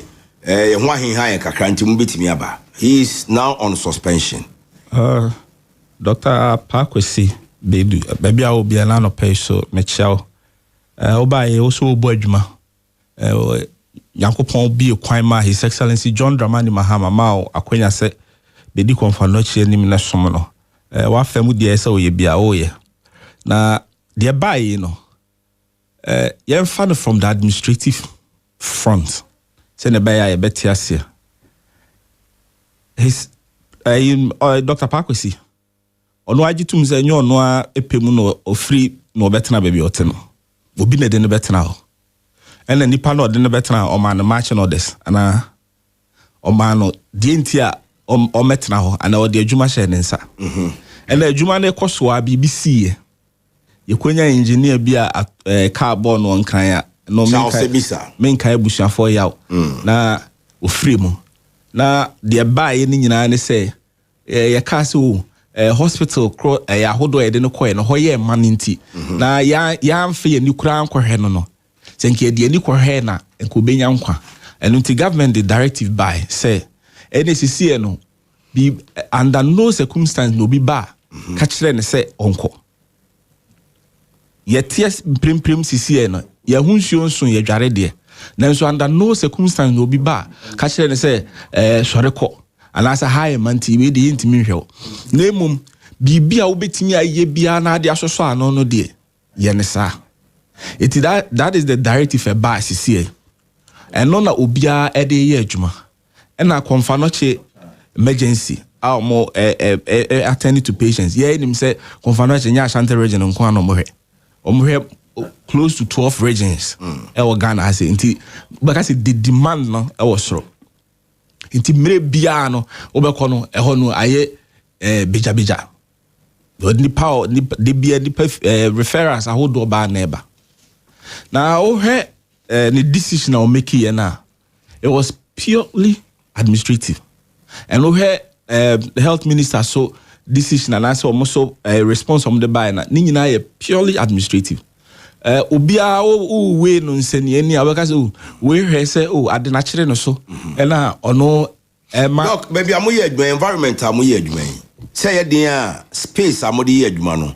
ebe hia for the patient ebe hia for mokra amoye adwuma or environment and say why ye man who about pay so how can he accommodate further patients when it's full is full and I make say you know when it comes to emergency medicine when it's full no sana bit me aka no okay because every minute counts every second count we intervention and I say boa obitimi ahwe nipa na boa no within that seconds within that minute no a bit must stand the whole when there are no beds no whole situation and main can we belittle the effort of staff or confanoche and I say staff or baby but so what war torn areas near here amaya ntokwa so ana baby aye ko okay soldiers and as military na ekọ no bonso more medical staff more war front or no more kono ye o more station or more barracks and as be more base one and ye o more war battlefront one e duru one de ese wo ye mu bi a wapira no on hwe nka se bedway and I say inti ye wo no ma bi wo ha emfa ho ne lack of equipment ne environment no wow there but wo bibi abetimi aye wo hwe ye first aid cry isuana wo assess ya accident isi wo kwan ho na wo koye first aid am obi a sa ho no hwe say bed isi wa na say wo equipment wo hia nyina nanso wo bibi abetimi aye that is from make we am obi a what tie bia tie say that is from babia ministry na government point of view or the but the ubetimi aye de abo obi am prem abra ye hu nsuo ye dware no be metra nka se bibia e rosy your health system na e wom sisi no Hello FM it's not the best. It's not the best in terms saying yes, the human resource near lucky. The more facilities near equipment you be here there. I shot yadiano, yadia boy yadia who by the treaty and crofon. Anyhow, and I say oh hokrana aqua chill. Then so yeah no send a penono a dear ye bit me. And nuntina the man say yeah suspended no. Oh heno on the face value. Oh then why? Now so. Has a new facility been built? No. Has a new center been established? No. Now is Confanochi emergency running? For now, yes. Yes. It is DNC. If you say a pressure, health ministry, no, and the bar CEO, no so, and even Ebilum said he was being bullied, and a man. In 24 hours, baby, your cancer wire man was you. Is it the acquire by Timothy? Baby, on one can say baby at 24 hours, one can say baby a wire man. And now, I didn't be told Jano. Now, the regional director, other stakeholders, Nitanasi or more Tanasi Engineer, or who say, any bit me a reverse referrer. Any Nipano Crano or buy a swan or high bit me Manasa Konechi. And now say a bit me the staff, no, human resource, a work on foundation, a bit my station be these vantage facilities. Send a bayer services on bit me render on those places. It is the entire America said a suspension need the buy in was on an administrative. And yet, the doctor, it was just the administrative. And Luntina or no Dr. Parker say, Beduno, why Jana Kumapem? The Mara colleagues be a young cost strike, young strike Nina, about Okacho say, you met you question baby actually. A buy strike Nina you. Say, because a Luntino no crown or cousin, no always for said a strike in the bed. A bijay. Being cowing from Moon and Imtiasa, but. And prim way, you know, decisions be a buy no was just purely administrative. Right. Send a bayer, yeah, ma de adiba kwe who partner say ya refer patient. We are refer who ni pass or mark on fanochi. A hono nim say ubenya ayare shana sayaresa.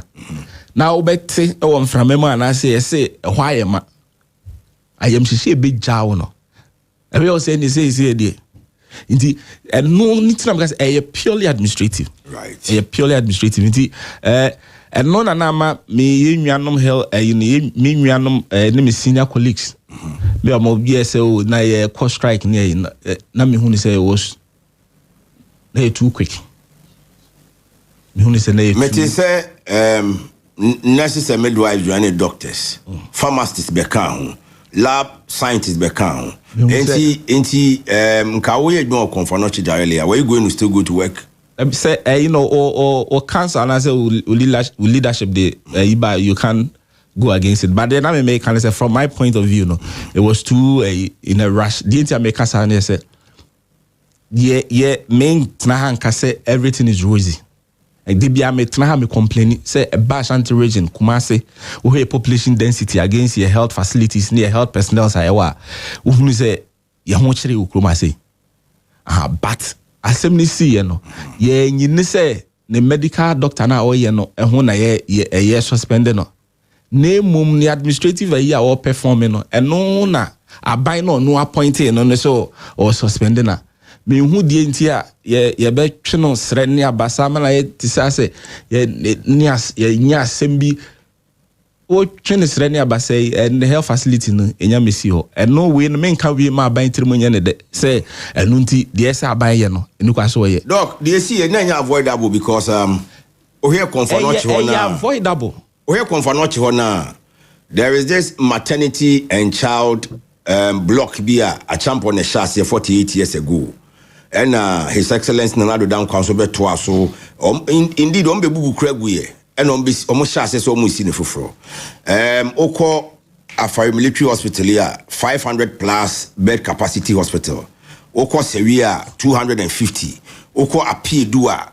On my installer conditions, on my tile floors, near the day. And so we can say Munian Moko, no Mujamuchi. I didn't want to hospital so. Any operationalized nipam kum kwadia ya re nanka konfanochi pressure no nka ma from kakra avoidable. Avoidable. The avoidance in England say we will do the right thing. The right thing is say more facilities have to come on stream. More human resources have to be trained to man those facilities. See, yes, I know man. So I know my way na no bed na do be call hana pressure ba ni nyina so better. Until you know and they avoid that, but the long-term solution is a more facilities have to come on stream. Now the other minority ne MPP for the no more kaya no more mwa kakrana almost let me say dia media women. Governance is continuous. Governance is continuous. Ye ba bemu 2008. Ye hunu say parliamentary proceedings be akoso. Ama President Kofo had the vision, say health facilities has to be built. Into Syria, your ferry, those. It was a vision. Zero jet project. It was a vision. By NDC who say governance is continuous. Into you buy a vision, you man bem. Into site ye be no sika de be the BBI ye free adjusto. Syria was 90% complete. 90%. Na say who sit down and I say wo yade na wo twemu wo ha eduokono na aka edu na ade asoso na kwabrane ba ne mfie nwotwe wa anye na owie ebetena akire obeba benu no ho no wa patch no o say be ye blame game abaye te say ono na ye ohan bofo abro no so na aboy abro 8 years Syria 90%, 10% no intima fans also. Ye busa light and the oka plant. There's a Syria okra no electricity asema okra no. Power installations wo honum na enya plant asema enya plant say Hello FM. This is a regional hospital. Oba Kumasi Asia. Your site me and son because no easy for catch so those are security zones areas airport confanoche and efficacy you hardly do light and certain be constant light because of those installations sad Syria no it didn't just yakoto generator can say they are busy who did this question cry no me pass easy for na say answer this question say why the delay. They are 90%. For 10%, but also 8 years.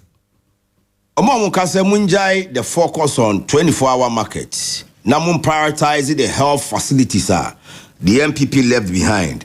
Without going back to mention names.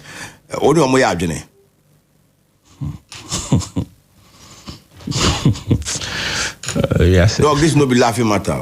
Yet laughing matter. Mom, or the all casano.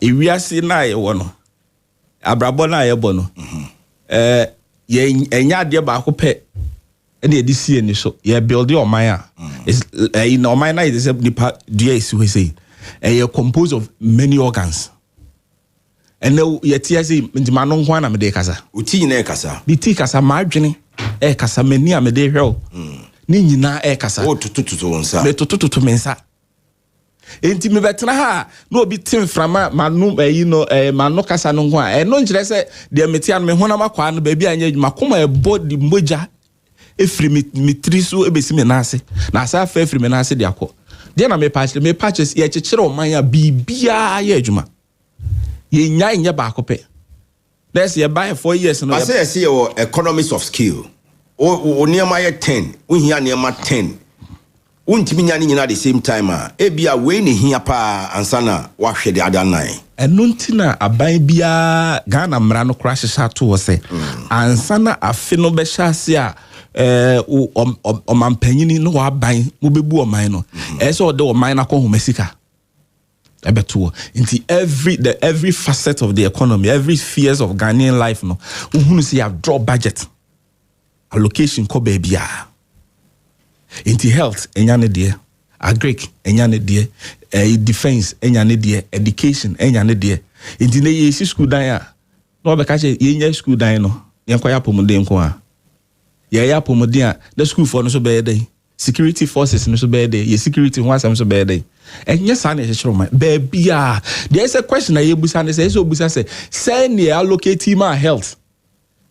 Now cafe ye follow near who say facilities where there or honor has it been captured? Then if it is not captured, that at the end you bet me a bema facilities will be on stream. Now yes yes market no honye enye. They get the uncle so better than or mine is cement ya twegu an ye the ferry project no. A keki aya rock. Ayo mine sika. O mine sika. Then they send you okay na me kind 90% 10% will be a mana keki. Dog wouldn't say inside bed so. Bed so. And no tina me kai say emra yura. And the brea no se konfanochi buagua na ebe ni MPP aban so man hwe krum ha moto to yare hwe as to na se ye no basa no yewura bodwa no obe ni na commitment and no more hwe say no patient ni bebre be yi omo edo o makọ no minim say within the next na ebe operationalize the facilities aferi ni area. Because 90% there that are matter now in 2024 election year they know me so me don't project prof Muzat the obe cashro the way you no more plan no me say and no be operationalized near push sister patient na ko send them can be a confirmation heal confirmation no e be renovation e be speed up now so MPP me NM dog you see form wouldn't she the mawasia ya monochronu what suma brewash ahwe baby over here what asantman e ma share when munya ma vote akese ma a huge number of MPs ma the parliament ko shemra where nya hwe amaye sorry and I have vamed hospitals yes why are there but vamed no e bia 40 5 no mo ye o kabo ma say 200 bed me boy aferi saying aferi 500 I think yes 560 250 se wi anko cancel sa vamed ni nyina but vamed no so abeboa when I make say o kan wo de to number of beds nko akra se wi anko cancel after 5-9 people this son woman and you say you are in charge you are in government so do it fix it say mirror same senior so who na work on Ghana for kan na super na be MPP no minority MPP are there to release I just say MPP want me to release omo be kan eno na ya no oh yeah ma kwenya we nye say bia omo be som ye be 16 years ago and 30 years ago Hello FM. Less than 2 years, you were in power. You had power for 8 years. You buy less than 2 years. And I confirm not you can once me. You buy a cat lab, and they know when you any cardiac condition, cardiac arrest near ya. You be bo abongo do ako and crying. And no credit when you're playing. Because bus car near in the do bedroom now. Okay, say a conductor be. Yes. Okay. Emergency physician. Kuni ya. And they cat lab ko he. Emergency on yeah. And they take mo bo de a man dane bosom no. Ye 400 million cedis. Last month yana ho get that baby. Ekobo that 400 million cedis. Ye di we nye de but your tech no na say 2007 no. Yes. Okay. Doctor 400 ye be see Doctor Isaac to form in channel so unjaida enti medana CP. Kumasi Mayor ba 2 p.m. Asante Mamponse. I'm just asking you, how many agenda 111 did President Akufo-Addo completed before leaving office? Or say all the funds raised for, or say there were no funds raised for these projects. No wonder. I hope JDM, the listening president, will surely do the needful to continue the agenda 111 projects, so they should keep quiet and be in opposition. Ochia Ashanti Regional Chairman of the NDC, Chairman Nana Kwesi Augustus, Chairman Tumientu no. Who Sre? Martin John, where Jesus Domia Brothers Commander, happy Sabbath. The NDC man should stop being pen. Or say the Buankra Inland Port and the affordable housing could have been completed in their 8-year tenure, but they abandoned it, so he should give us a break. Teacher Kujo Wiamwase or say NDC voter or not, we are still suffering. Jailing or freeing won't save the economy. People are hungry and angry. They can't wait for 2028 to vote JDM and the NDC out. Well, I don't know what you can do besides waiting for 2028.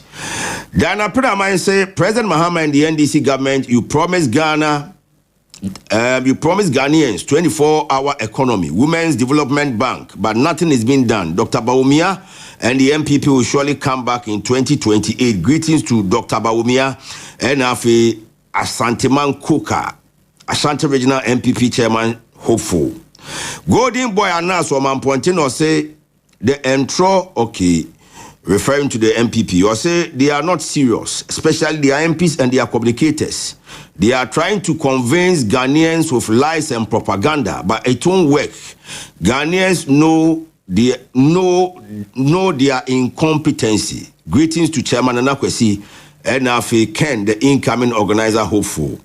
Billy Bones, Ewa from Quantano say, Utien from Afon Quanta, JDM and the Minister for Health, they are simply incompetent. Ochiane Mame, Honorable Elizabeth, and Afi Neyere Rita Bones fashion, Sewa Mokum. Kwatin Boa for Sebrasame, JDM care for, okay, or see JDM's care for food than health care. Okay, referring to Nkukon Kitten and others. Honorable. Oh, see. I'm out for messages. They be a no she. Doctor. Some will take you off guard. Dr. Tufo, say we are not or more complete about 90% of the work there. Ah, doctor. Who the for the only you got for phone crana Google. Oh, just say Google crabuna various media platforms are how to acquire put to a say. Abraham Okoro, I say we was about 45% complete. 45% complete. What does it? Share. Oba Okasa I went to answer say. Ebia a ferry hospital no. Ebia Kase ne oho. And I say Nebia Aka into the me. Now we are your 2 Abama Mampini, Mamma. Oba and carrier. And then another no man for be share Bujatatra. Okay, thank you to no. I know Bakacha and another say, after hospital, you re it by September, dear. Not your piano. I saw Catcher, Namimiti, I said, say, hospital, because after hospital, not ye training a month for no. Say one training nipa. Now, facility in the Hokana, one, you want a test, one run a test run. Facilities now. What doing you do? What I say? Oh, run test run. We are test run. What do you do?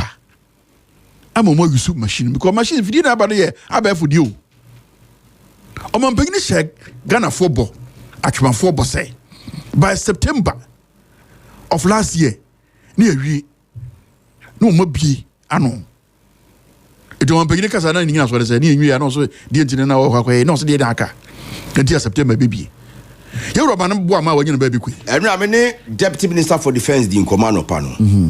Or since currently the project is about 60%. Say 60. Now, okay, then this is what I'm friend say 80% complete. Okay. Yato medical machines near the day. It be cry spy. And no catch me. The or see machines to be cry spy. Kill, me say. I don't want to catch say or more corner. Now, for no 80%. The other nana omukono no muso bagana say and deputy minister neka say it was 65%. What are they talking about? Say only deterioration about bim.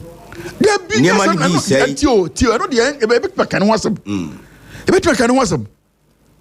Ba o ka say ye nwie ya and say awku bet na egu obeye 4 years 6 years no. Bet ni go en bibi anye no. Best egu 4 years say. Oh, say the best could go and yen. There be me say the best who was patrol. Who ain't Nasi Mammy Afari? Baby, I am my MPs now. My oh, there's a you. Say because you. Say because say any best egu 4 years and I say 3 years and I say you. At the time, the president was going to commission that project. Very day, president, commission. Yes, we are there. That day, no, president also commission we. That time, no. Now money contractor na oye juma ewa fari. Now mo relationship to say. Now mo sitting na mo to say. Now mo contractor. At that time, there. Abayin ne kapre. Abayin ne contractor ne kapre. Sempo atekro dem. Na abayin ne ka. A car ne ohono.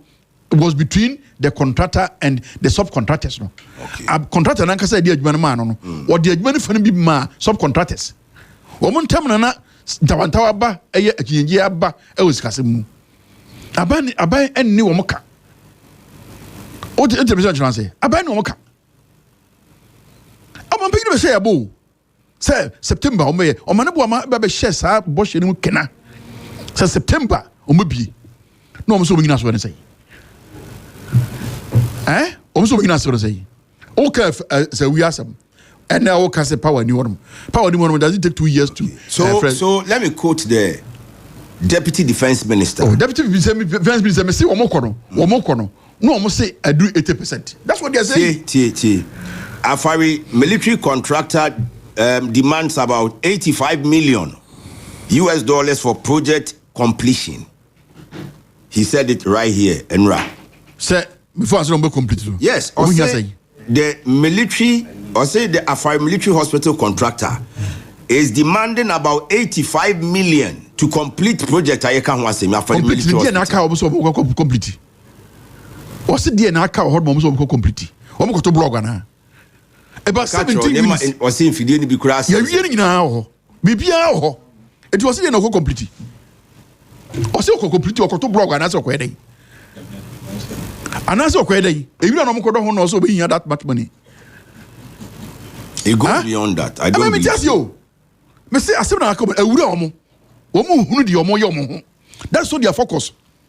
That's not their focus. Mrs. Every hospital way. Location Kakakrano. It take 3 years. Location. Move every Kumasia. No one could tamale. That's the first thing they did. The first thing they did was to relocate the facility to Tamale. Omko ya amfaro, almost had a kwa in crying. Omko and crying amfa. And omodeba. Location of the facility took about 3 years. During my time, I say, Enema ba port. Ama yenyi ebia say or say a tofu fro or say parliament waivers be around somebody ma. What you say? A waivers around somebody ma. And no man farmer this for am farmer.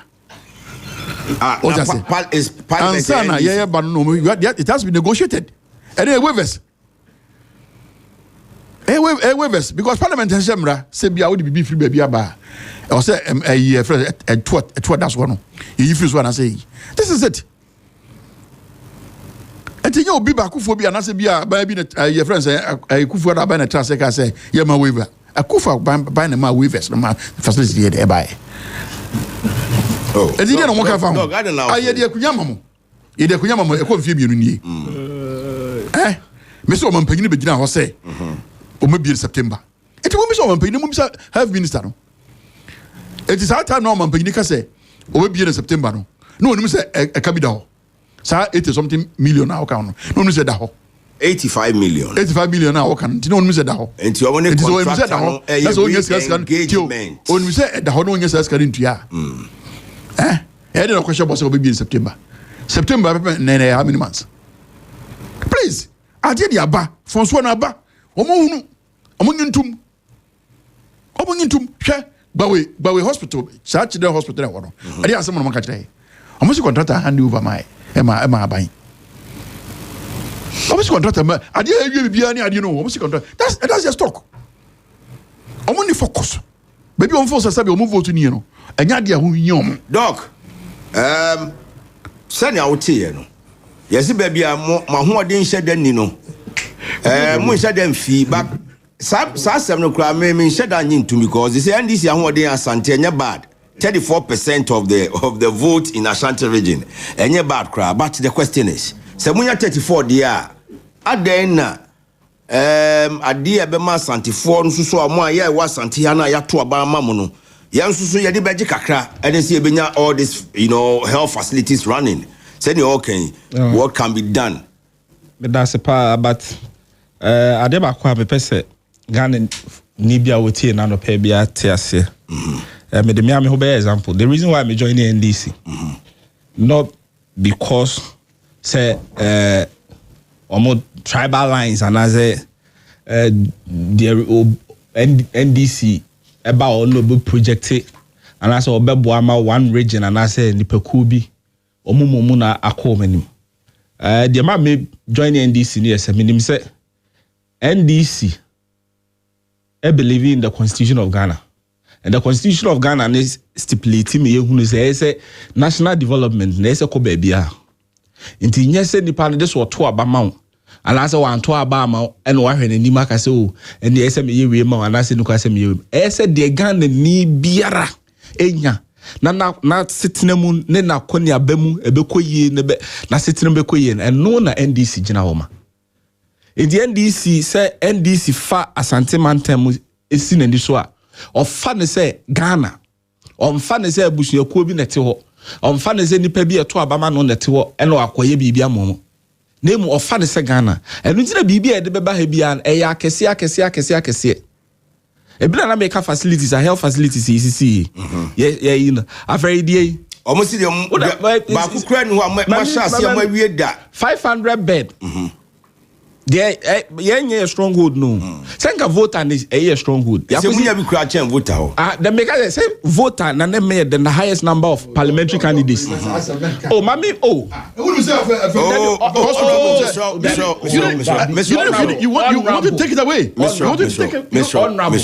they wanted to take it away eventually it landed in your constituency if you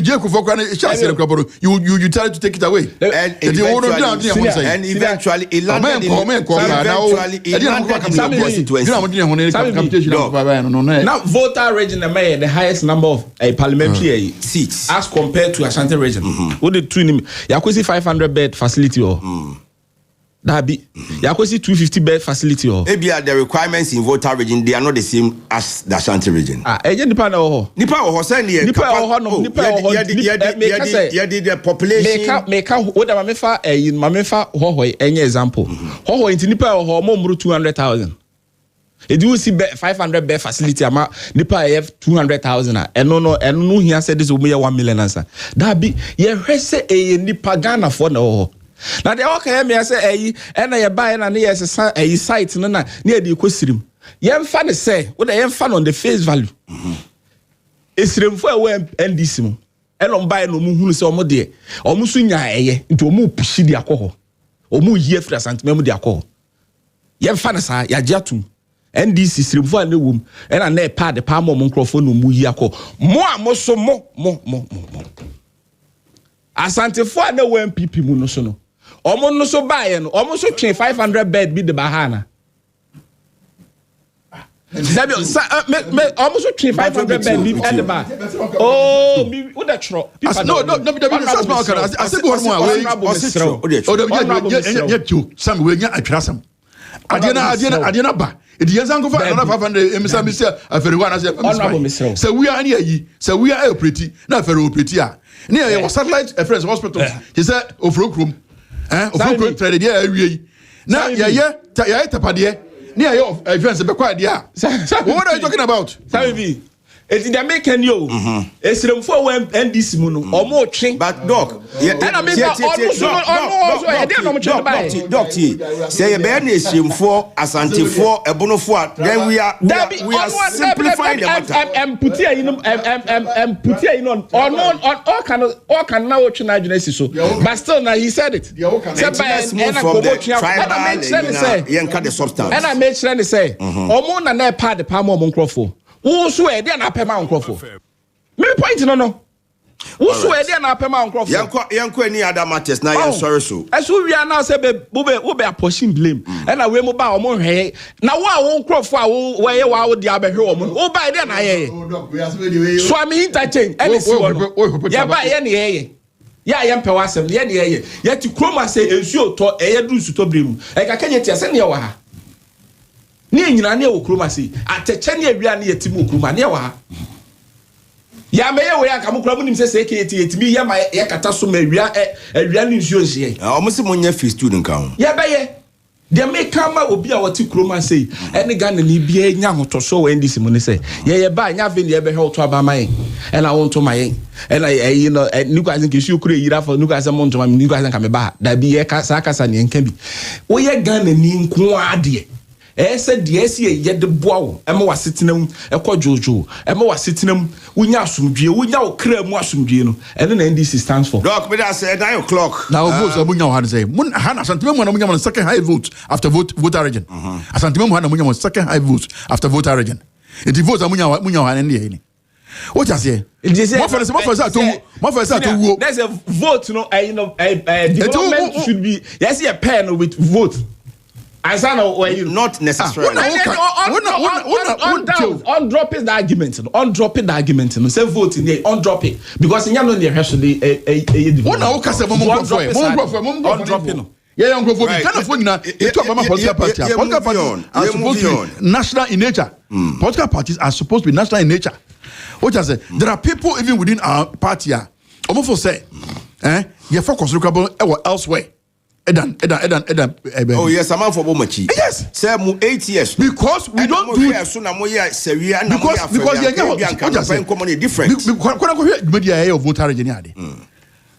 Tamil Northern region. And you are speaking the same language. The political party MPP, national in character. Right. What I say? Yeah, draw be a strength from all across the. And the men baby put with you. Asako. Medasi.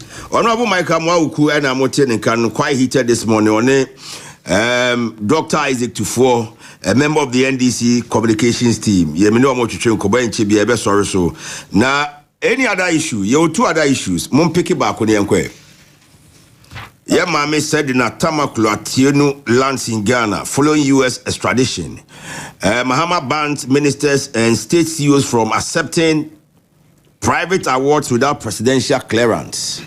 Honorable, mention say okay. Set now the say. Asonada. Asampa. Asampa wundi here. So what time is cap over 61 million. There was revenue Asampa. Ya chelo no enya Asampa. Oh, come on. Search say the dada. Onu gane here. That's what I say. Must look say something. Ene mami say I am the finance person bi wa ba me e ka me kwanka maslog nke ye guno maslog ye ti ye car abono me nyi ni se faso abemu no auto e ka no me de me maslog e ka me kwanka ye guno ono mpa choto aso so mami and typical of NDC for no typical of oh yes it's just stock in trade. Chronofita pa NDC. Edi na edi mami ebewie ba bia but not you can't say one fair to the NDC. Oh. Kazai. What's the chronofita is the stock in trade of the NDC. Matura to her. And any very fair a comment, any complimentary comment. So far political party organ hanamwa ya convicted on one kasa nkrofo. It doesn't make the party itself a convicted party. In case. It doesn't make the party a convicted party. Individual man can say NDC. Me say NDC for a typical of them. In your opportunity now. Near from on my Japade. What I say? Abranti abaya friend Victoria Hamo Yasamen okay. Oyeden. Abaya no deputy minister of transport and visa. And I'm sorry then. So when you $1 million I know as papam. Oh, on the end, I think it's lesser of the crimes because in the Fourth Republic. Lesser of the crimes. Over there, billions. Akoko Pitika, Sagana Hanum, Sebe, ye and Tematiti. And the idea between the and Kabuma Bre or Manfon say, Yaforman Penginia Hodono, Rollins, Diakufo, at a mouse, Mamma near Kufad Winform and Momota Basso. Bass back when you have spirit bass back on 33 billion. All citizens here free bass back on Muska. Bas back when your friends, yes, Bruno. Yes, your my mother, say that's the only way I bit my head and young kaboom. Say, baby, brandy basses. Eh? It is a mammy dear bar, and young one, and to because I, Nanya Sibiasabi will be aware this Bian head and aircraft for. Well, that's a daughter to force your man opportunity to be able to say, where Biama, and was a beer, see not yet. So I am this in to be kind of say, I can't do. So, and it's on record, so Mona, Bambia, no more day, or more yamani. Tre, Mammy, ye discover, Mammy say. On fama Emma, Sebi, ye pet 500 Ghana cedis. Edi akotobo dia sumbi 500 cedis. Ye pet 1,000 Ghana cedis. 1,000 Ghana cedis. Akwako ye sumbi. Yako fa sebe mako nyadwa enkruma abeton. Mama ye manisika se onfama sa amaya. Na watam sika no mu over 500,000 kanis kanan 5 billion na watam dia wasan sirim na dia ma we nkwa ehunu say sika no de kwakoma microfinance for so mu enchema ma no microfinance for no hunu say ekwan a mo fa so ene list no de abro mo ye sika be kwako di amanfo botom kwa na sa microfinance so enye krado say o mbeji sa ade so na ede aswa list no mo de koma microfinance no nipa no mo do mo koma wo mo no ekwan no mfa so this kare mo no kwan na nkas kare besa be fast abi di o mo ankasa botom the we the ho Tanzania kwakobo microfinance ntino sika na ya na no obatampa microfinance yes no we dey ntimi nya ho adwuma eno mo tam sika na bre maslok for no tamma na ma me no fa sika no simple 5 billion neko mami kure ya ye maniska say onfa enkonkwe sensitization 1.7 million that's can 17 billion over 17 billion and board no approve man maslok board no approve say obetumi use 17 billion cedis e dey akwa church am on ma kwan e fa so e yedi dwa e kwan e fa so e to nkruma ye moka sensitization instead of 17 billion and I say 1.7 million no mo approve am no and ono ankasa Akoko yi 18 billion cedis 1.8 over 1.8 million or that approval who is this cano or spend this cano only 900,000 like is a canis cano 900,000 9 billion 900,000 yes that's 9 billion OCDs 9 billion OCDs and no to cook any su ma so frefre man o frefre man so mo mra mehia na enchechre o mo se de kwan fa so eto maku e fa so ton je ni ade no a o mo is comedy o mo to refreshment no o spende 900,000 and first kana karina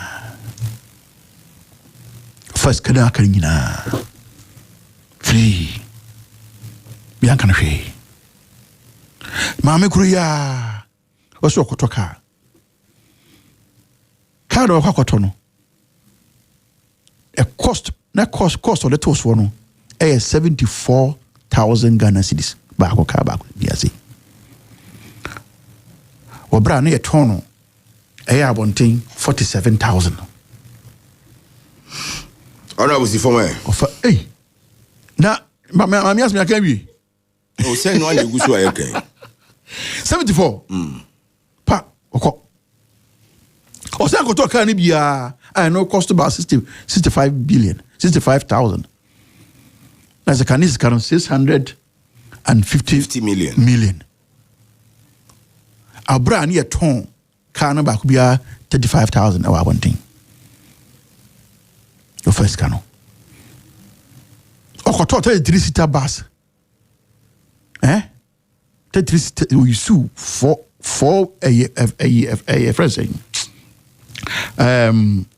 445 million. 445 million. And Okoto 445 million for a bus. Yeah, 45,000 is not Kokwe. Our bra. 45,000. Our bra 1 year approval of PPP. Okay. The man had you can say Katamanto for Ija a she Katamanto. A man for a Japadina she would do more. The man is case on fan coma and mano. On fan scan coma mano. Na mami afasikanu wakoche only 500,000. 500,000. Honorable, let's move on. And wakoche ma sabio woman here to akobonsam. Okay. Na musi apene no. Sika de man se won fan konkoma. Sa mana ija ahwe mo japade no. Ofa komo mo no. Afasika yi. Eno na idini ko gina mrano. Yet to no one was record say. Okohwe ho yare. Okono akohwe ho yare. And all the koya. Yanti den kan biwa. Na no yeti yes de na bai. So what I say. Na ya say. Enipa ni abadaye. Enipa eni na me ni kram nim say e ma akra de omusuro mo ho. Nim say ma suro ye ho. Honorable, fancy adventures. Fancy no ba besia etimi hwe nyame anim na enipa yakọ yesi apini yakọ ahonyahia mu eja ahye wo mo eja pade ne yepe 1,000 cities keke aton nyadoa aton mako 1,000 cities, just 1,000 cities. That's what's kind of mo nya him o medasi na ma me yetu ahwe nyame anim afaska ye awasa na yi nisrim sensation bay.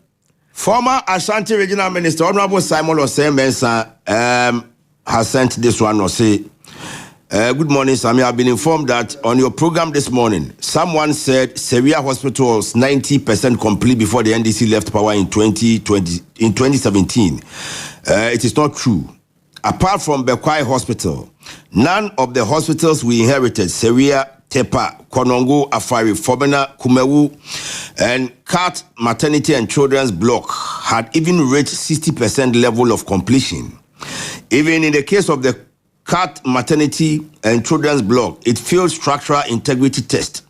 So the whole structure was demolished and a new structure was started from scratch. And there was 100% demolition. Good afternoon to you, Nana. God bless in Hamburg. By his morning in Ghana, One Chairman Tony, any more Makanyina, Wafatiem, Nana Akuwa, Kwabena Sapon, Oseko for Mary Debra, Ama Hanan, Kiefi, Abankwa, Mwa Hamburg, no Pemuti Binina, Medamase. It's morning in Ghana, afternoon in Hamburg. Inti Mitimasiasa Mochami in the afternoon. Doc. Senior, say Michael, I'm well introduction. I know the but oh, let me say no dey waka watching agency 28 for near for here no him say o matter say as what kind na mesre say obi akodi nkomo o kam say onu dey wonya $1 million obi jai politics yes no kind yeah ntia no kire say NDC for ye akrofo. Now the $1 million on them passing so. There's a day per kronfo mu kronfo. The $1 million on them passing. I saw say nebusu ni dia. I said and I mean let's say per a kronfo mu tago. A kronfo mu mihu just say ogoro budo bozin based on what? So based on the okai so say obi akodi nkomo okam. Na $1 million or about $1 million so. And no cry nye wakofa o. Inti ano no kire say NDC for is in our DNA. And then na de ko hu ni made ni na yi kura ko fa wia $1 million on them pass there. As I can me account for. There the boy dum ni adan. See ye and ye why. And there's a party no free mobile there. Party be no free mobile. There's a new MPP. There's a new TB jina so I say MPP there. Oh pe kromfo asefo. This is what na ko free. Yan kasasa. Ono pesa you in try to so ne in try to so we ya pa. Ono last time ba say send dam frema mu say ono abo ku use 150 1.5 billion e dey to fuel that crop. So watch him. I know they watch him. Also I know they can yes obi a baby me kokwa ye ne ya. I know they watch him. Until yeah no be wo ha ye besere. Oh dog, I go there one day. Park for the buy no. Womu koye no. Oh, wakasa pa the whole Ghana. Peace FM, OKFM, Hello FM. Ubechiri womu say there no evidence. You go talk. No evidence. Yet the obeka na be you. But he still insists. Yes, there is no wrongdoing on his part. Yeah, but obi kodi nkomo keke wo. Who gyina so there ya na wo also no ye the two work keke said that was say spend 150,000. Obi fire there asem na be ho. Uti. Ubisa say aden sa 150,000 for no na block factory cement factory na. And be fair to him. I'm being fair to him and make say so be kodi nkomo no dey kasa do na news article no so nam so use 150,000 there to for one day no. And no there na send the signal be na send. Me and yes we shouldn't be doing that to ourselves. All right. Ya besere. De bia na meka. Ghana ya paye ho aye hu ni nyina. Na ye complaining so ayesu bibrebe nyina kwa ba bisi sika. Ya kwan ya enye adwuma eni ho. Yesuku sem ya pomodin sem ya bambo bibia ye su ohun bebrebe nyina sika oman no hu ni se woni. A ode be yes anoma ntra. Na de be ndi na ye nya sika de biara da auditor general report ba.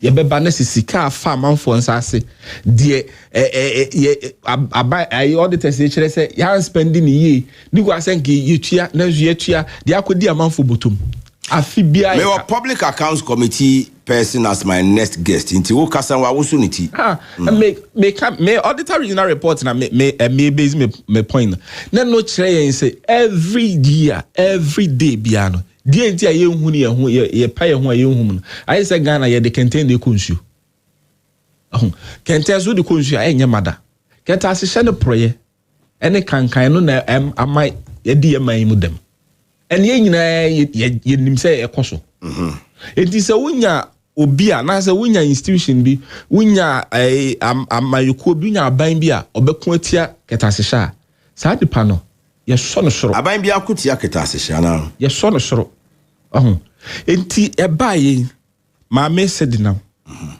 Mahama His Excellency John Dramani Mahama amma usa akwenya isabe somo my Ghana yesusu se wa for my sika MPP time ye do akọ court we free o man mu ya pass judgment na ba ya MP NDC ba ya yeti dede o kroma se ne kasa bebre o ma ba na ba ene obefa no ho adi me senior sa o take sa kasa ne bi obefa no ho adi nanso NDC aban ya aban papa odwene ne manfo ho no ketase hye ne proye wo chiri ne o chiri kura on penalty eba ye hwese the MPP chance ye say ye strategy no ye dini free process no ya nkase ye bae no ye mfolo ye ni achiri ye di achiri ama maame ye de na bagana ama ne 10 years sentence ne de man no obe serve owen ne eno oba enye police ni prisons for negotiation me senior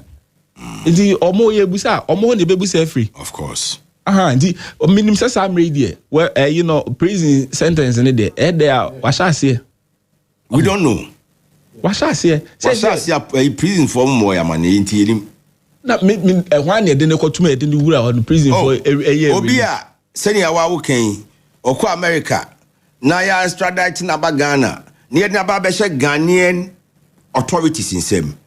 There's a school of thought say aban should update the citizens of Ghana. Akuntabu wasem ne yeka no.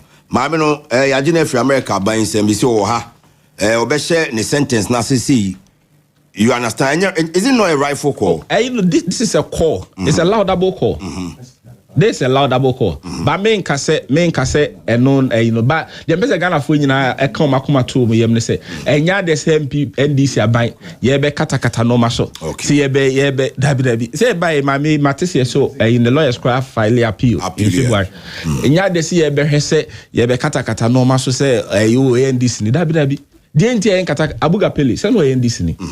A buyer no one sem buy then His Excellency John Dramani Mahama yeah, me kana as Emre America said there akonta mining is not doing a president no ntesa okay no the Emrane kano eno no dey adwuma the ehwe ni mu ye okroma sem ene e ma chairman bi 30 million so fan ko do abru ye hunu ye wasi nsuo afram from a yira for 30 million no can I say over you 300 billion okobobusia no okobobusia no say esua from no can pay me that say and so busia na akoboye no busia na akoboye no hwan sika aban sika example enti sa aban na ne nanya enti sa efuo 300 billion minim kwani owo kroma se obetima do efuo 300 billion na esua from yira fa no.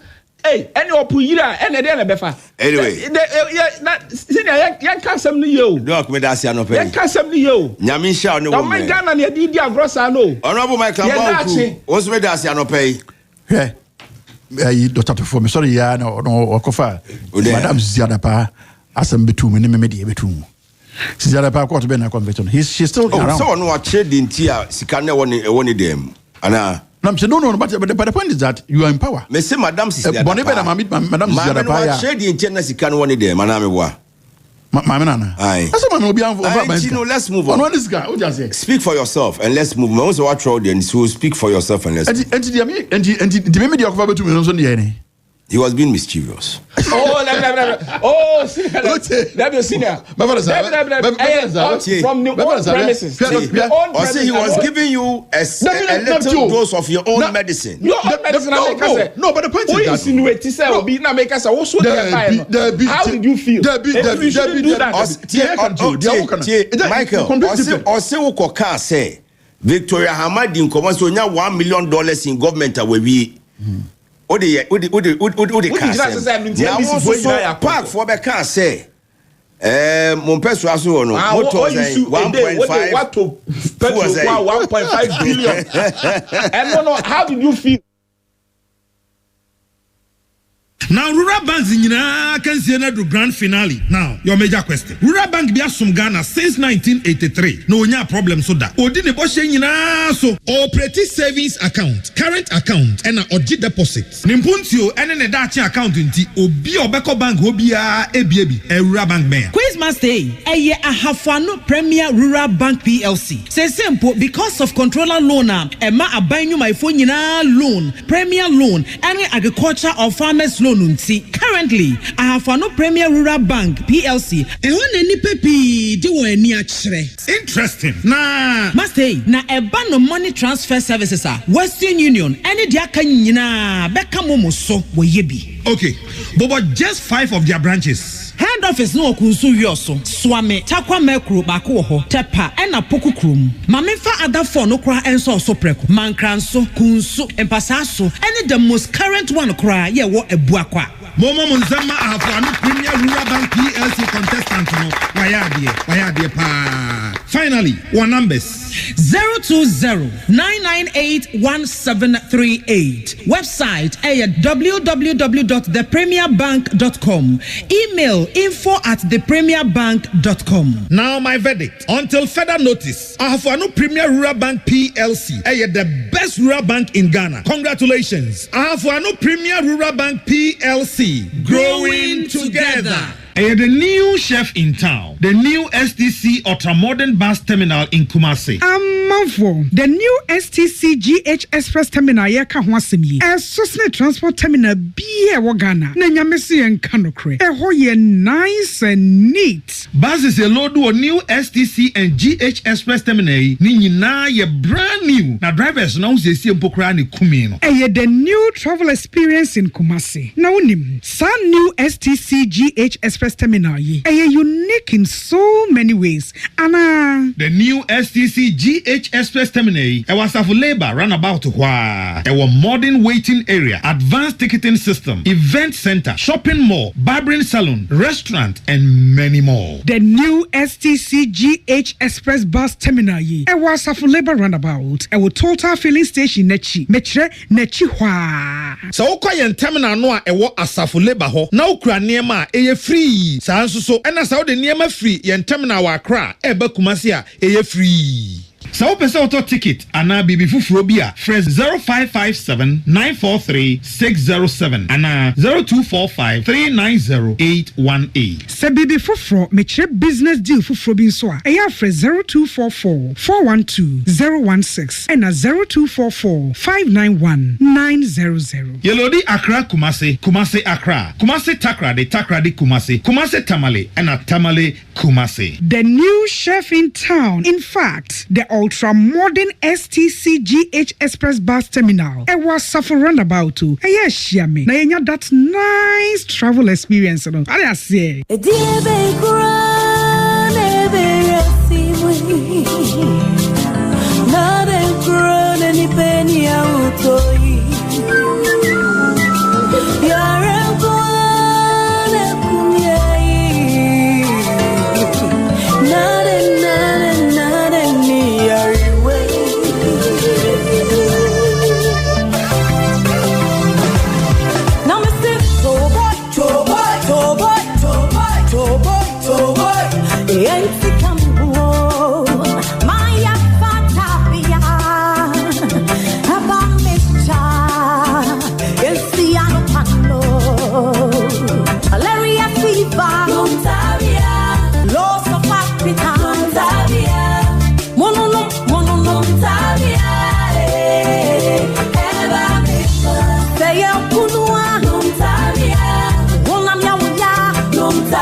Hey, ain't you from a jumping through to Toma for dance na wo die anya hwe. Sentina mede Just Sky Roofing Systems and Chancellor Bobby dance no. Edanya ye di Just Sky Roofing System and Chancellor Boswo ampuchechi. Ensuring from abetimi ha ne den. Wo da ese nyesa de chi ye na hunu se nsu atoma mframa apepa ebirum Chancellor atutu agu ba bi kura. Sank wanti. Roofing papa de unya na wo de abo dance. Just Sky Roofing Systems quality no eye high. Wo type bi kura very durable. DX51D, DX52D, DX53D, Edecro, galvanized, long span, self-lock, IBR, alusin, Eurotile, shingles, and the steel trusses. Just Sky Roofing System. Medanye see Epuranui. Stay strong. Roofing sheet papa de. And one Just Sky Roofing Systems. Factory no Aguna Jamasi, Mampong Road, and office no so ewa Asenuya, King Jesus Junction, Okohon Moa. Wabema free estimate. One chance no so type Kale Biel Betra. Wanum Bwanyaden. Wasama 10% discount. Entimu Frey 0595 992467 and 0596 699618. Just Sky Roofing System. Protect your home with style. Roof it once, roof it right with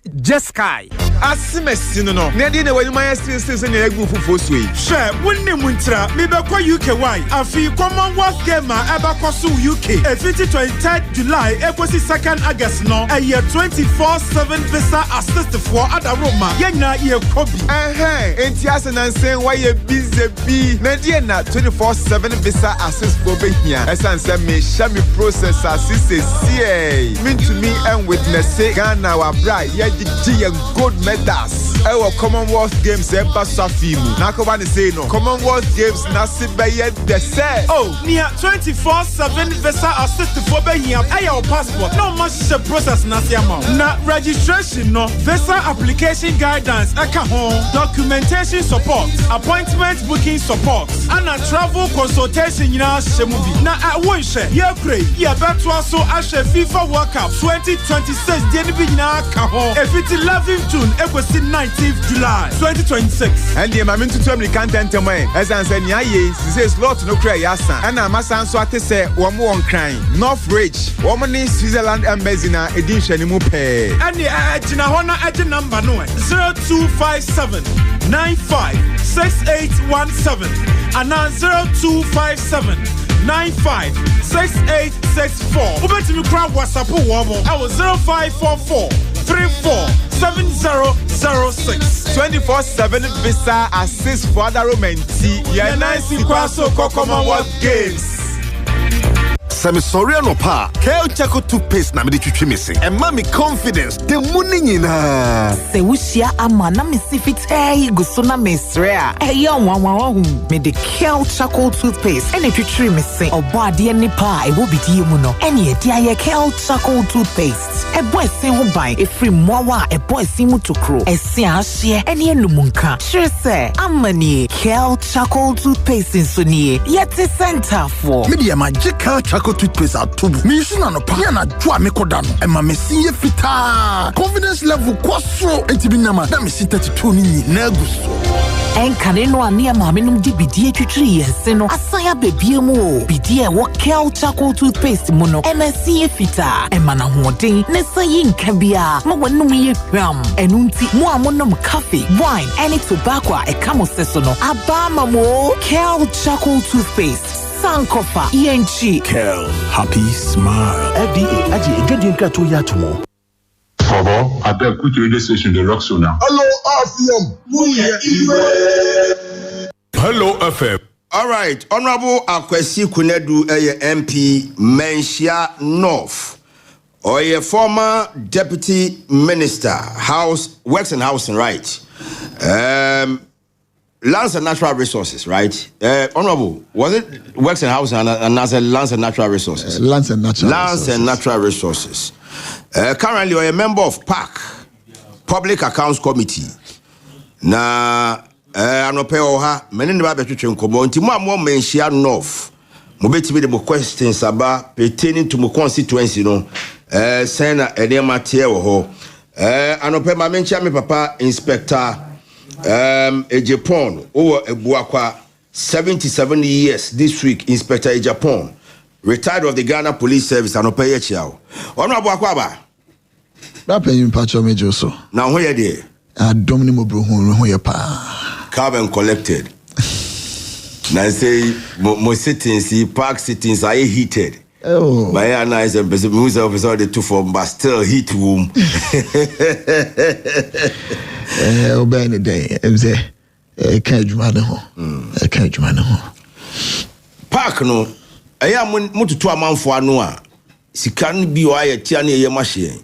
Sika no, do we eventually get those monies back? Yes, can you answer kind of back and I see a TV so yeah, the pani fi dwabo so no ko ufi hamilia no ko ufi German South no ko ufi otinkran wa no tio. And I see can you back? Do we redeem our funds from omo efise ebiakudi ombutum? Ma menchia ano pay na menchia a tea for near her phone na menchia no production team. Package my no. We are the effect no. E be mi no ana miensa. And let na men find miensa. First and foremost, Auditor General nyaya report we no the bar. The wholesale value now be hono be one na ye machine. We're talking about 18 billion Ghana cedis, 12 billion, 22 billion Ghana cedis. So immediately you see that now ye machine. And it deserves to who is also a yem ye den eshiwo because sebi or can we be say financial irregularities, misapplication, and money at the end. I just said, a coin was offered so our dear and one for our coin so hanya. It was you misapplied it. It was primarily no. A sika ubi aide afakweti coins were the effect of it some of them have resulted in prosecutions in this country. So Bekaya, a famous case of Woyumi was emanated from a public accounts document. And the money idea. And here one case I travel all along in terms of mentioned that and currently as we speak also there are cases that are being prosecuted in court and also here under public accounts announced the Auditor General's report ABBA. Okay. And the second aspect of it, ASA, it helps in shaping policy and regulating our laws in the year. That's year 70. Yes, because I believe that it is part of this whole process. And BBT said even the Public Procurement Act came into being enforced. Public Financial Management Act all came into being enforced. It is true. Public accounts hearing committees money at them because the man quiet first send a budget we are this canima ministries, department and agencies to utilize the converse from uses canon and my the tone it reduces most of these things. And the third aspect of it is which are most often is not being said and sunk. There are huge recoveries that have been made. You can't recover sir. Sikano you if you say I touch ma and I say a afa kweti kwanso akomoni ade no bebre wo ho if you listen carefully and sit and listen carefully na wutia who said your friend recoveries to call the Auditor General no abayama ne tumi ne kwan say obi account be a friend Auditor General's recovery account. Which means say the obetso ni buku bia no de bebre yen say e kwan bi so no nsusudie mu omra kwan mu ne nkrata asimun anko yi no ye gini na your account ye de kokugum ye de kogum anza no so transfer it back into the consolidated fund Ghana ayu akese na ye nyina edidi film no so de akwakotum. There have been several recoveries that have been made. Edu tembia when you sit on the committee you get frustrated by some of these things and frustration is just saying obi o ho ebia an amount of say ebia be 15,000 Ghana cedis over grateful afa mensase and that's one for kwan person apply and I'll give you a very classical example. For instance, if we be payroll irregularities yena ya ban adwuma no obi o ya ban adwuma wo tu kwan kra abuchira onkra no so na nidi na saka payroll no so na waje akatua no ne refi say ye Ghana sika no no asa be bodde wura be ka kire say ya me supplies kanu eno abi no no je de also wo hwese adwuma yefo ame no omo ye adwuma omo nyina ba adwuma busumi ansa na me de omo di akono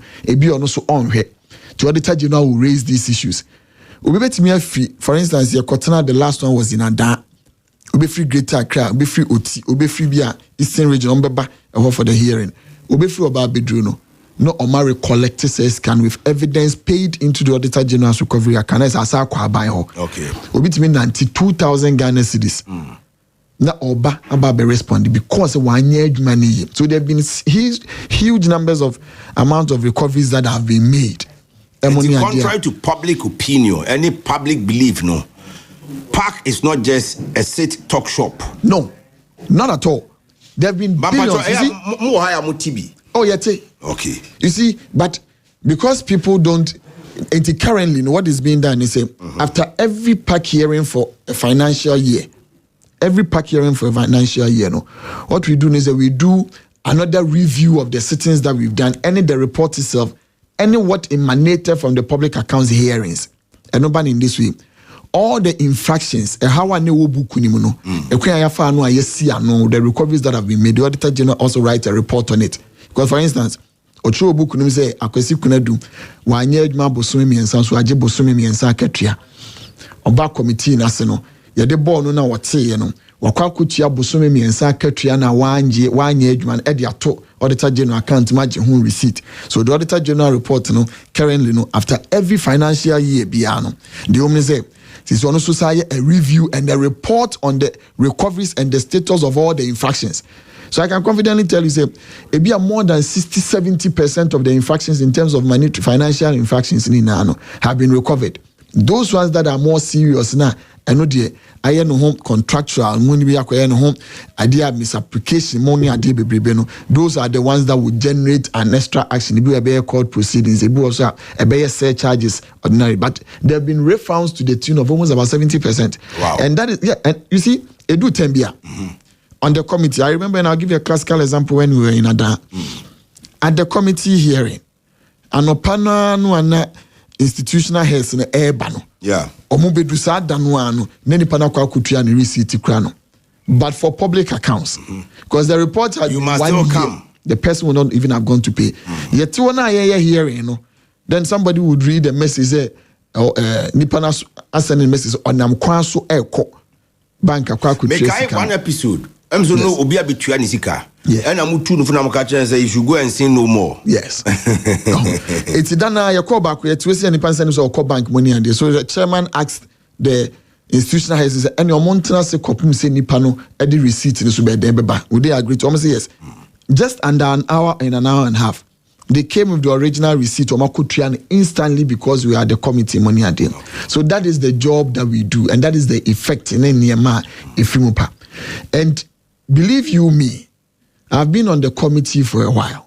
There are some infractions and you don't find them. Okay. Yes. Yes, there are some infractions and now you don't find them. Especially there will be a friend stores and inventory.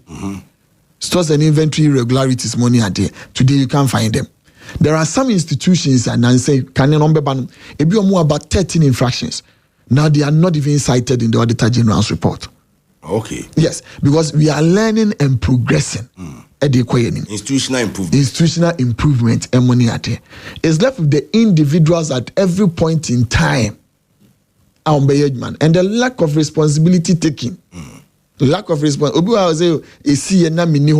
But you know, the person may even have done worse at baby or no one son over. Worse or baby or no over. So there are things that have improved so much so well, say. I believe we are not a perfect society. But as we progress near Juma, the Committee of Public Accounts Parliament has been doing tremendous job in terms of recoveries and some of these monies and money. You sit there and you also get tons of information. There are people who are being cited and yet deliberate.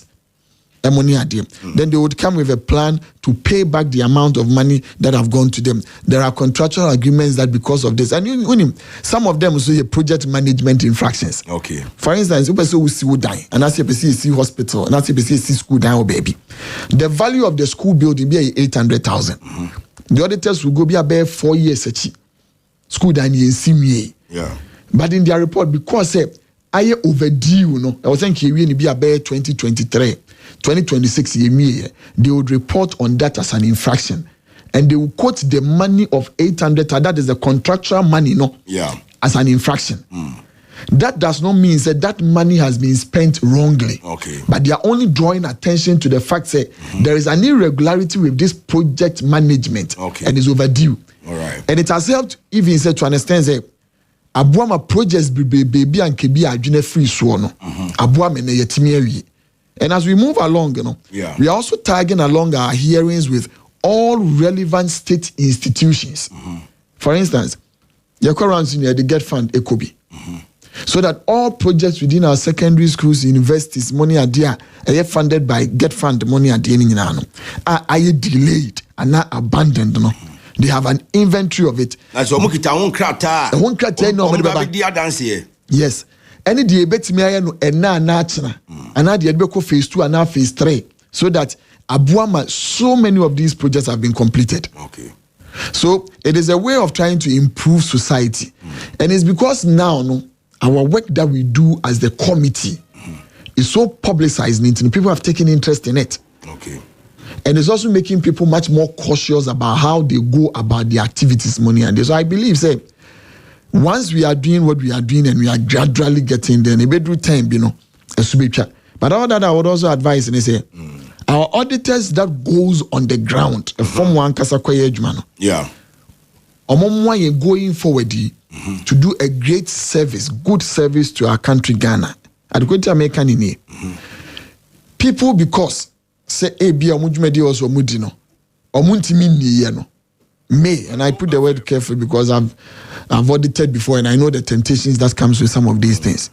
May want to be talk you out who don't include this year. But when I me can report on Ghana for yare. Oh, good.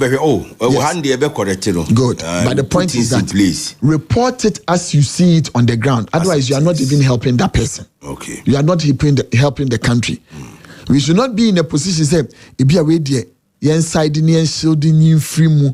Because otherwise, immediately you start doing that, starting now, yes, sir, you compromise the whole process and you even give more rot down there. Because when you say because he knows that another time you come, there will be another great intent for him to talk you out of the matter. So that is my candid observation that I would want to tell them. Say, once you go there, report the things and issues per the accounting standards and the audit standards, any laws of this country, report them equally. It is not a crucifixion area for anybody to come. It is an area for us all to bring about accountability and responsibility. Obwana reporting accurately and everything without leaving anything aside, that you help this country and you even help that same person himself. Okay. So that is the advice that I would also give going forward because of what I've seen, what I'm seeing, and what I'm hearing. Right. Yes. But as an we now moving from Public Accounts Committee. Can the citizen of Ghana send me you? For military hospital, Kuntambo, and come square, make me a petition.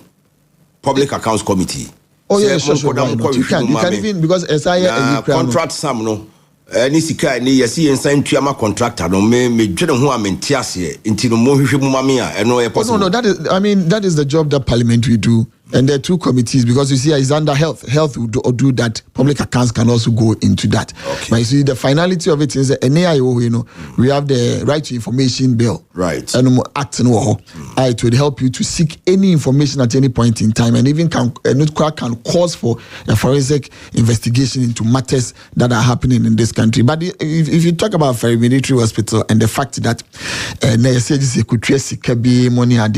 you see, that is the problem that my way ya wo ye better so e be ye adwuma no ye de anim guase ne ferry nti no ne atwabo ne de atoso ne ama yi huhu ne asay no ade e beka ferry military hospital e be ye payment should not be 85 million.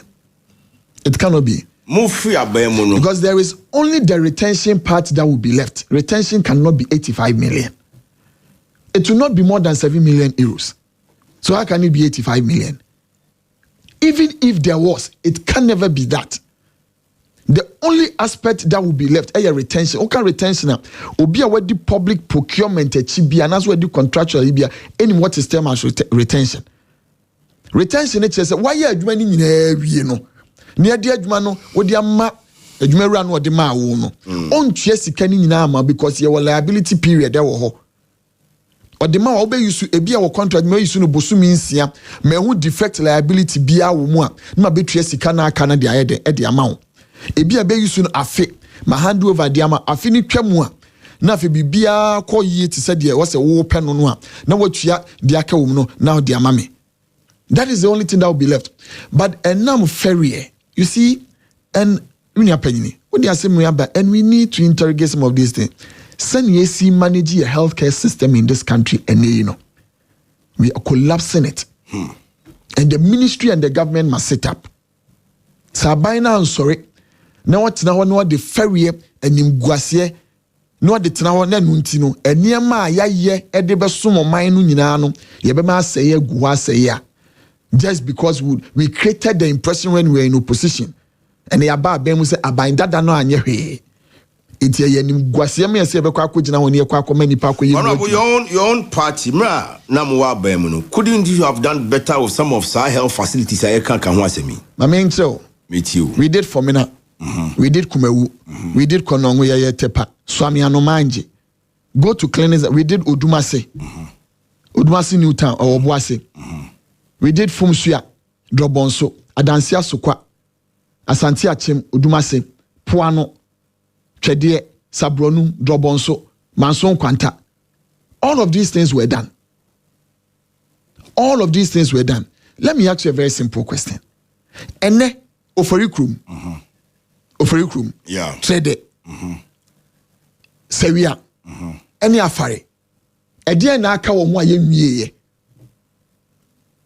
If you remember, the first reason that the minister gave, Obafu Frobako, Bekache say, Baku any mortuary, and I'm a boy, and unti me mortuary. Mami Musao. Cheap compounds are who do I yes, any clinics are who do I yes, any mudian or mortuary. A mudian or mortuary into me. Open updated reason for instance, area, or say in Kanyani ho, Ensueli ho. If you acquire the call and you acquire more trouble enough. Is it contract? Only baby serious. Ebesanya ko bio. Only baby serious. Na wa koye say nyuma nyina. Only baby serious. Is it quantum point kesi ya so bi abetimi akohe. Kanye no substation ewo ho. There's a substation or Kanye ho. Afei Mia on the health committee and the defense minister together came to Afei. There's a substation where you can substation and your transformer keko. Substation to say baby I know na generative power na dey call baby ah. Ontimi nkase Kanye. After the last time I call. The last time I call. Oh, any more than 3 months. Last week, you know, I said, my baby. Okay. Any more than 3 months. I say, cement, a guano more the bed to Edman, so said, the Nina said, rock. Say, what Osi dying pair. Now our tossment crana the cotone dim bosomi me, now when you saw a big cakey. Our mind is country, we also about public accounts. And only Bonena or Mudini and Guasia Kayanu. Because what we fear crowd with Timuno. Oka kwano anase o front door where me ne na what you cry and 10 time anase oka bitimi start fu and leaving something there for over 1.5 years just because ye nipa koye mu adwuma emprempren mu a tieni o ye don koye adwuma wo emprempren mu a obi abehunu se eyampa se abandada ne ye adwuma etianim guasia ne ferient no ene nurse for kwa no ye ba no ma form kwa ne pese ye pa mo kofie. We saw all of these things in this country. And the chief of staff of president in a far pen paper of sign crata sign here. So inquire for Medmem be a phenomenon a day no moncofi. And I'm asking in this question. Almost for Medmem, there was no financial clearance. And Humbuabu be any ho, and no answer for Medmem. If you require more what do you call it? Letter of employment. And one so you see a foul. Bra, so Obi Obeka Sassi will be a no nima memu. Now of Ghana forces to be in Nyansa. Brapeni Ghana ha yewo ye fa nipa ni bi adwuma way back in 1980 omuda so ye adwuma ana meboa ye fa bi mu 1990s omuda so ye adwuma ye fa bi mu 2000 omuda so ye adwuma 20 something years ni omumu wan ye for omu adwuma no ye de omu sika nyina ye de betu omu ka kopun so ombekwa retirement no e de to ho show me one wan ye afa na adwuma wo man mu ha ye didn't seek nyina or the call retirement for 20 years obey adwuma 30 years obey adwuma ni na aban no fa no sa abre no e de sika ne to ho se sa nipa ma fa no adwuma yi no ni sika ye de behwe na kopun so be call retirement eni. Do you know what we do in this country? Every year ye bibi e friend budget afi bi ye budget ni ye twa kon ma sika ni sika ye de tuaka e de shemu. It will be a befa na fibia se sika kura na finance minister de be ma wo no ofisa afi ne kwa na wiye no antimi am no kwa antimi ansa am wanyu so a ye fa bibi sweep no be sweep accounts ni na by January. So says can you modia and we seen this in this country. Last year the finance minister did it. Swept everything in the account. It is all be catch me say there is no dedicated source of funding and you can't to be now you lack the acumen, now you lack the ability even to govern. Because sika edi behwe nipa bia afi bia ye budget enum ni edi nipa enti fa wadwuma last year does it mean that this year me budget I mean fa won kan wontua woka and they still taking revenue in this country and they telling us the economy has improved nipa life akonanim na wonim me nya panyini ye wi ani aka kire say oh Nanado Dankwa Akufo-Addo was over ambitious and we see 111 hospitals. And I didn't know one year a move back mienu emoni ade. Let you and I take it so you are ambitious. That shows that you futuristic. That on and on to rent out to you. 111 hospitals. Ah, a bit me around here and a quarter de.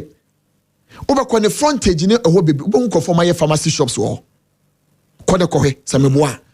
Anticipating the reopening of it when Nanado Dankwa Akufo-Addo commissioned it. Said Nipa Babeguma Yejuma. And Nejuma Mubiebi in Honi Naya Yakwa. Ye knew a man muha. And then Neabaya Abbey. catches was share Bobby opposition of a 24-hour economy in Tino. On Oba and Niswadi Unso Obesi Ebia. Osi 24-hour market. Neniswadi Unso Obesi Ebia. 24-hour market. To fuel the economy. To fuel the economy. To power the economy. To power the economy. Selling the power economy and productivity.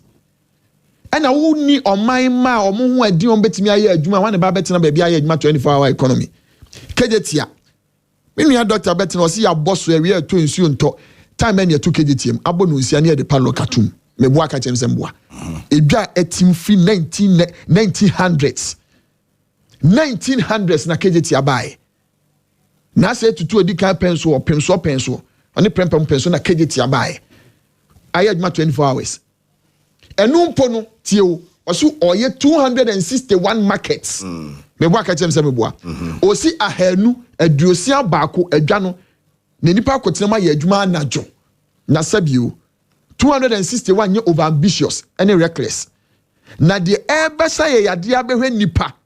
Ama nipa enya apomuden de akoye adwuma. Am yetimi abeto ade ne de and over ambitious. Nurse for mo ye adwuma unim na very interesting. Between the markets and the hospitals, which one can employ people 24 hours? And what dear he betimi aye adwuma 24 hours they am as a people. The hospitals. So enti na rationality ne did adwene niema ho de ye adwuma no. Aban that dey twem ye MPP aban no ene aban fufure wo we ne mu dear he na wo bie. Emu dear na adwene o man mane ho. Ohun cheap compounds. Emu dear na kwan ye kɔ hɔ ye. Emu dear na ya na wo kanea. But the expectation ya maame mo de onbekɔ hɔ. But you have a regional minister and the area mo de kwa broche mo kɔ kan ye say why not? So or the ability to why not? Or the ability to meboa. But yen nua no mo need the ability to ntin yesi sawia yesi trade yeti ofori krom yesi afari. Hwesanya ofori krom ne afari ne trade mo tie never compare cheap compounds na yesi no. Emu de he ene ebetimi ahwe nipa indignity. Ye wi ani ama na excuse say no anya placenta privy. Sabunya tumia ma refi so bebo wo busua ho ban. All right. And for you that dejamu meto abonti, you must think about your family. But in the haste of adia wo ye ya enko yie no. Onso ode ne ya dejam say ya dia na ya mpampo a. Ode abeto abonti because maintain free na no. Unti fi na no. Yes. But the spokesperson asem wo kind of reason or de be ma yen no. Look at how he was speaking. That he is speaking on authority. Probably he made a mistake. No, and by putting out Obi medical history. And that is the reason. And you unim when you are so much interested in your social media, guy was you forget to think about the people and the dignity of people. All right. And that is what I want them to understand. You are building cheap compounds which do not even have light.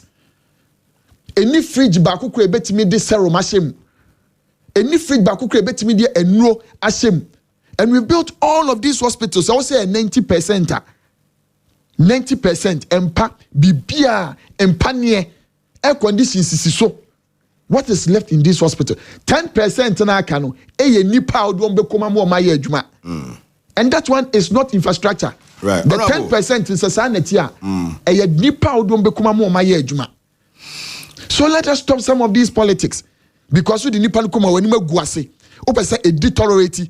Now we have a chab to say 85 million. Una anim de okwa koye no mu. Now we wanya de odbekwa money ade a. It is at the expense of the people. Well, just put people in it and make the 10% work. Let's move on. Now, as a former ranking lands and natural resources, former deputy minister, the same ministry, Mami Bisa, nationalization of the mining sector. Ebinom say yepa. Na Kwame Nkrumah can say what the white man can do, the black man can also do. And it's about time say Ghanaians will take commanding heights of the economy. Senkeni yeti hey anka mena mijina bonti na mika say cry Ghana ni di anka ye. It is a gold mine. Chance abana osi de mayi no the capacity and the ability to do it. They are informal na Ghana for ye and our mine no susu ye nationalization of our mining sector. Ye do ho. Ye were indigenous mining companies are no to sustain your mining sector and vis-a-vis employment, baby, or more to more mines, no, or more responsibility towards those communities, and overall contribution to national development. Yeah, I don't know. Use the word nationalization. Okay. Okay, nationalization is a radical approach for state to take control over it. To nationalization, it doesn't go to the extent of what the intent actually. It means mining na AGI na ade. Okay. That is what nationalization will come in. Miner fanadi and one area. But what we must be looking at is citizenship, ownership, and participation. Okay. There's a bit of mine manu ensem. Because OJD now mining Nigeria, that one you are nationalizing. Right. That one I think it will not be a good approach. Now state control, state hegemony, and but the Nipana general person and say, I was say on mining nipa ni taking the commanding height, management and ownership of it. Not the increasing productivity and well-being for the people. And that is where the angle and the argument must go. Is it a good policy? It's a very good policy. Why not? But in doing it, we must be careful how we do it. Local participation and management, and as ownership, should not be one-sided. We should give where one-sidedness means what? Where one-sided means say if you are young, if you are mono dear, a way and no dear or one capacity to bet me your mind papa. But they were you what they are Kenneth what they are there be not know say Kenneth near Kenneth on a produce Joachim Bokeem. In the other was a Kenneth there, ya demand more ye. Now say what Kenneth to none if he barrier back near the man Danny wo Kai omuditu excavator be 100 send na Danny ho dey sanity it is as soon as we be so excavator 100 there was one so demand no ye bi emre bia no obi ye bi oni hwe Ghana ho ene ya manyo sem no baby akodu ama ye bra ama nipa no mo ye adwuma indigenous Ghanaians ebre no how we politicize every person's progress in this country. So be ye adwuma ni bi di enye uka obizi adina ode coach one fan coach na nipa oti asem no anwene hu so obi ye obi bone enu ntina am o man na tia coach ni ne obi kwa nanim no ye mo ne mo nko nanim. And that is the problem. Why? Weren't we in this country near case say hu nipa bi wa ban when you can say ye adwuma wo man mu na ye were those people not Ghanaians? No, you see, and we are the final question that you must ask. Now you are the bonnet. 1 hour yes, Sadian, when you at me, I can't say, ye di or mining a muni panumbia bro into Yanyadi. We persecuted them. And I use my word, we persecuted them. Even to today. When people were even doing restaurants, keke, you see, who be that. You see, who be that. You see, we are here when we are glorifying drawings on the building. Very nice.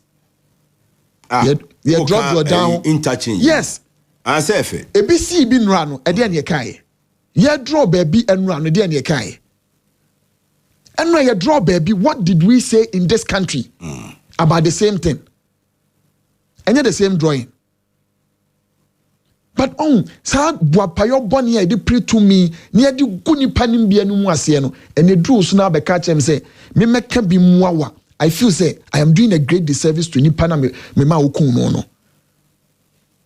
We are in this country persecuted of Riata Ken, and then we are still persecuting him. I'm not saying so be a boni and some fatasu ina no. But the reasons for which we say he does not deserve was because he was cousins to the president. He was cousins to the president. Honorable, I acknowledge Peace FM for their time this morning. We still hook on Peace FM, and so we are grateful to the Peace FM, and we'll be out here in the Greater Accra region. So just say, again, because only cousin your president, he doesn't deserve to do any business with this country. And they, Joe, and they, in this country, the president is the why? That's why I am mining 30 years. Papa no anem ne bi ne ye bo na chi wo finance mu no aye finance for how many years? Ono no aye finance for how many? Afi na no obesua. Papa mu de here. Kanu for yata. Na afi na no obe finance o man mu ha. Afi na no obe finance o man mu ha. But let me ask you a very simple question. If in this country, say excellence na Nana Dankwa Akufo-Addo, and a woman, and you see, the BNPP, I don't know, Oman Panyini for time, you see the Bakobo Busia or NIB, ekoto obi hotel or ton. Okay, this is your main. I will tell you wawa. Yeah, I said the on mine no man penny ko for fashion bottom or the akoda. Nina bushing for watch because yes man buy near Juma woman because never pay the president. A bedroom and another down kufa the same thing. Yes, ni kwansa ni huni pebia. Nene imagine say the natural resources here ye way. And anana duane kufo man penny that down on moteswa. And no munya on papa ba and no. And no experience what we are seeing nada. And one bit me I can your copa na choni ni baba ya so sen ko man ye nuanu menne. Omo se ye mo yen kanu combat ase. We demonize people ye se nipa akonfo ye kum nipa e wo mo bre ne o madwu o maye mo aduru ye so de a ye se se ne o man ne ye bekọ animu e na o ye Ghana ni ska ne beka ha. No more no me no me Ethiopia ni Afghanistan for. I have always been for Ghanaian participation. In your time anam wa ba mu no. Nyamu na mo man no kwan say no objection letter. Ema oni company ano ni ye adwuma subcontractor na sha so odi nkomo dey aba baby adui. You saw the potential in him. Do you know what no objection letter means? Yama kwa mu ni on kodi nkomo. Se enu o mu kodi nkomo no nkyere sa aban na eton ama wo. Tie ni ye ho. Me tie ni ye pa. The company no na sa brand why na adwen say mepe private partnership o se meje mu di ama wo bi. Your natural resource mra ne say any company ni nkodi nkomo so ote ase dia ye ni obi ani asem. Ba se wokọ na ni nipa ni kodi nkomo na nipa na amfa ama we ni kwan sa aban ni kase mama no objection ti mechinchim nipa kwansa na maje na me di ama wo. That is a different ball game altogether. So no objection letter does not mean that the state is giving you control, management, and even ownership of those mining resources. So that is how it is. But it is the state that is giving it over. O mining baba kache say on my company ni nye biem no o mining e begina de after 1 year. Etwemu epo ni wie ye no. And o mine na afe o mine na dane dia ma nipa kro no. It is not the company na yesi ani nkodi nkomo no wato ama wo. It is the state that have taken it away from the person and no dia ma wo at no cost. Say wo gine koye. And that is the danger of what I talk about. Should that have happened anywhere yesterday? I am saying this because of tomorrow. Because of whatna. And now see ejina ye pese ye kasa asemwi. Say no ye tiasie ema nipa no mo nimde no ma ye adwuma no mo ye bi because they are Ghanaians and then ka wonti so bi bo ho wa. But it's because of bonene boapayo a ye de ka asem no enra no and then do nipa foforo so no opese obi abeka bi say ye. I have always been for it. Let Ghanaians own businesses and let them try. But the American say what is good for the goose is equally good for the gander. There are other people in this country who have also done mining for a very long time. Let them go and bid. Let us identify them. Let us identify them. You said let them go and bid. Yes. Let me tell you. In the process of bidding, everything can go along. But if as a country we are serious and we want to build capacity of other people, we can put even them together and give it to them for them to manage. Okay. And you find I say consortium. Of course, yes. What is the problem about that? There are other people who are in it and they want an opportunity, but they are being pushed away. I am telling you, we are in the sector, we know. I know. We are there, we know. We know people who have been, whom are being suffocated. Because we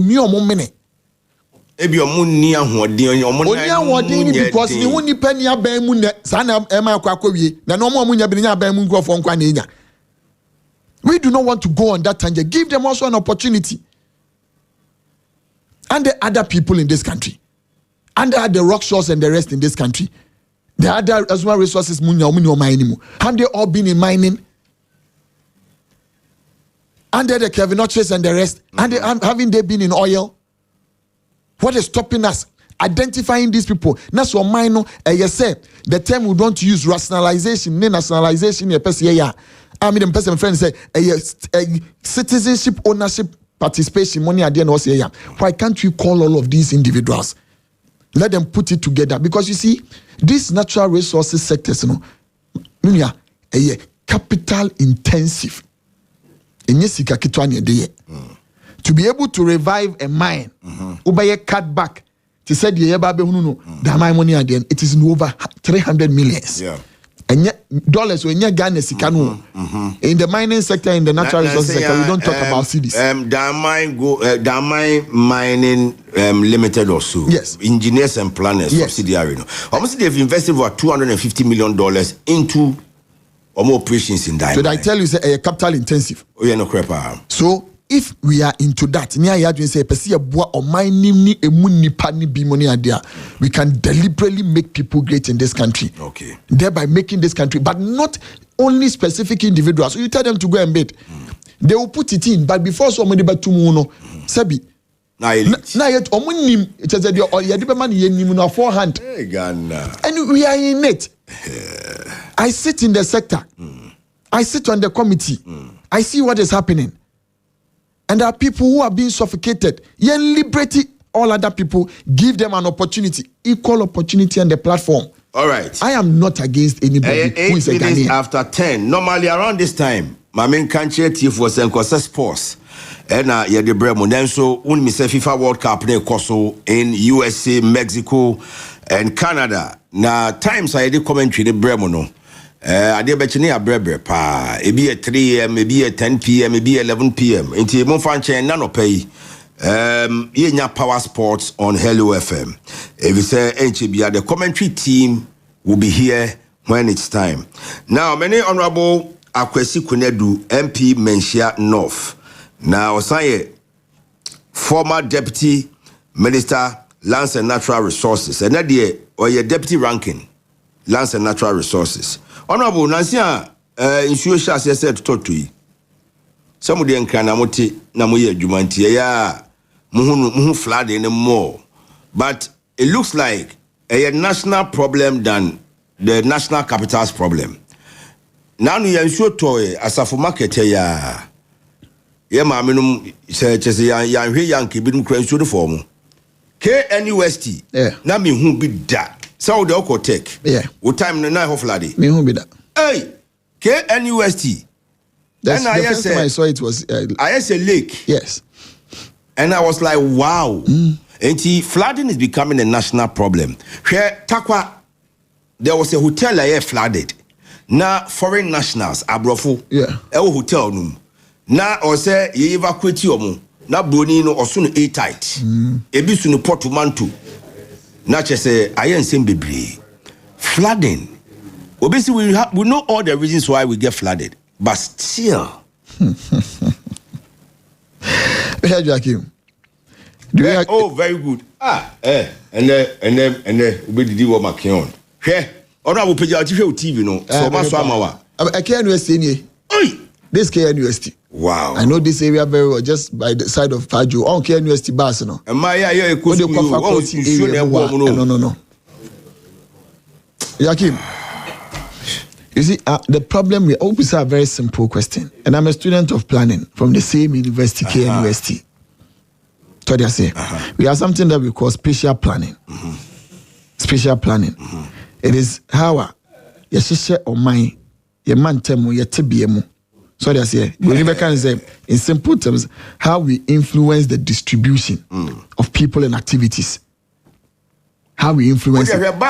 Akofa nkola ni do omuko sorry omunya nkola sa. Akofa students do omuko lectures. Yenu anum kumanum. Na bus no kura kwa nko. Entimi nko. The force of water ho against ni bibia. That is the force of nature. It is if we falter, when we say if we falter, with our spatial planning, near the diagro said the diagram. But no planning no so a planner. Yeah, me planning.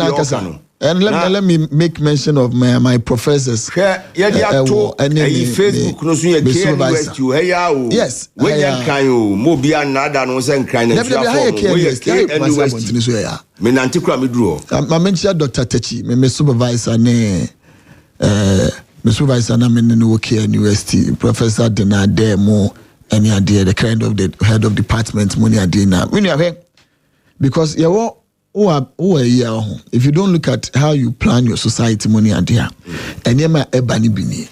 But because of the nature of what we have done in this country, and you see, I will dwell on this because one, politics and as a governance any the leader also a shape sanema we no money adina.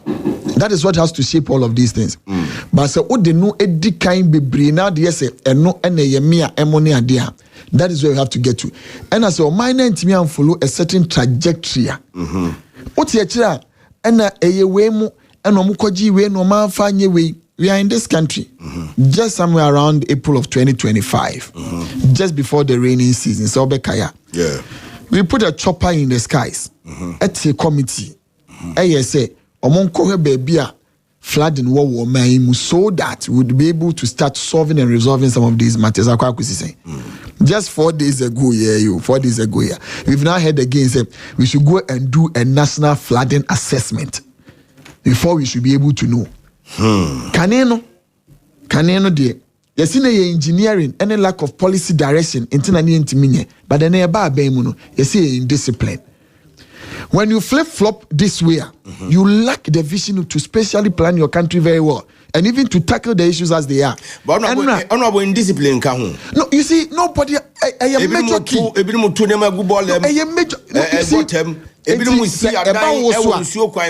Eti enra no can say sadie we na em ekoso na nipa ni nyante ase no omunyai. Okay, so your problem is you need consistency. You need consistency because of senior you see prayer man yourself ukroma. When you are in opposition, you say it's because of the lack of ineffectiveness of the administration.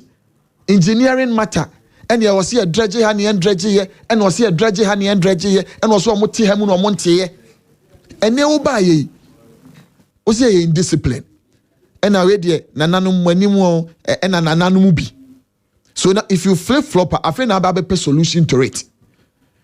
But before saying Kabakwa Assassin, Obakwa Assassin, at the Kratasu, you did when na the two Kratasu, a yini na mutum. You quite near this senior city. The indiscipline aspect near senior. You buy Yasino, Miss meaning near Fred baby, you see RM. I remember way back about 15 years ago, when the veins of the earth blocks. When the veins of the earth blocks. Yes. The earth will get a heart attack and die. And then the Arani Subonkani Suwan money again, and they are the veins of the earth. And no bekono Sebi at the fono abemuno and the to aremu fele. Ye felini sidan ye felia sidan wa aranimu. And you suwana no. Asima okay, the beka se wunim bebe. Odi wani cheti use area wa da kodwom hoyi. Se wo mu bu ani so mo felia ni. And now koka wanu nujum. That is the unim eti aranimu no. Se nsuo ni nyina to a enya baabi twe kogu ntem. Wana na kane na twe kogu aranimu. And then all of those areas, marshy areas, we are failing because your spatial planning at Tonsium say Bram. Not because we don't have the professionals who will do it. Ombeka cry am fa. Because ono the same way do no yet the no. Ono the person betina arena ma be fie nti ono person betina. But do you know, your bibi a friend in spatial plan, your friend growth posts.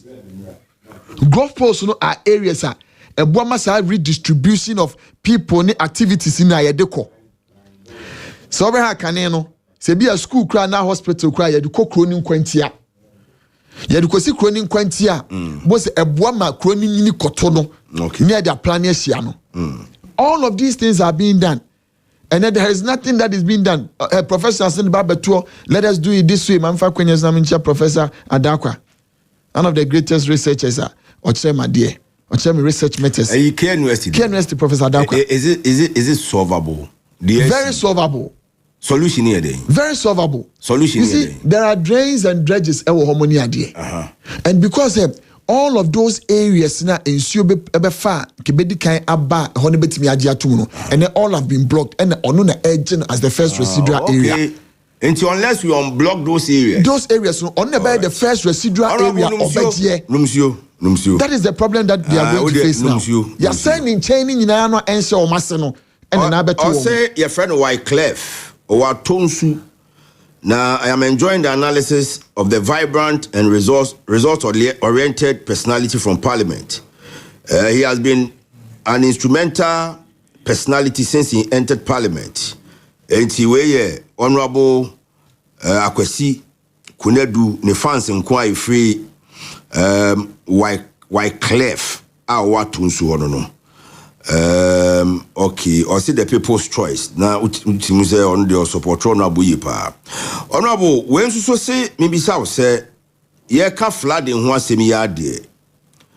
Also, commander ask him, Buokrom Quarry Bridge, linking Tuba and Bola Junction. Da bain, ena ye beye, or say maybe South. But you are no bit me yano. Bit me yano. Rapidly. Me one and me babidru. Okay. One of the greatest challenges that I have. Truba Bridge. Mention of any Kwabri East. And then a Echeyentem. And there is use so. And Echeyentem. We have 3 bridges. And a boundary bridges. Mention of your pre-Wakwari. One and Kiepim. Udu Eurostar and Kawana Yepim. But because the chrono tono. Say akonya bedie a memua e makro no to no ewu. Yeah. So I took it upon myself, assuming office just 4 years ago. Say e kwan bia mefa so meboa me atimi ayesa bridge no. Mefa so am aye. Na ma omo ha etimi ko etwamu ba omo ha etimi ba. Enti say business no mo ya na ye crossing inter-community business. Good. Na me adum ye start a bridge no. Eye ya Peja Bridge no kwana bridge ye Peja see under the Middle Belt Development Authority na so yi pa me ban ni ho me nyame adom pushi ya ma ye beye fofi anto atani free abem the can see be fele ho money ade nyina na ye de aye when this government came to power oba no ye na you say well go all the development authorities na ebeboa ma sebeya. You see, when we bring some of these things, yani ni pantiase, but eboa Emma, you are able to identify and tackle solutions. Like I busy about no rural development by because he was a sociologist. Eboa mo mind economy. Abeba no be good nina. And also the nina akwese the friend legacy project ase. And all of those monies are near the Traco Middle Belt Development Authorities money are there near the nano. Yet nano akwese legacy project when we've given all of those ones to the assemblies. Okay. To me no me no said the district assembly common fund name but said the normal day boy who suffer he say this care ba money at the no. All of those projects by on record the batch more time. Oh, that is why I'm telling you, say, yeah, near of Middle Belt Development Authority. Okay, near the authorities. They become more the year, Juma. All right. It's them more many corner money be soon time year in term. Otherwise, that bridge will not have been started. Okay. But over what be gunu na this is scanning na de kwa assembly ho eye. So just say, and the Juma ni na kwa ho. And I mean note yes, Zuba 8 year mayor Otia. We've not talked young Kasa bridge more than 5 times. Right. Because I want to see Canaba be the assembly. Because you move Middle Belt Development Authority ne guno. And you this kenny na ba assembly. Car from akusi car from. And you dey akusi car from. And a car from abedru KM honestly. So all the money for that project ni na ewo. Oni Zuba Kasa o say dia na asomua sika no ntimi mana won complete the bridge linking Bola Junction in Tuba. On Tuba. On say baby ana ye payabo na nkasa ne ho aba be ye tourist attraction. The last time you call one kasa ye no is there say a horon person ye tourist attraction. Now tourist attraction will come with hotel facilities money there. So he is now talking to investors. Omon ba be hotel no so that they would incorporate that into it. Okay. But I believe that is a long time to go. And so omo investors now omo ba be omo djuma no. Ye the infrastructure development ni so ko show mo saso omo nye. Eno ne yakopo omo cho ana ye ne yeko. You see that persuade omo ana yeko ye den. When we are talking about development, we talk about it dispassionately. Now I ask myself, say legacy projects now. Now development authorities in air ye no na ebu ama ya ye bridge no. Aye di do baby e di edru no. And ye din na ba beka assembly na adwuma ho a ye de ho sika nyina ba krata ni ade da so no. And emu dia he na ye tackle aye. Nyame adum I can show you a letter here. So I listed all the projects. They were started in the 4 years, no. Okay. And the categorization of legacy projects now to the assembly. Going to have discussions on that, and that is why I can tell you, say, this is what is happening. But currently, as I speak, I have also gone to the Minister for Works and Housing. Also, I'm a hydrological department. Hydrological department, takes care of these whatever friend culvert, bridges, then use some money at the end so that stop drains near money at dinner, so that they can repackage and then put it under that. And let me tell this: the Honorable Minister Najimiba, so we had conversations about that. Now we are using the two-prone approach to have it content. But about so let us be clear about some of these things. The development authorities, I can confidently say that and then the lower part the lower. But when you said development authorities now, His Excellency Nana Dankwa Debaye, we can say it was part of his political philosophy as to how our development should go. And President Mahama Susono or a social democrat, liberal capitalist. And in terms of political ideology, EBA, Esnobia Jene, and Esnobia Jene. And it is now per se we say ya. Yes, you see. I mean, Kazem. Miti. If you want to play more populist, and Kwaisha is Shiani Bini. Any other number of good drip. And I say our drip coordinator, no a former member of parliament. Yeah. No reason I so copy because when you said drip, when you have a drip coordinator. And you buy Omuba school feeding. And on buy Omungu National Health Insurance. And then they are fighting to be coordinators of ADIA, the liberal capitalists now can buy. But when you want to play more populist politics and say, "Se media me this kado do ko how," many are penny. So this can bado do. Your time our assemblies. Obian dispute district common fund. Common fund the bado do me boa. Ne time eba no wano tentem na ba. Eti dwumadi we say die no. Any the improvement in infrastructure development na was a district assembly ni. And so ba wano. Bisa ho. Kumasi ya ni netie. Ki ni ho komo. Eba wano. Ki ni ho komo.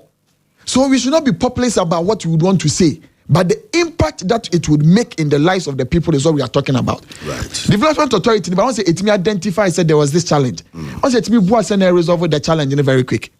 It would have been resolved. Quebec the upper level now South Africa, Broken State, South Africa, and Precomode call Chefanichesno. Because when that portion first to get the elevation, we have one lower portion.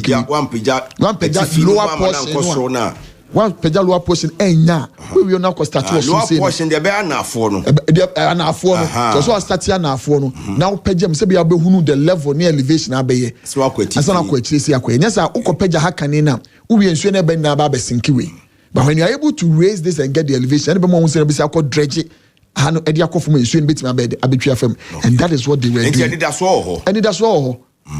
But the message in your nominee say be senkaya mpesi ebeya anke en start. Okay. And ananya no nkwa na you. Ye wi na 1.24 kilometers. E ka ho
Because let us also tell him that he is the person representing the president that has the money.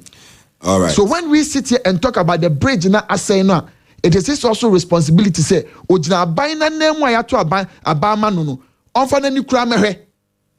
tell the government to say, bridge where you started, but that is what is expected. That is also what is expected of him. Good morning to you. Yao, baby, I will be out here whilst you are still going to a church program. I no pay yet, Yao. Honorable, say, what can the difficult part and what you are doing? Your Amponsa Kufa him feed or say, Commander, God bless you. Honorable Kwesi Kunedu, MP for Mensia North, he should be maintained. He has done well. He's indeed very intelligent. Kwatin Boafu, Mpacho, your concerns are being addressed. Enti Kwatin Yabucheka Krebi Mami. Nana Kojo da Konse, the dressing common fund comes regularly, but Sofo line bypass, roads to the Kwadasu municipal are all in bad shape. Yes, Emra, I no probably show you. They are in terrible shapes. So, Tokra Dawa. They are developing into manholes, into Kwadasu municipal. Over to you. Honorable, yebe sorry. Na my entie the woman, the constituency people. What said the war year to make sure say flooding is seen in the area, and so better and ebejai. And almost no mubisa the bridge, Brooklyn Quarry Bridge, linking Trobane, Bola Junction, and Swachichim. And what do you have for your constituents? Now, you're sorry, so. What I have for my constituents, the the development of the constituency any munipano paramount. We never say paramount and then idea that yakuma so. Okay, so Kwatimbo for say or I say the concern has been addressed. So to our technicians, kudos. And any idea here. First and foremost. Secondly, minuanum men papa num ne one our swami no sunyina. The responsibility is the ebe hunu bia yususu say yadi here so say can say the menu akwatin kan no. And idea we have to bring it to the fore. E makwanya me church ne mani musania esiko. And how no be bia yetimi apema ma akwa akudro. And thirdly, all canon chese won penny panasem. It means that you are even urging the person awasuma no to be able to do the things as they ought to be doing. And see amount for bo chi en how cry. Aya na nya chi bo. Omo kayo. Say omo kai me. That is how I see it. Okay, there is always the two sides to the coin. You have to get the full picture to understand. Okay. That is how I see it. Philosophical question. Yes. It will be obia kabiano. The fun is one. The one who na futu na kwanchira opeso de mawo. Okay. When you take it from that perspective, a boa ma otimi ye adwuma no te say dia opeso ye de. Mekai in the frontage of House of Jacob. A quite a link baby a gas explosion be see maybe no. Yeah. The quite Peter for cemetery no. Not the main one, but the second one. Nobody ever thought that in the last 4 years it could be done. Right. But the Nokofa, you would never remember how that place was. That is what we intend wanting to. Nobody thought that we'll be able to do Nobody thought that we'll be able to do from A1 Nobody thought that we'll be able to expand the road network with Buku said the SCI. So they say all of these things are things that have been done. And the Biameka, once some other areas it means to say if you have near Baha because Sadini na ye tetrete ne wo mu 20. No so say 20 ni na for not me famu 7 aka 13. Oba be fa bia mu dia kwa 2 year. You'd be going on to the 8th one but not the 3rd one our fair no. It means say ebi ni wa and I won't need that so say but once you see how the progression is going and I make I say the okay ya. One will be frame me pick ya money ade no ka the wo hunu money ade na owi odo to ato ne say ono abena mze me frɛ wo mfa wo na eyem nwanwa sɛ ebele ye mienu ana wo fa ye mo ni ade obi send me WhatsApp message because I've said whatever you see telephone calls or just send it as it is say it as it is but in a manner so when will be air catcher will say bia also any beje ho so that we can all dialogue and find a way to resolve the issues and let us also hold all other individuals with greater responsibilities than ours responsible. Okay. Omo theatricals money near my because of the social media money are there and using social that as place singing for themselves. Social media is very powerful. We should also let them know that they also owe a responsibility for the positions that they've also taken. Is it a short for the regional minister? No, it is for every single person. Okay. Every single person. It is not only for it is for every single person. Okay. So sebe almost be den ebetimi ede ayo medjuma. It's one thing that I would also want to say. And I say obi ankana kumantuniem. We are going to do as much as they've given to us for us to do. Okay. Well, look at how things are going. A new send yesi peno. Because development ni enye right. But once all of the and on him baby wa nani da so kra ni was a bit me nobody even trust the bit me ka start be a culvert. Okay. But then over the expanse any baby a enam from a broker in fear that them ho e de kwa kofa zonguma kofa roman akofa tony ebu ade akoko pi na we wie sa anima we nyina because once you are able to do all the culvert the failing then comes in then you start to have whatever the bitumen na ye de ba be go so I would urge every aspect bia ni baby say mercy the temperament that we've got in Abutra yenya any niema edekono nyese na ne peno we've been truncated by good positive development in 2024 but God being so good inshallah maximum by 7th of January 2029 na large Dr. Mahmoud Bawumia waba with new thinking and ideas a progressive for this country rather than the retrogressive I ne but I would urge our people say we should not lose hope. That is all that I'm going to tell our party members.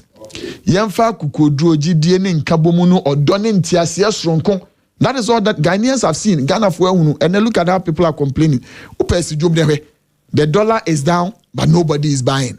The dollar is down, but petrol prices are increasing. The dollar is down, but duties are increasing. And now we bet the whole day. Right. Do you catch and say your single digit inflation?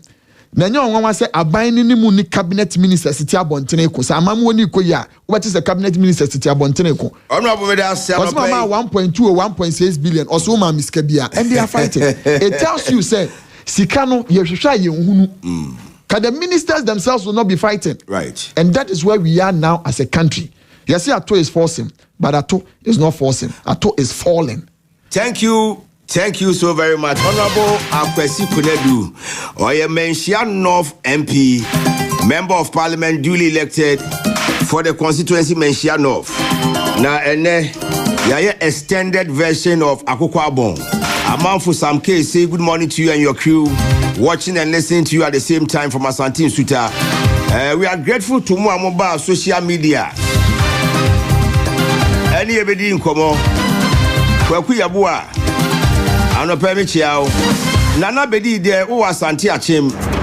And was the commander of the CNN. Please tell the NDC they speak on lies. Okay.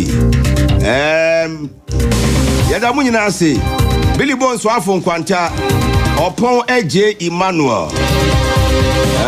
Upon yada say we are grateful. Mo yen timi ankenkan mu de nyina so yada munyina say DJ Danny Beats Kenneth Obeng Wafasmani Kwaku Owusu Aduome Engineer Yawo Owusu DJ Iceman and a lot more. When we saw munyina wa hasabe ya sori so na nkosi ya dia go promotion sem na brɛ o ntu nim se na nsia homache comment nti emrante na brɛ o moju o mahome and then you time no so a they will come your way with a batch of commentary from the World Cup 2026 Ekoso Ewo USA, Canada and Mexico. Now no pay my mention Jolly Phones for you now. And JC capacity of Jolly Phones. What they bar for? Nana bar for no pay me chiao. Emmanuel Kwabena Ebo brother man. Oh Kumasi Patasi. Ebu sure for idea see her. Ye ko Yaminka ye nyina ye ho. Na answer na meko kra no Kwame ano Abedco Company Limited. One Mr. Asari Bedi Akon. Onso Abedco. Yamin Shayina.